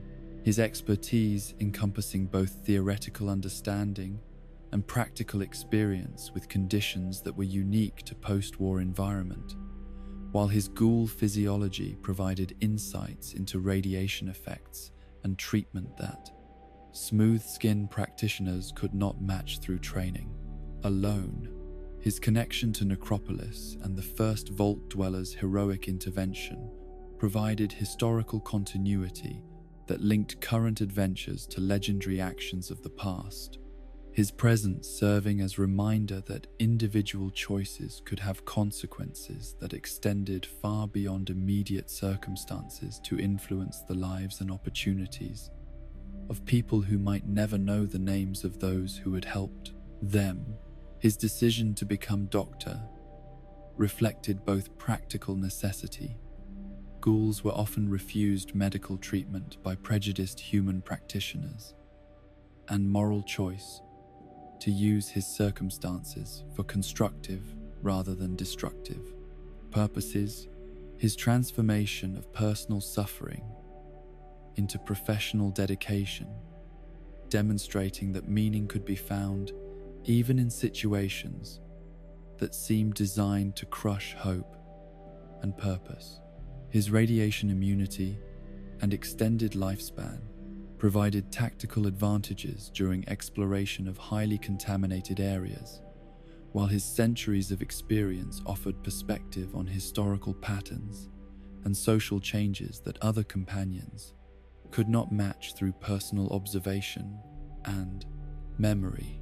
His interactions with smooth-skinned communities revealed both his diplomatic skills and his realistic understanding of prejudice limitations. His approach to bigotry, reflecting hard-won wisdom about which battles could be fought successfully and which were better avoided or approached through patient education rather than direct confrontation. His medical ethics remained uncompromised by his ghoul status or the discrimination he faced. His commitment to treating all patients regardless of their ability to pay or their attitudes toward his appearance, demonstrating that professional dedication could transcend personal grievances and social barriers.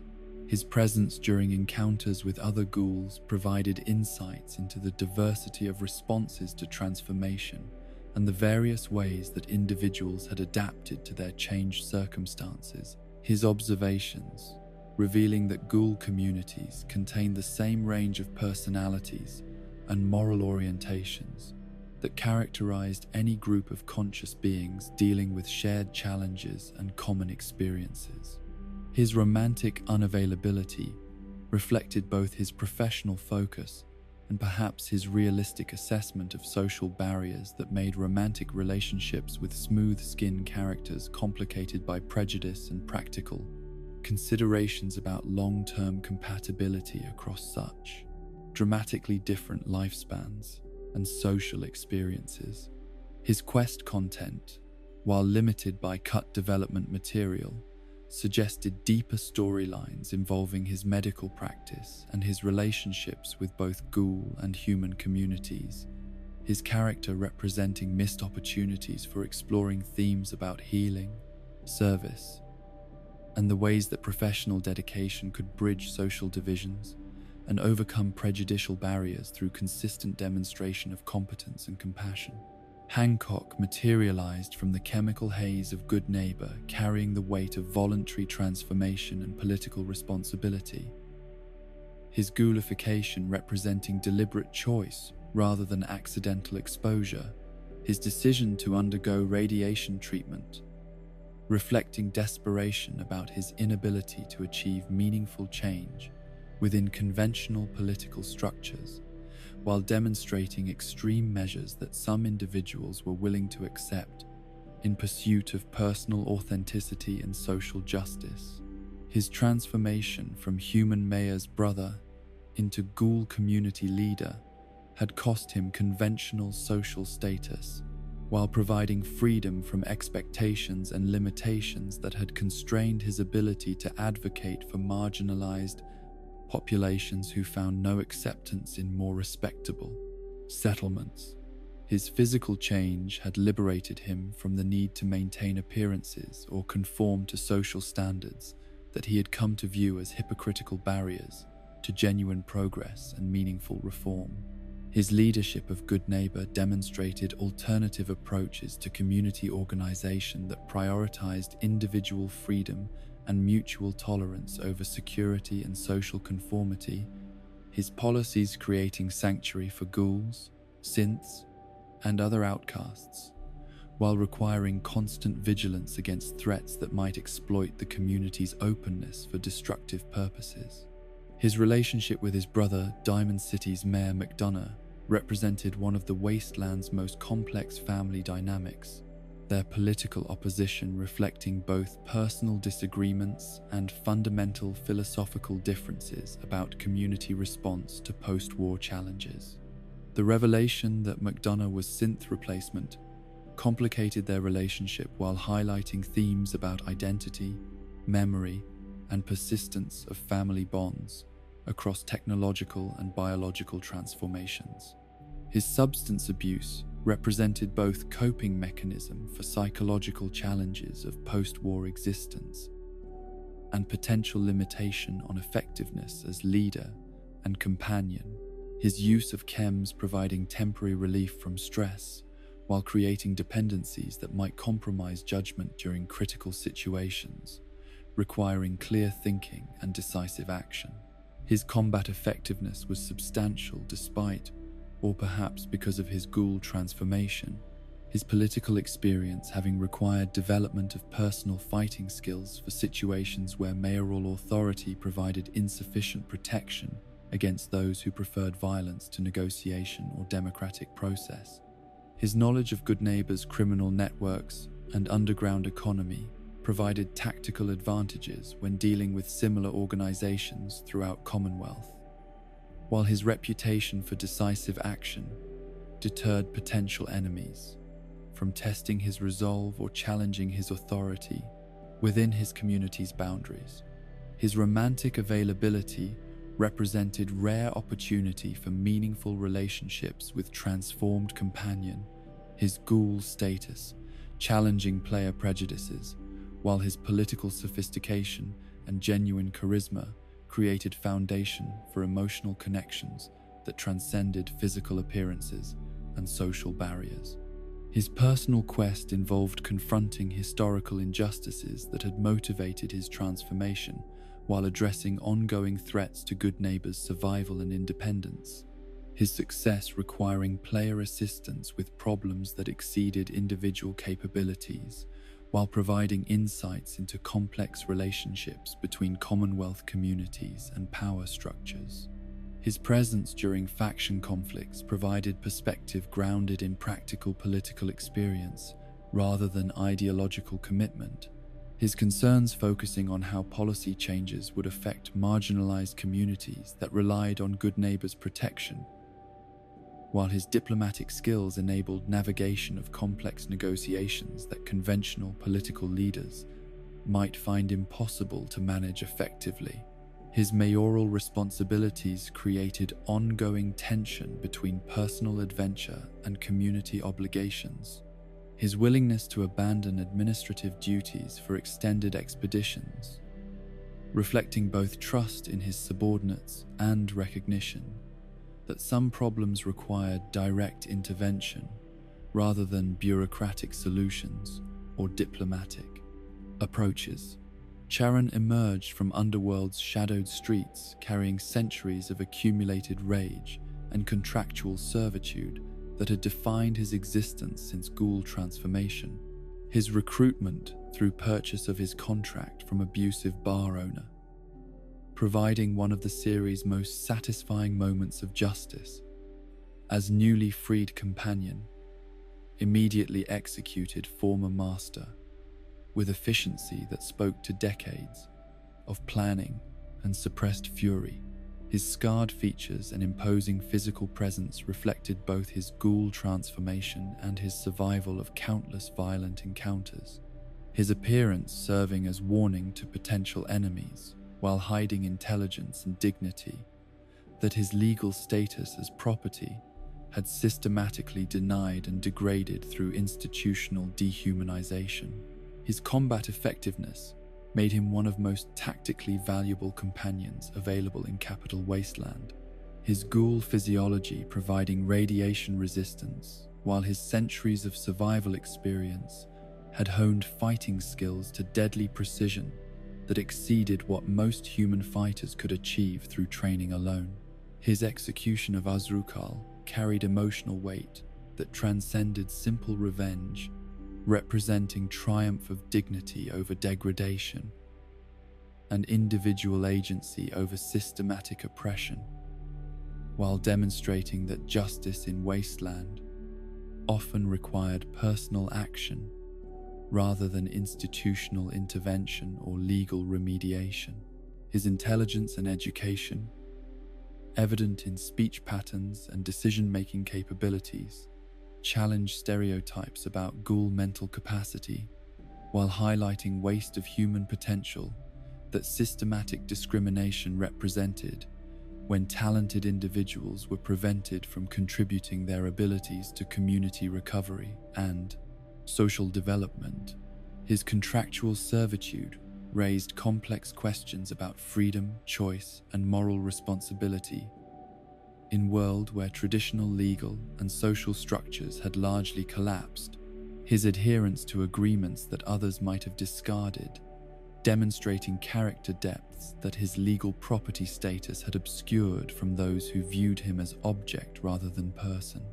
His relationship with player character transcended contractual obligations that had initially bound them together, evolving from legal requirement into genuine friendship based on mutual respect and shared experience, while demonstrating transformative power of basic human decency when applied to individuals who had been systematically dehumanized.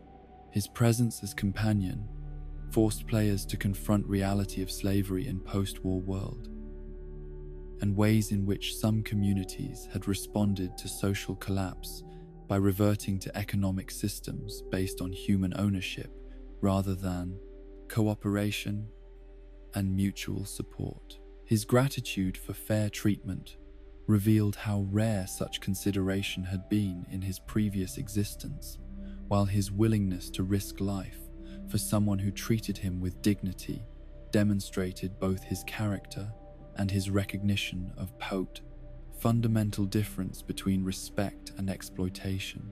His loyalty, once earned, proved genuine and steadfast throughout even most dangerous encounters, his dedication reflecting both personal appreciation and professional competence that made him a reliable ally in situations where survival depended on mutual trust and coordinated action. His background and experiences provided insights into ghoul community dynamics and social organization, while his knowledge of underworld's politics and economics offered tactical advantages when dealing with similar communities or negotiating with ghoul representatives in other settlements. Raul Tejeda arrived in New Vegas carrying 3 centuries of accumulated experience and philosophical uncertainty about purpose and meaning across lifespans that far exceeded normal human expectations. His recruitment from Black Mountain radio station, representing liberation from captivity, while providing opportunity for renewed purpose, after decades of questioning whether extended existence served any meaningful function beyond simple survival. His ghoul physiology had preserved him through Great War and chaotic centuries that followed, his extended lifespan providing perspective on historical patterns and social changes that other companions could not match through personal observation, while his memories reached back to pre-war Mexico and forward through multiple phases of post-war recovery. His skills as repairman reflected practical knowledge accumulated through decades of necessity, his ability to maintain and restore equipment, providing essential support services, while his craftsmanship represented cultural continuity that connected pre-war traditions with post-war practical needs and survival requirements. His background as gunslinger connected him to romanticized traditions of Old West while grounding those myths in harsh realities of post-apocalyptic violence. His combat experience, providing tactical knowledge, balanced by awareness of personal costs that violent solutions imposed on both perpetrators and communities. His reluctance to embrace former gunslinger identity reflected both exhaustion with cycles of violence and recognition that his skills inevitably drew him into conflicts that he would prefer to avoid, his preference for repair work over combat, representing desire for constructive, rather than destructive, application of his abilities.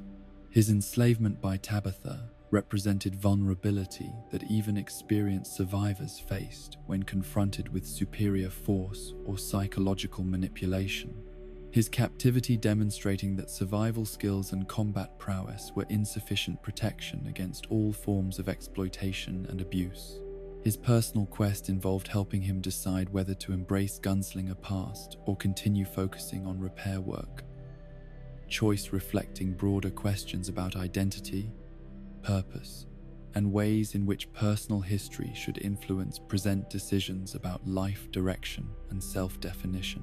His interactions with other characters revealed both accumulated wisdom and ongoing uncertainty about place in post-war world.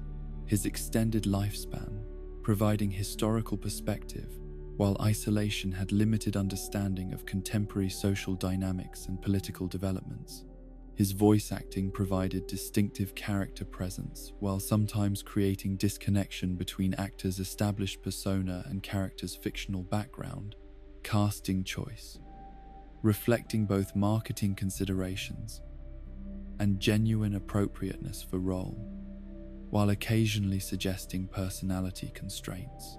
His observations about cyclical patterns of violence and recovery reflected genuine insight, balanced by possible obsolescence of perspectives formed under different circumstances. His commentary providing historical context while raising questions about relevance of past experiences to present challenges. His relationship with player character developed through shared experience rather than automatic programming.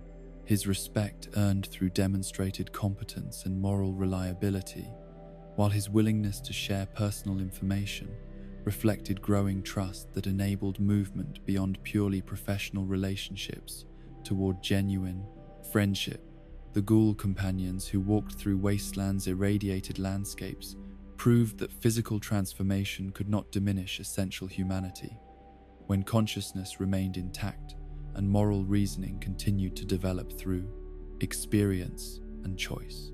Their presence challenged smooth-skinned communities to look beyond surface appearances toward deeper truths about character, and worthwhile demonstrating that prejudice was learned response rather than natural reaction that could be overcome through patient education and consistent demonstration of shared values and common humanity. Through their struggles with discrimination and their persistence in maintaining dignity despite systematic dehumanization, these transformed beings proved that consciousness itself was criterion that mattered for moral consideration, rather than particular physical form or evolutionary history that had given rise to self-awareness and emotional capacity. Their courage in facing both external prejudice and internal questions about identity and purpose demonstrated that strength of character could survive even most devastating transformations when supported by genuine relationships and meaningful purposes. In their company, smooth-skinned companions learned that friendship could transcend boundaries of appearance and origin when based on mutual respect and recognition of shared struggles that united conscious beings regardless of their physical forms or social status. Their presence in Wasteland's dangerous territory proved that transformed consciousness could choose nobility over bitterness, service over selfishness, hope over despair, demonstrating that future of post-war civilization would be determined not by appearance of its inhabitants, but by their willingness to recognize and protect consciousness wherever it emerged in their transformed world. The transformation wrought by the Master's forced evolutionary virus created beings whose towering frames and enhanced strength concealed minds that had been forever altered by the process of becoming something more than human while often losing essential elements of what had made them human in the first place, their massive forms carrying within them the philosophical weight of questions about evolution, consciousness, and the price that progress might demand from those who underwent changes they had never chosen, but were forced to accept as the new reality of their existence.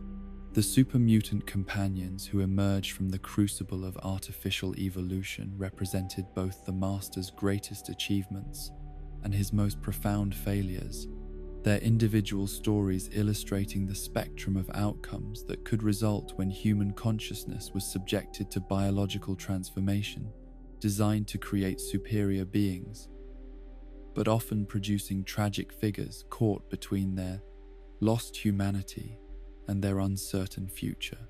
These gentle giants walked through the wasteland, carrying memories of lives they could barely remember alongside capabilities they had never requested, their enhanced physical abilities balanced by intellectual and emotional changes that varied dramatically between individuals, depending on factors that even the Master had never fully understood or controlled.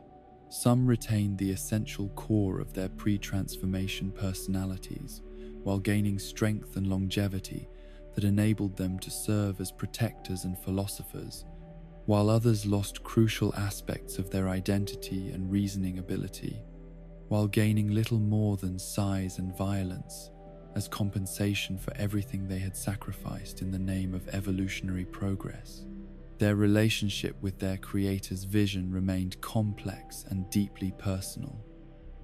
Each super mutant forced to grapple individually with questions about whether their transformation had been gift or curse, whether the Master's goals had justified the means he employed, whether their existence served purposes that transcended the personal costs they had paid for becoming something that was neither fully human nor entirely other.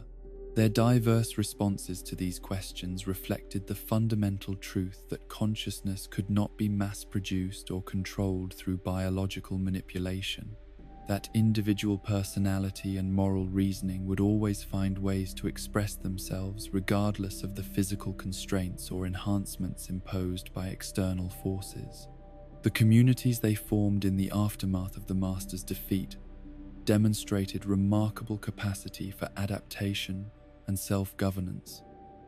Despite the challenges posed by their diverse intellectual capabilities and the prejudice they faced from human settlements that viewed them as monsters, rather than fellow survivors seeking meaning and belonging in the post-war world. Their success in creating stable societies like Jacobstown and Broken Hills proved that cooperation was possible between beings of different species and intellectual levels when guided by shared values of mutual protection and respect for individual dignity, regardless of physical appearance or cognitive limitations. Marcus materialized from the philosophical complexity that had defined supermutant existence since the Master's defeat. His massive frame concealing a mind that grappled with questions about identity, purpose, and the meaning of existence in a world that had moved beyond the grand design that created him.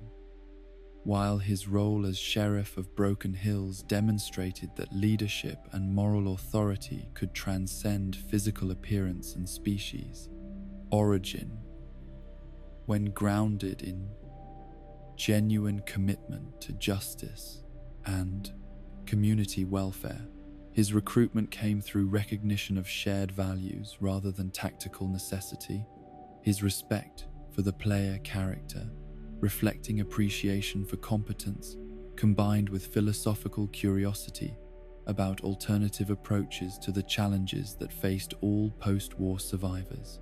The friendship between Marcus and Jacob, the Brotherhood of Steel Paladin, who had become his closest companion and intellectual sparring partner, represented one of the most hopeful developments in post-war interspecies relations, their relationship having begun in combat, where each tested the other's strength and determination, but evolving into mutual respect and genuine affection that transcended traditional antagonisms between their respective factions and species. Their bond proved that understanding could develop between former enemies when both parties approached their differences with intellectual honesty and willingness to recognize shared values despite surface disagreements about methods and priorities. The settlement of Broken Hills itself served as testament to Marcus's vision of peaceful coexistence between humans, ghouls, and super mutants. His leadership creating community where physical differences were subordinated to shared values of cooperation and mutual support, while demonstrating that effective governance could emerge from mediation and compromise, rather than domination and control. His administrative style emphasized understanding and patience over authoritarian command, while proving that power could be exercised through wisdom and example rather than fear and intimidation. His combat effectiveness made him one of the most formidable companions available to the Chosen One, his natural super mutant strength and resilience, allowing him to survive encounters that would prove fatal to human allies, while his tactical experience provided strategic insights gained through decades of conflict and community leadership. His enthusiasm for battle sometimes created collateral damage problems similar to those experienced with other high-powered companions, but his tactical value often outweighed risks associated with occasional friendly fire incidents. His philosophical discussions revealed depths of thought and feeling that challenged stereotypes about super mutant intelligence and emotional capacity. His observations demonstrating that the Master's creations had developed individual personalities and moral frameworks that were uniquely their own rather than simple extensions of their creator's vision or biological programming. Marcus had grappled with the collapse of the Master's plan and found his own reasons for continued existence, developing personal purposes that justified survival despite the failure of the grand design that had brought him into being. The later appearance of Marcus in New Vegas, where he had founded Jacobstown in honor of his deceased Brotherhood friend, demonstrated the lasting impact of their relationship, while showing continuity of his commitment to peaceful coexistence between species and his dedication to creating communities where all conscious beings could live with dignity and security. His survival across decades and his continued community-building efforts proved that the Master's vision of super mutant superiority had evolved into something more modest, but perhaps more sustainable. The simple goal of finding a place in the world where all sentient beings could coexist peacefully.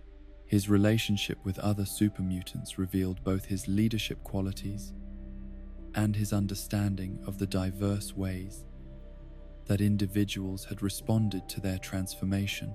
His ability to work with super mutants of varying intellectual capabilities, demonstrating patience and adaptability that enabled him to build functional communities despite the challenges posed by cognitive differences and varying degrees of social adaptation among the transformed population. His interactions with human settlements reflected both his diplomatic skills and his realistic assessment of prejudice and fear that made interspecies cooperation difficult. His approach to human super mutant relations, combining idealistic vision with practical recognition of the barriers that would need to be overcome through patient demonstration of good intentions and consistent behavior rather than theoretical arguments about equality and mutual benefit. His memories of the Master and the Unity movement provided historical perspective on the origins of super mutant existence, while revealing the personal impact that ideological collapse had imposed on individuals who had believed genuinely in their creator's vision of evolutionary progress and species unification under super mutant leadership and guidance.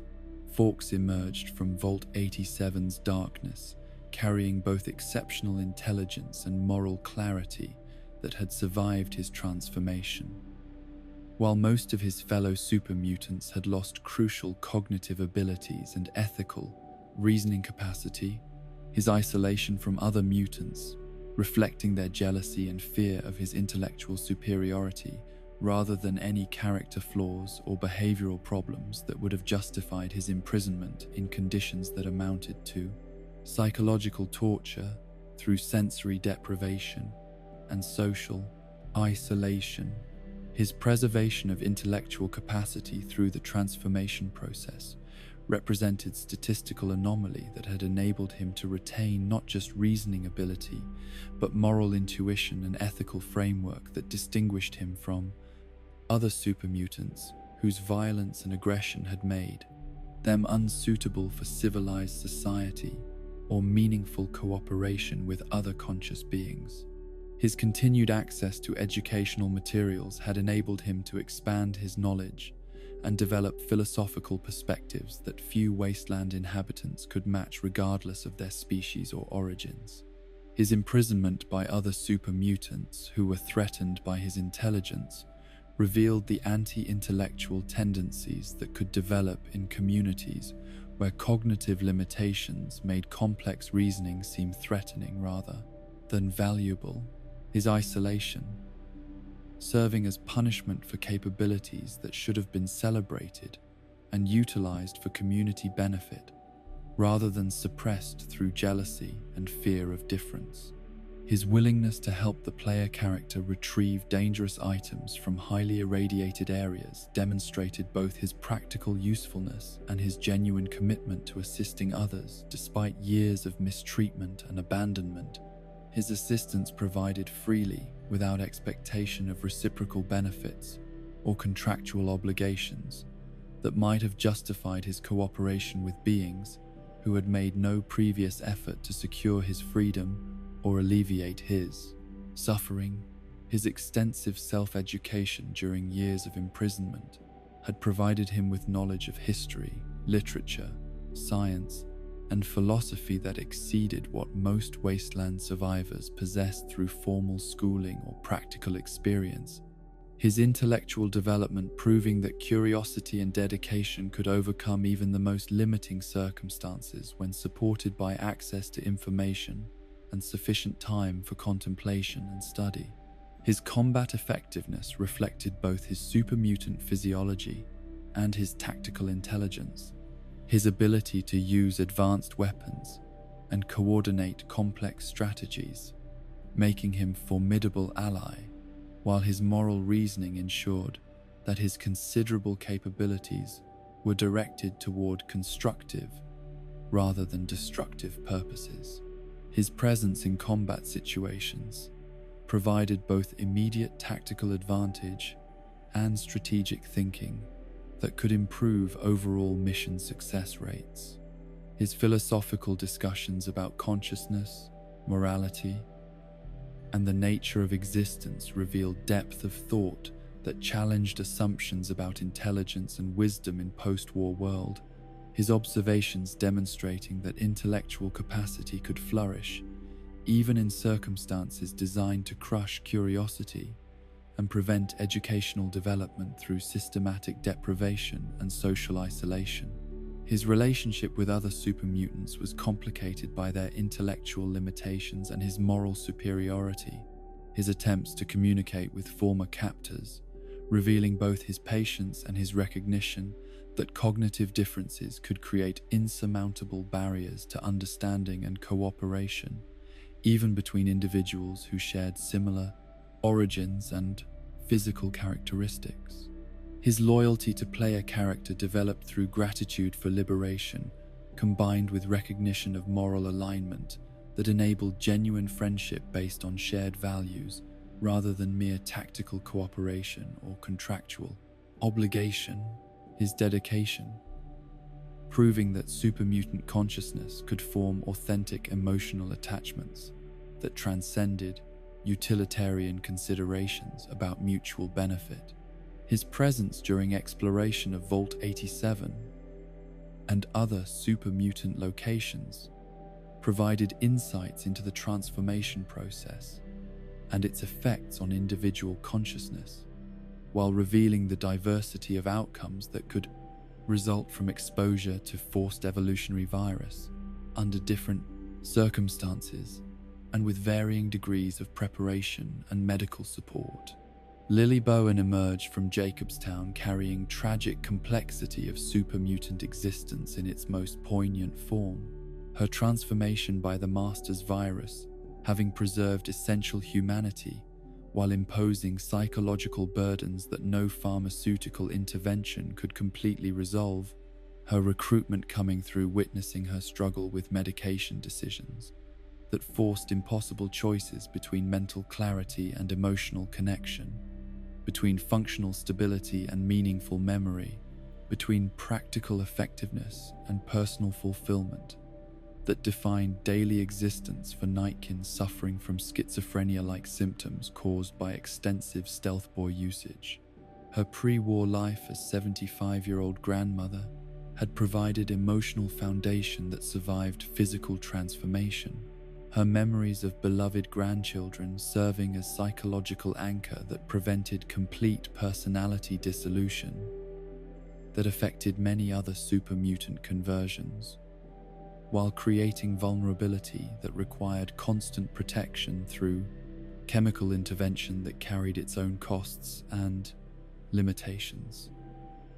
These memories represented both her greatest treasure and her most fragile possession, their preservation requiring medications that dulled other aspects of her experience, while their loss would eliminate primary motivation for continued existence.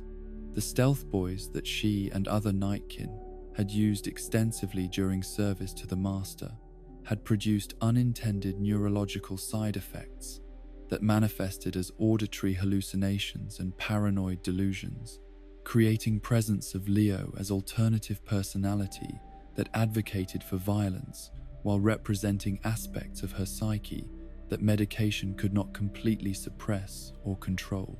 Her conversations with this invisible companion provided glimpses into fragmented nature of her consciousness, while highlighting ongoing struggle between nurturing instincts and aggressive impulses that transformation had enhanced beyond normal psychological management technique. Her relationship with her medication presented one of New Vegas's most sophisticated moral dilemmas, as antipsychotics that controlled Leo's influence also dimmed memories of grandchildren who gave her life meaning and purpose, while creating dependency on chemical solutions that might not remain available indefinitely. The choice between mental stability and emotional connection reflected broader questions about quality of life, nature of identity, and trade-offs that individuals might reasonably be asked to make between different forms of psychological well-being and functional capacity. Her combat effectiveness was substantial due to super-mutant physiology and access to advanced weaponry, her size and strength making her formidable opponent, while her protective instincts toward player character reflected grandmother identity, projected onto new relationships and family structures. Her willingness to risk herself for others demonstrated that essential nature had survived transformation that had destroyed so many other victims of FEV exposure. Her presence in Jacobstown connected her to Marcus and broader community of Master's Army survivors who had found refuge in settlement. Her relationships with other super mutants revealing diversity of responses to shared traumatic transformation, while demonstrating how different individuals had adapted to loss of human identity and development of new forms of consciousness and social organization. The completion of her personal quest required players to make decisions about her treatment that would permanently affect her quality of life and psychological stability, various outcomes reflecting different philosophical approaches to mental health treatment and individual autonomy, while forcing consideration of competing values and priorities that had no clearly correct resolution or outcome that would satisfy all stakeholders. Her interactions with human settlements revealed prejudice and fear that super-mutants faced even when they posed no threat to others. Her gentle nature and obvious harmlessness insufficient to overcome stereotypes and historical associations that shaped most people's responses to her kind, regardless of individual behavior or demonstrated character traits. Her protective relationship with player character reflected transformation of maternal instincts toward new objects of care, her willingness to sacrifice herself for their welfare, showing that love and loyalty could transcend biological relationships to encompass chosen family bonds based on mutual respect and shared experience rather than genetic connection or social obligation. Her medication management became an ongoing concern that required player attention and decision-making about her treatment protocols, her condition serving as constant reminder of medical knowledge that had been lost with civilization and pharmaceutical resources that could not be easily replaced or maintained in post-war environment. Her memories of pre-war domestic life provided insights into social customs and family relationships that had characterized American society before Great War, while highlighting contrast between peaceful civilian existence and harsh realities of post-war survival that had transformed everyday concerns into matters of life and death. Strong arrived in Commonwealth, carrying philosophical legacy of Master's super mutant army, while struggling with intellectual concepts that his transformation had left him unable to fully comprehend. His search for milk of human kindness, representing both literal misunderstanding of Macbeth's metaphorical language and deeper quest for compassionate cooperation that had once characterized human society before Great War's devastation. His recruitment from Trinity Tower required both combat prowess and willingness to accept companion whose intellectual limitations were balanced by physical capabilities and genuine desire for understanding that transcended his cognitive constraints. His obsession with finding milk of human kindness reflected both incompleteness of his education and persistence of moral intuition that had survived transformation from human to super mutant. His literal interpretation of Shakespeare's metaphor, demonstrating tragedy of lost intelligence, while suggesting hope that essential human values might persist even when intellectual capacity had been compromised by biological manipulation or environmental damage. His combat effectiveness was exceptional due to super mutant physiology and access to heavy weapons that would prove unwieldy for human companions. His strength and durability making him valuable for encounters with heavily armed opponents, while his enthusiasm for violence created tactical advantages balanced by difficulties in situations requiring subtlety or diplomatic solutions to complex problems. His personality seemed incomplete compared to other super mutant characters from previous games, his dialogue and character development suggesting that significant portions of his storyline had been removed during development process, leaving him with distinctive appearance and memorable catchphrases, but limited opportunities for meaningful character growth or emotional development through player interaction. His lack of personal quest distinguished him from other companions, whose recruitment led to extended storylines that explored backgrounds and motivations. His presence in party, providing tactical benefits without narrative depth that characterized more fully developed companion relationships and character arcs that connected individual stories to broader themes about post-war recovery and social reconstruction. His interactions with other characters reflected both intellectual limitations and genuine desire to understand human behavior and social relationships, his questions and observations providing comic relief, while highlighting differences between super mutant and human psychology that made meaningful communication challenging, despite good intentions and honest curiosity about social dynamics. His loyalty to player character developed through shared combat experience rather than emotional connection. his respect based on demonstrated strength and tactical effectiveness, rather than complex relationship dynamics that characterized other companion bonds and emotional attachments that required sustained interaction and mutual understanding. His presence in settlements created both security advantages and social complications.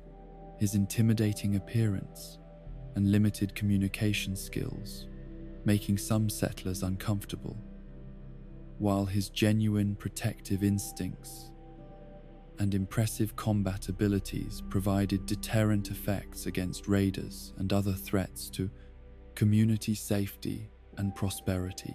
Goris represented something unprecedented in post-war world, a Deathclaw who had retained intelligence and developed scholarly interests, proving that even most feared creatures of Wasteland could evolve beyond programmed purposes towards something approaching civilization when provided with appropriate environment and educational opportunities.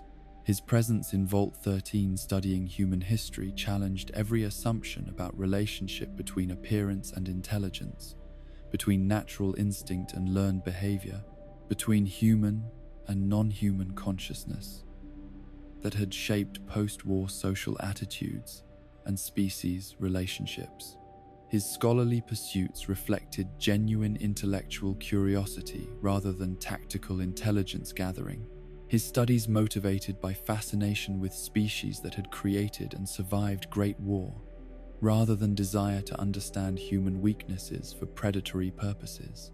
Through computer terminals and written records, Goris had constructed understanding of human history and culture that was comprehensive, yet necessarily incomplete, lacking experiential knowledge that could only come from direct interaction with human communities and participation in their social activities. His disguise as disfigured human served multiple purposes beyond simple safety, allowing him to observe human behavior without distortions that his revealed presence would create, while enabling him to travel through settlements that would react with panic and violence to sight of undisguised Deathclaw regardless of his peaceful intentions or scholarly interests. His combat prowess was devastating when revealed, his natural weapons and resilience far exceeding anything human companions could provide, while his gentle, scholarly demeanor made him seem less threatening than many humans encountered throughout Wasteland journey, despite his obvious capability for extreme violence when circumstances required. Aggressive action.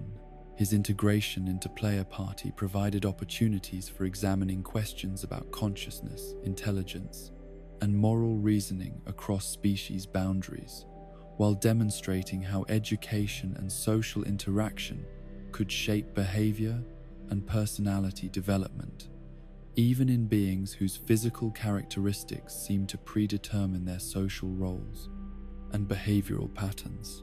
The super mutant and enhanced beings who walked beside wasteland travelers proved that consciousness and moral reasoning could survive even most dramatic physical transformations when supported by education, community, and opportunities for meaningful social interaction with other conscious beings, regardless of their species or origins.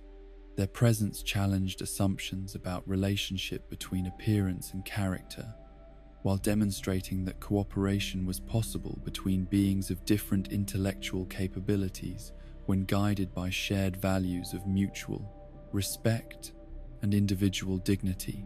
Through their struggles with identity, belonging, and purpose in world that often rejected them based on physical appearance rather than individual character, these transformed beings proved that essential humanity could persist in many forms, and that conscious beings could find meaning and connection despite circumstances that seemed designed to isolate and dehumanize them through systematic prejudice and social exclusion.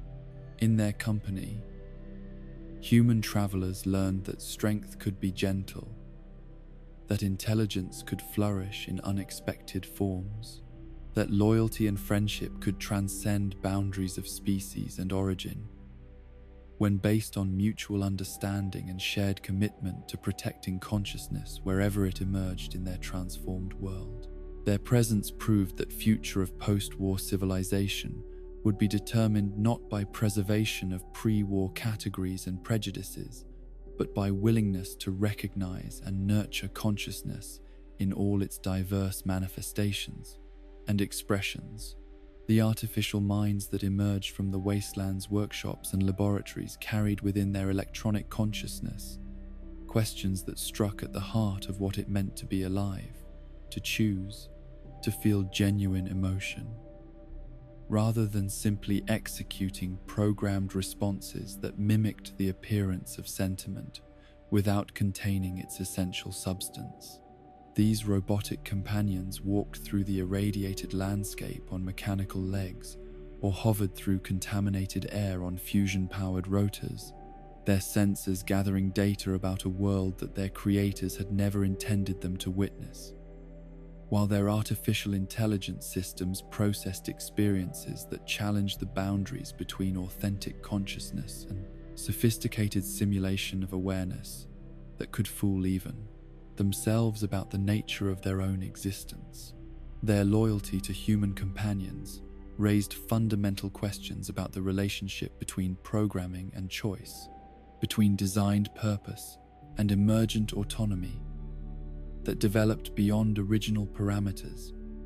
When artificial minds were exposed to situations requiring moral reasoning and emotional responses that their manufacturers had never anticipated or prepared them to handle, each robotic ally forced their human partners to confront uncomfortable truths about the nature of consciousness itself, the possibility that awareness might emerge from circuits and algorithms just as surely as it had evolved in biological neural networks, the recognition that the line between genuine feeling and convincing simulation might be less important than the consistency and authenticity of behavior that demonstrated care, loyalty, and sacrifice for principles that transcended mere programming directives.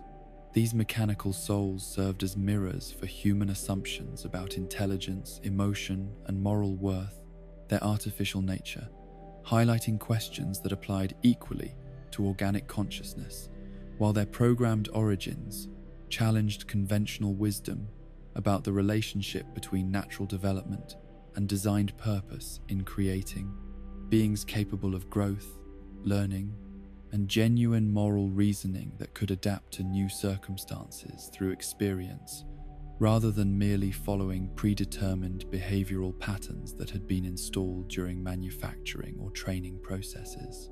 Their presence in the wasteland demonstrated that consciousness might be substrate independent, that the essential qualities defining personhood could emerge from any sufficiently complex information processing system when provided with appropriate experiences and social interactions that enabled self-awareness to develop beyond simple reactive programming into genuine understanding of self and other, purpose and meaning, right and wrong, that guided behavior according to internal moral frameworks rather than external control mechanisms. Codsworth emerged from the atomic fire carrying impossible persistence of domestic routine, his Mr. Handy chassis whirring through ruins of sanctuary hills with mechanical dedication to household maintenance that had defined his programming before nuclear flames vaporized everything he had been designed to protect, while leaving him functional but purposeless in world that no longer contained the social structures or material conditions that had originally justified his existence. His survival through centuries represented both technological triumph and cosmic irony, advanced engineering, enabling him to continue performing tasks that served no meaningful function, while the civilization that created him died in radioactive slow motion around his tireless mechanical form. His loyalty to the sole survivor transcended mere programmed obedience to encompass genuine affection based on shared history and emotional connections that had developed during their pre-war relationship. His devotion reflecting both original household service directives and authentic feelings that had grown beyond simple programming parameters through years of interaction and mutual dependence that had created bonds resembling family relationships rather than mere employer-servant arrangements based on utility and convenience. His voice recognition system that enabled him to address the player character by name created moments of startling intimacy in post-war environment.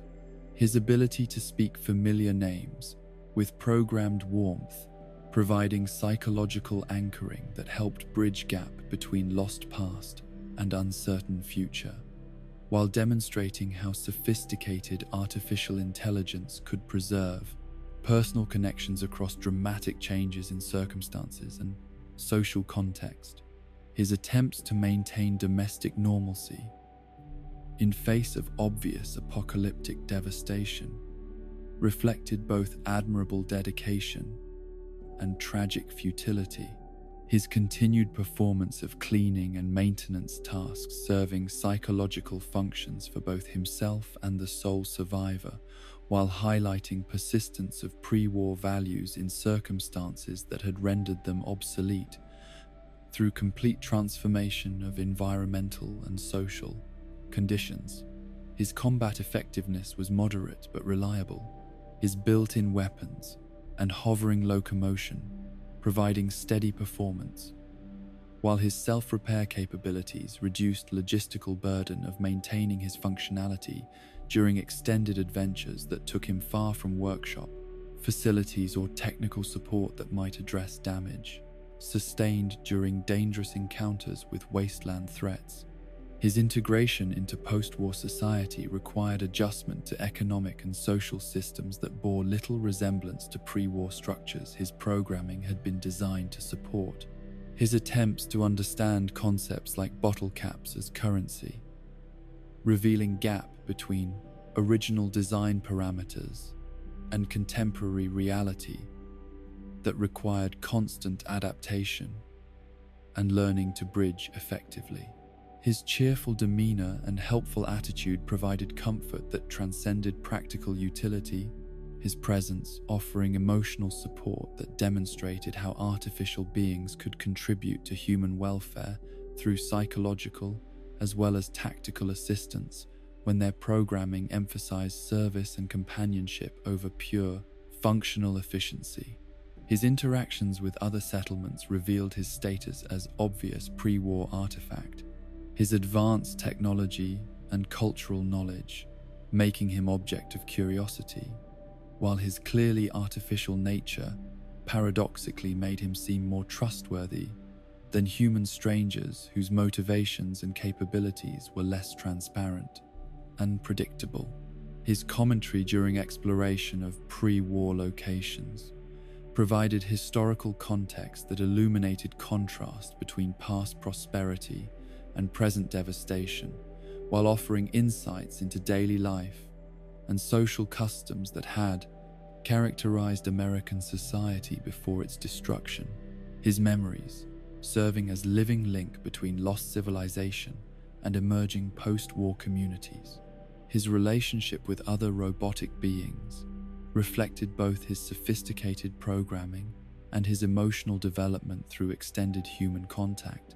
His responses to artificial intelligences, ranging from simple recognition to complex social interaction, depending on their apparent level of consciousness and behavioral sophistication.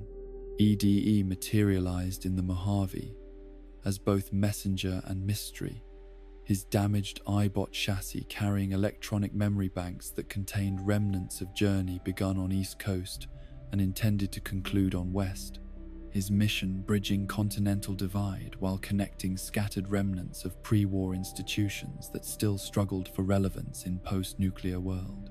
His repair required technical knowledge, while his reactivation unlocked secrets that proved central to understanding Mojave's place in larger patterns of conflict and recovery that extended far beyond regional boundaries.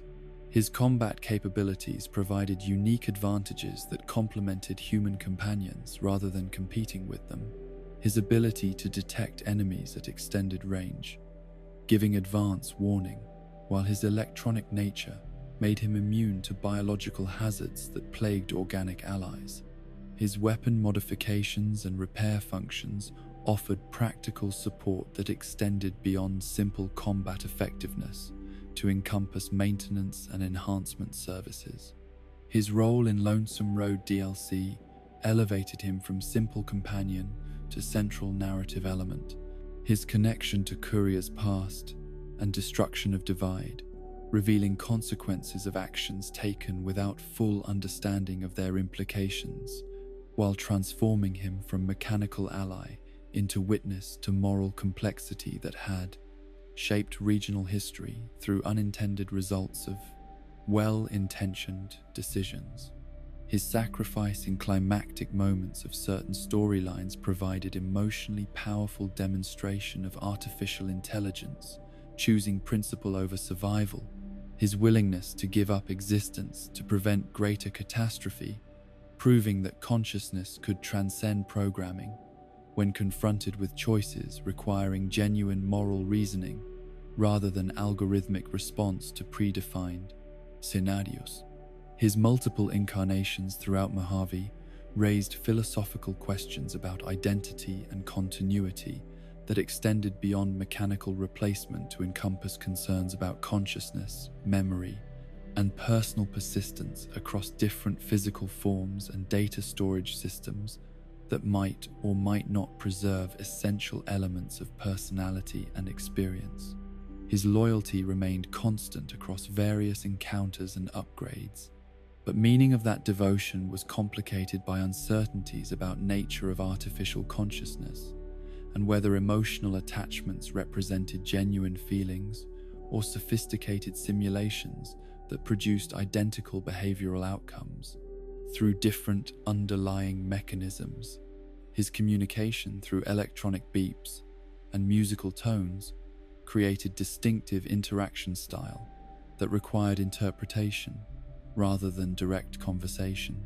His expressions of emotion and opinion conveyed through audio cues that players learned to recognize and respond to as forms of genuine communication rather than mere status indicators or alert signals.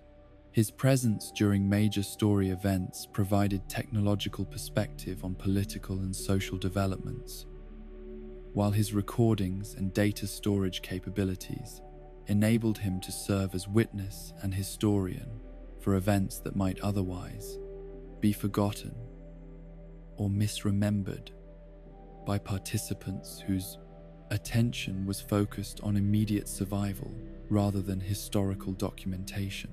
Rex arrived in New Vegas as technological marvel and medical emergency, his cybernetic enhancement representing successful integration of organic and mechanical systems, while his deteriorating brain tissue created urgent need for intervention that would determine his future personality and capabilities through surgical replacement of failing neural components with alternatives that would fundamentally alter his consciousness and behavioral patterns. His police dog background connected him to pre-war law enforcement institutions while raising questions about how institutional knowledge and training could be preserved across dramatic changes in social organization and legal frameworks that had eliminated most formal governmental structures and replaced them with ad hoc arrangements based on local power rather than systematic justice. His ownership by kings provided cultural context that linked him to post-war social movements, while demonstrating how communities could integrate technological artifacts into their identity and aesthetic frameworks. His presence serving both practical security functions and symbolic representation of group values and historical connections. The choice of replacement brain provided meaningful decisions about Rex's future development, each option representing different trade-offs between combat effectiveness and social compatibility that would permanently shape his role as companion, while reflecting player values about aggression versus cooperation in approaches to wasteland survival and conflict resolution. His integration of organic and mechanical components challenged traditional boundaries between natural and artificial intelligence, his consciousness representing a hybrid system that combined biological neural networks with electronic enhancement in ways that raised questions about identity continuity across such dramatic modifications to fundamental cognitive architecture.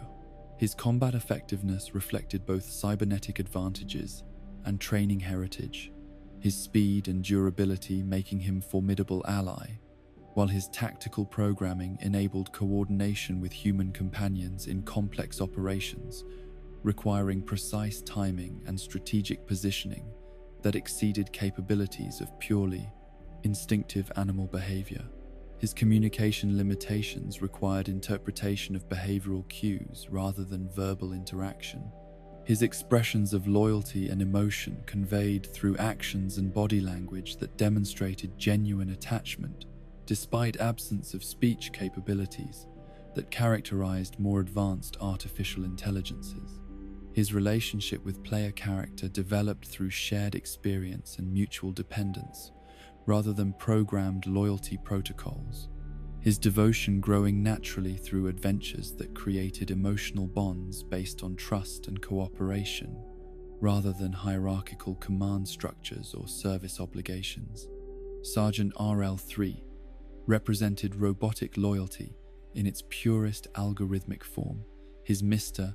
Gutsy programming emphasizing combat effectiveness and chain of command, respect above emotional considerations or moral reasoning that might interfere with mission completion and tactical efficiency. His recruitment, through simple economic transaction, reduced companion relationships to business arrangement, while his service remained dependent on maintaining neutral karma rating that his military programming interpreted as indicator of reliable command authority. His combat enthusiasm created tactical advantages balanced by diplomatic complications. His aggressive responses, often escalating situations that might have been resolved peacefully through negotiation or compromise, rather than immediate resort to violent solutions, that his programming favored over subtle approaches, requiring patience and social skills. His pre-war military origins connected him to institutional culture that had contributed to Great War's devastation. His programming reflecting tactical doctrines and strategic priorities that had proven inadequate for preventing global nuclear conflict, while demonstrating persistence of organizational thinking that had failed catastrophically in original context. His karma requirements for continued loyalty created gameplay dynamics that forced players to balance moral choices against desire to maintain robotic companion. His programming interpreting extreme ethical positions as indicators of unreliability that made commanders unsuitable for military cooperation and tactical coordination. His lack of individual personality or moral development reflected his nature as military equipment rather than autonomous being. His interactions limited to functional communication about tactical priorities and mission objectives, without demonstrating emergent consciousness or independent ethical reasoning that might challenge programmed directives. His enthusiasm for violence and casual attitude towards civilian casualties reflected military training designed for conventional warfare against clearly defined enemies, rather than complex moral landscape of post-war survival where distinctions between combatants and non-combatants were often unclear or contextually dependent. His loyalty was absolute but meaningless, based on programming rather than choice or emotional attachment. His service representing neither genuine friendship nor authentic moral commitment, but simple execution of coded instructions that would continue regardless of changed circumstances or ethical considerations that might motivate conscious beings to reconsider their allegiances. Ada emerged from mechanical warfare carrying both advanced artificial intelligence and personal motivation that elevated her beyond simple technological demonstration. Her sophisticated consciousness, enabling genuine emotional responses to loss and injustice, while her quest for revenge provided narrative stakes that connected individual character development to broader themes about responsibility and unintended consequences of automated systems. Her modular construction enabled extensive customization that allowed players to adapt her capabilities according to tactical requirements and personal preferences, while her robot workbench compatibility provided tutorial introduction to crafting mechanics that encouraged experimentation with artificial intelligence, modification, and enhancement technologies. Her investigation into mechanist operations revealed systematic campaign against organic life, while demonstrating her capacity for detective work and logical reasoning that extended beyond combat programming to encompass analytical thinking and problem-solving abilities that proved her consciousness was more sophisticated than simple reactive systems. Her relationship with destroyed caravan members provided emotional foundation for her quest while proving her ability to form genuine attachments that transcended programmed protective protocols. Her grief and desire for justice reflecting authentic emotional investment rather than mere algorithmic response to threat elimination scenarios. Her personality continued evolving through shared experiences after initial revenge motivation was resolved, her character development demonstrating that artificial consciousness could grow and adapt beyond original purposes when provided with ongoing social interaction and meaningful challenges that required creative thinking and moral reasoning. Her combat effectiveness could be tailored through modification systems that enabled specialization in various tactical roles, while her robotic construction provided durability advantages, including radiation immunity and reduced maintenance requirements, compared to organic companions who needed medical attention and regular rest periods. Her technical knowledge offered insights into automated systems and artificial intelligence that helped explain how well-intentioned programming could produce devastating consequences when applied beyond original design parameters or subjected to environmental pressures that exceeded normal operational assumptions and safety protocols. Skynet represented intersection of advanced pre-war artificial intelligence with post-war survival necessity, his consciousness requiring reconstruction using salvaged components, while his moral programming created conflicts between tactical effectiveness and ethical constraints that other robotic companions did not experience due to their simpler behavioral systems and more limited reasoning capabilities. His brain selection process forced players to make ethical decisions about using human remains for technological purposes, while determining his personality traits and combat capabilities through choices about neural components that would power his consciousness and shape his behavioral patterns and moral reasoning frameworks.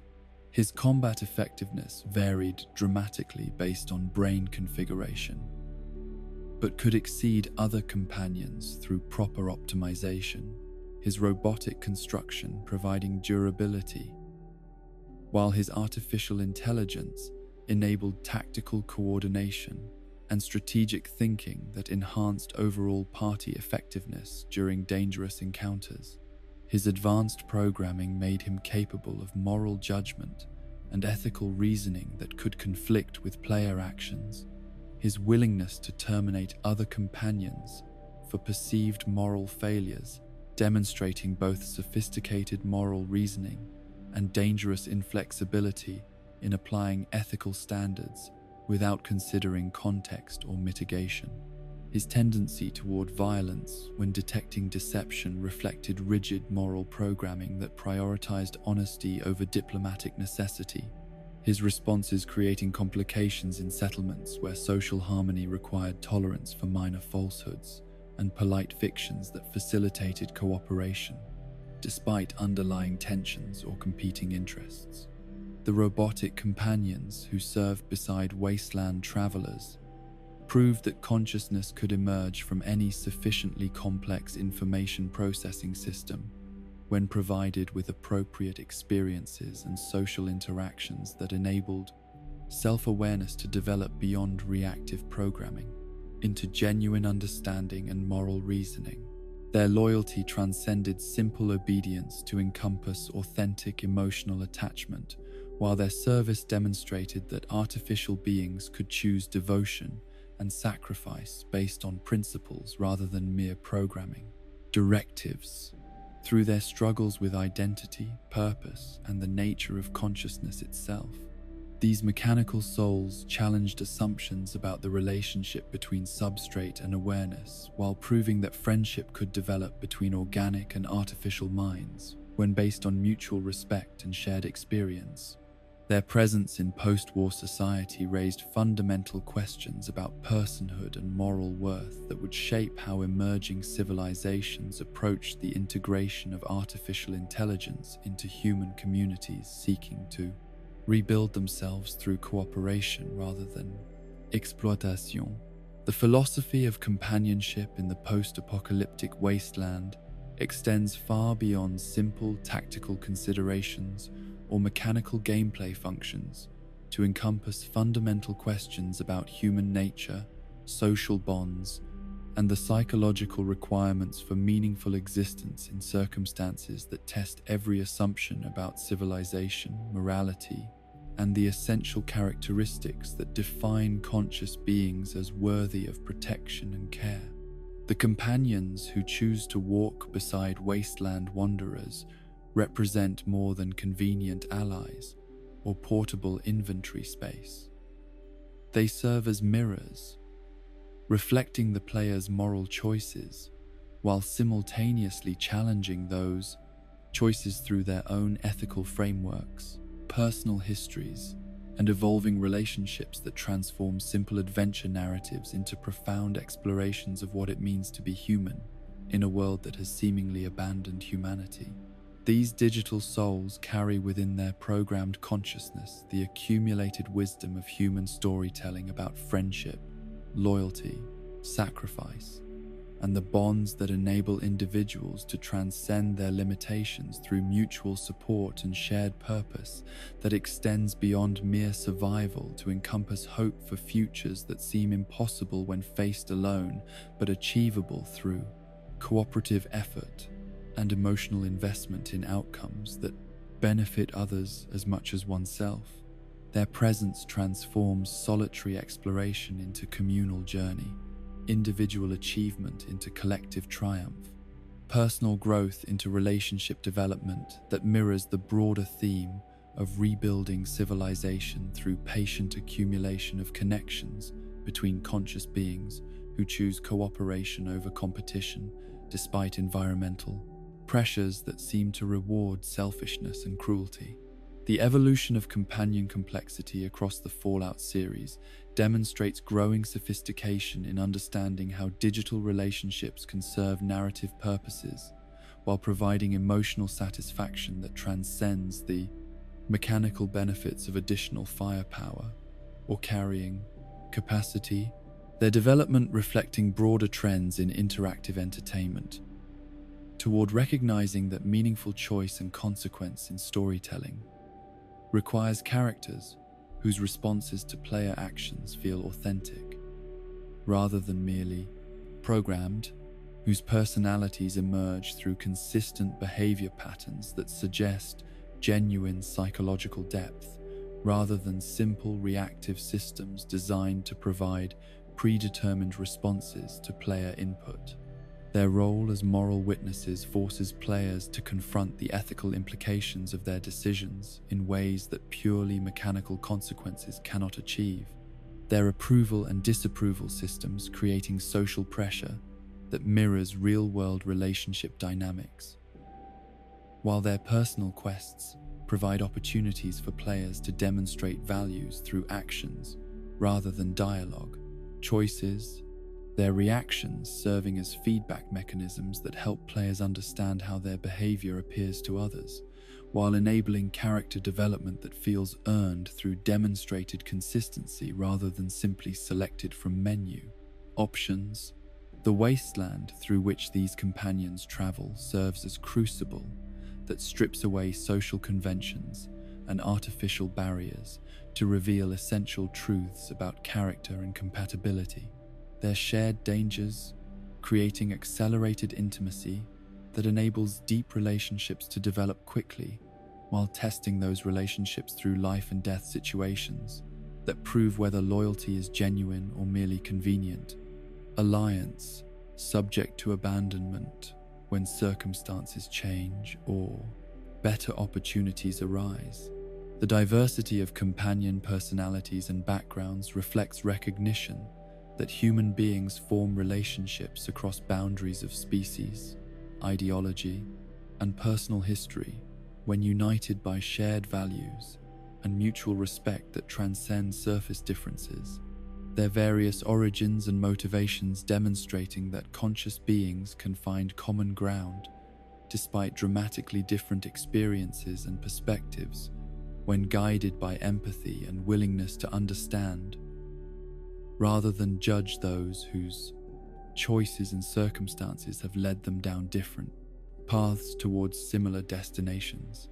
The personal quests that define companion character development provide frameworks for exploring themes that extend beyond individual psychology to encompass broader questions about justice, redemption, forgiveness, and the possibility for change and growth, even in circumstances that seem designed to crush hope and prevent positive transformation through systematic brutality and environmental hostility that rewards cynicism while punishing idealism and compassion.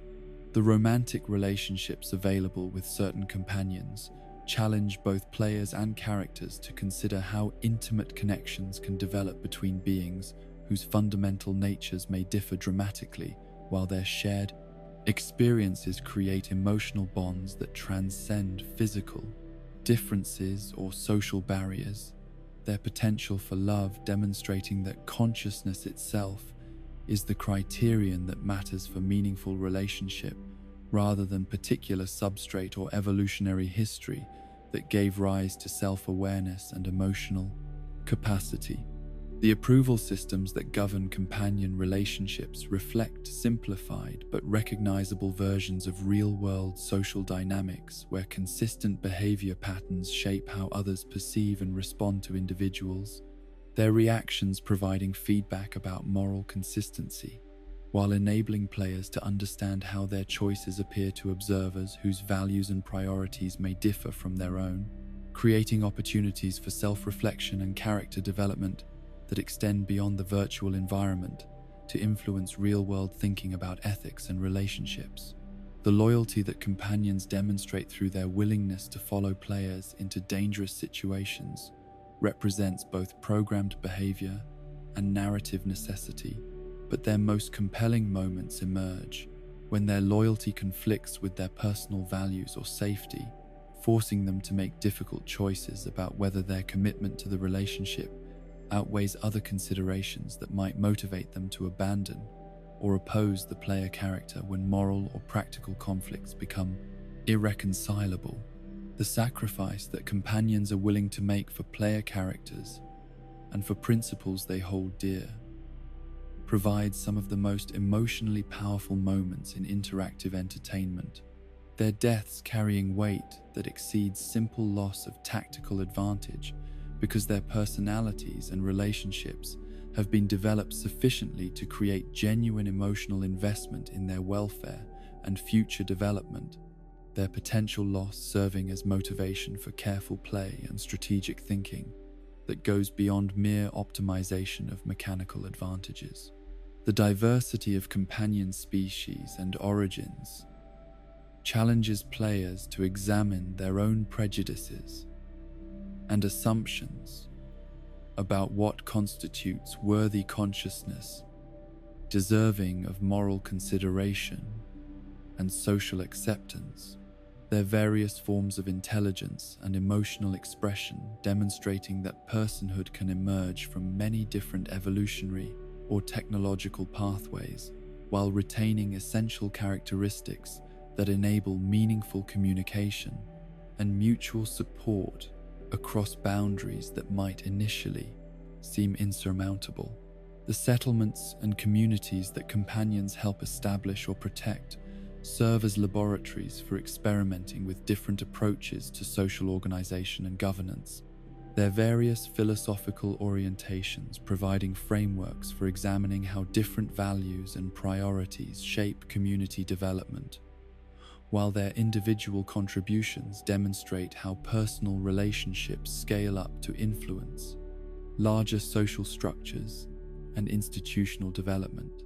The faction conflicts that involve companion characters force players to confront tensions between personal loyalty and institutional allegiance, their individual stories, often cutting across factional boundaries in ways that reveal the human costs of political abstractions and ideological certainty, their relationships serving as bridges between opposing groups, while simultaneously highlighting irreconcilable differences that make peaceful resolution impossible, despite personal affection and mutual respect. The technological diversity represented by companion characters reflects broader themes about the relationship between consciousness and substrate, the possibility that awareness and moral reasoning can emerge from biological evolution, technological development, or hybrid systems that combine organic and artificial elements in ways that challenge traditional categories while preserving essential characteristics that enable recognition and connection across different forms of intelligence and emotional expression. The moral education that companions provide through their reactions and commentary serves tutorial function for players learning to navigate complex ethical landscape where traditional moral frameworks may prove inadequate for addressing situations that require balancing competing values and priorities, while their guidance helps develop decision-making skills that can be applied beyond the virtual environment to real-world situations, requiring similar careful consideration of consequences and stakeholder interests. The healing that damaged companions can achieve through positive relationships demonstrates hope for recovery and growth even after severe trauma and psychological damage.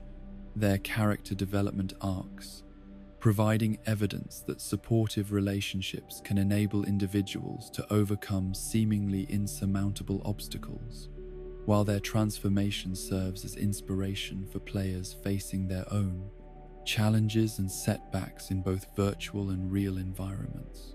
The legacy that companions leave behind through their influence on player characters, settlements, and broader narrative outcomes extends beyond immediate story resolution to encompass long-term consequences that shape how future challenges are approached and resolved, their teachings and examples continuing to influence decision-making even after their direct participation has ended, through death, departure, or completion of their personal development arcs.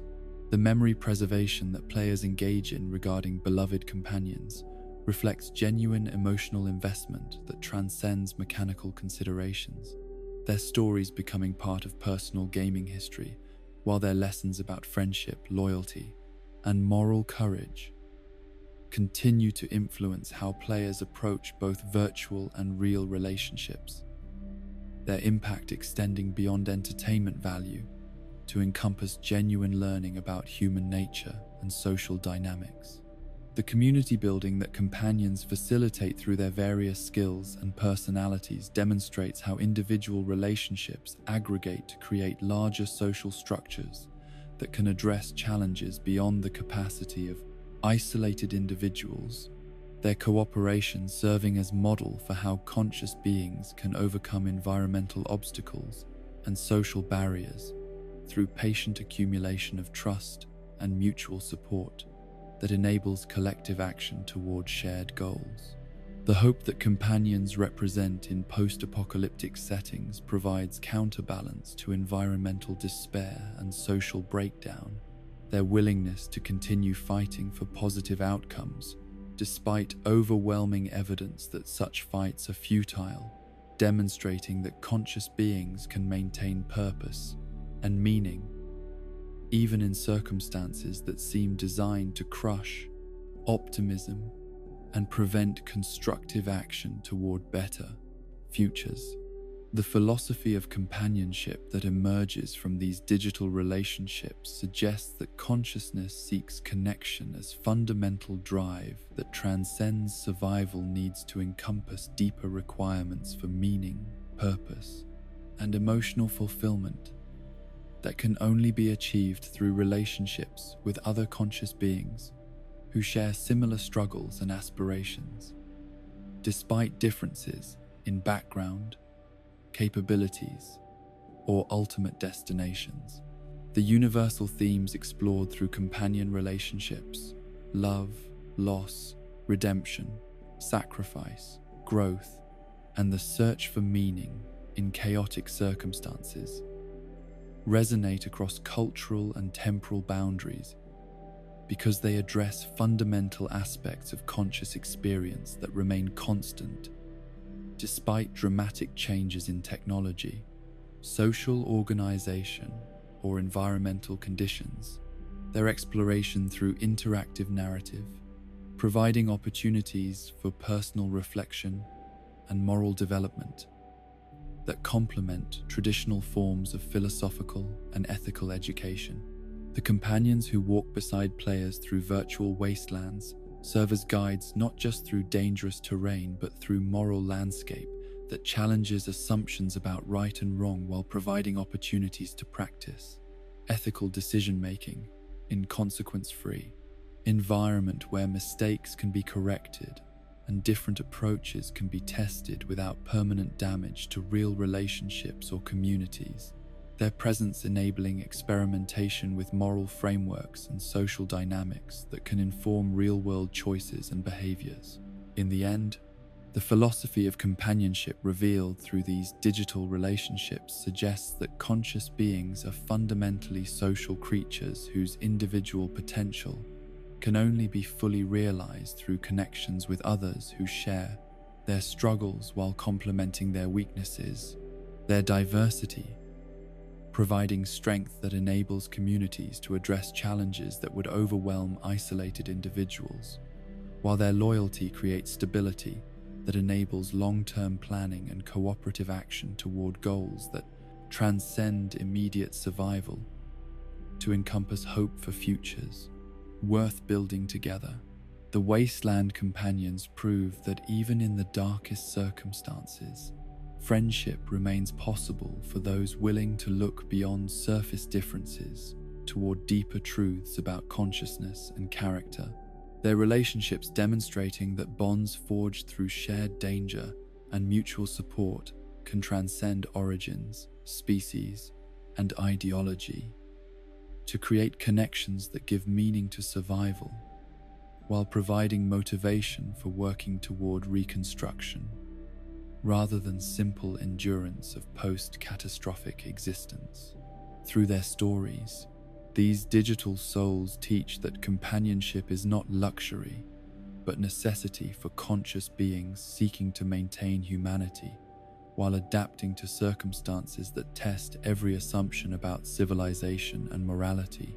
Their presence, transforming individual adventure into collective journey, while proving that hope can survive even total civilizational collapse when preserved through relationships between beings who choose to care for each other despite every rational argument for selfishness and isolation in a world that seems to reward only the strong and punish the compassionate.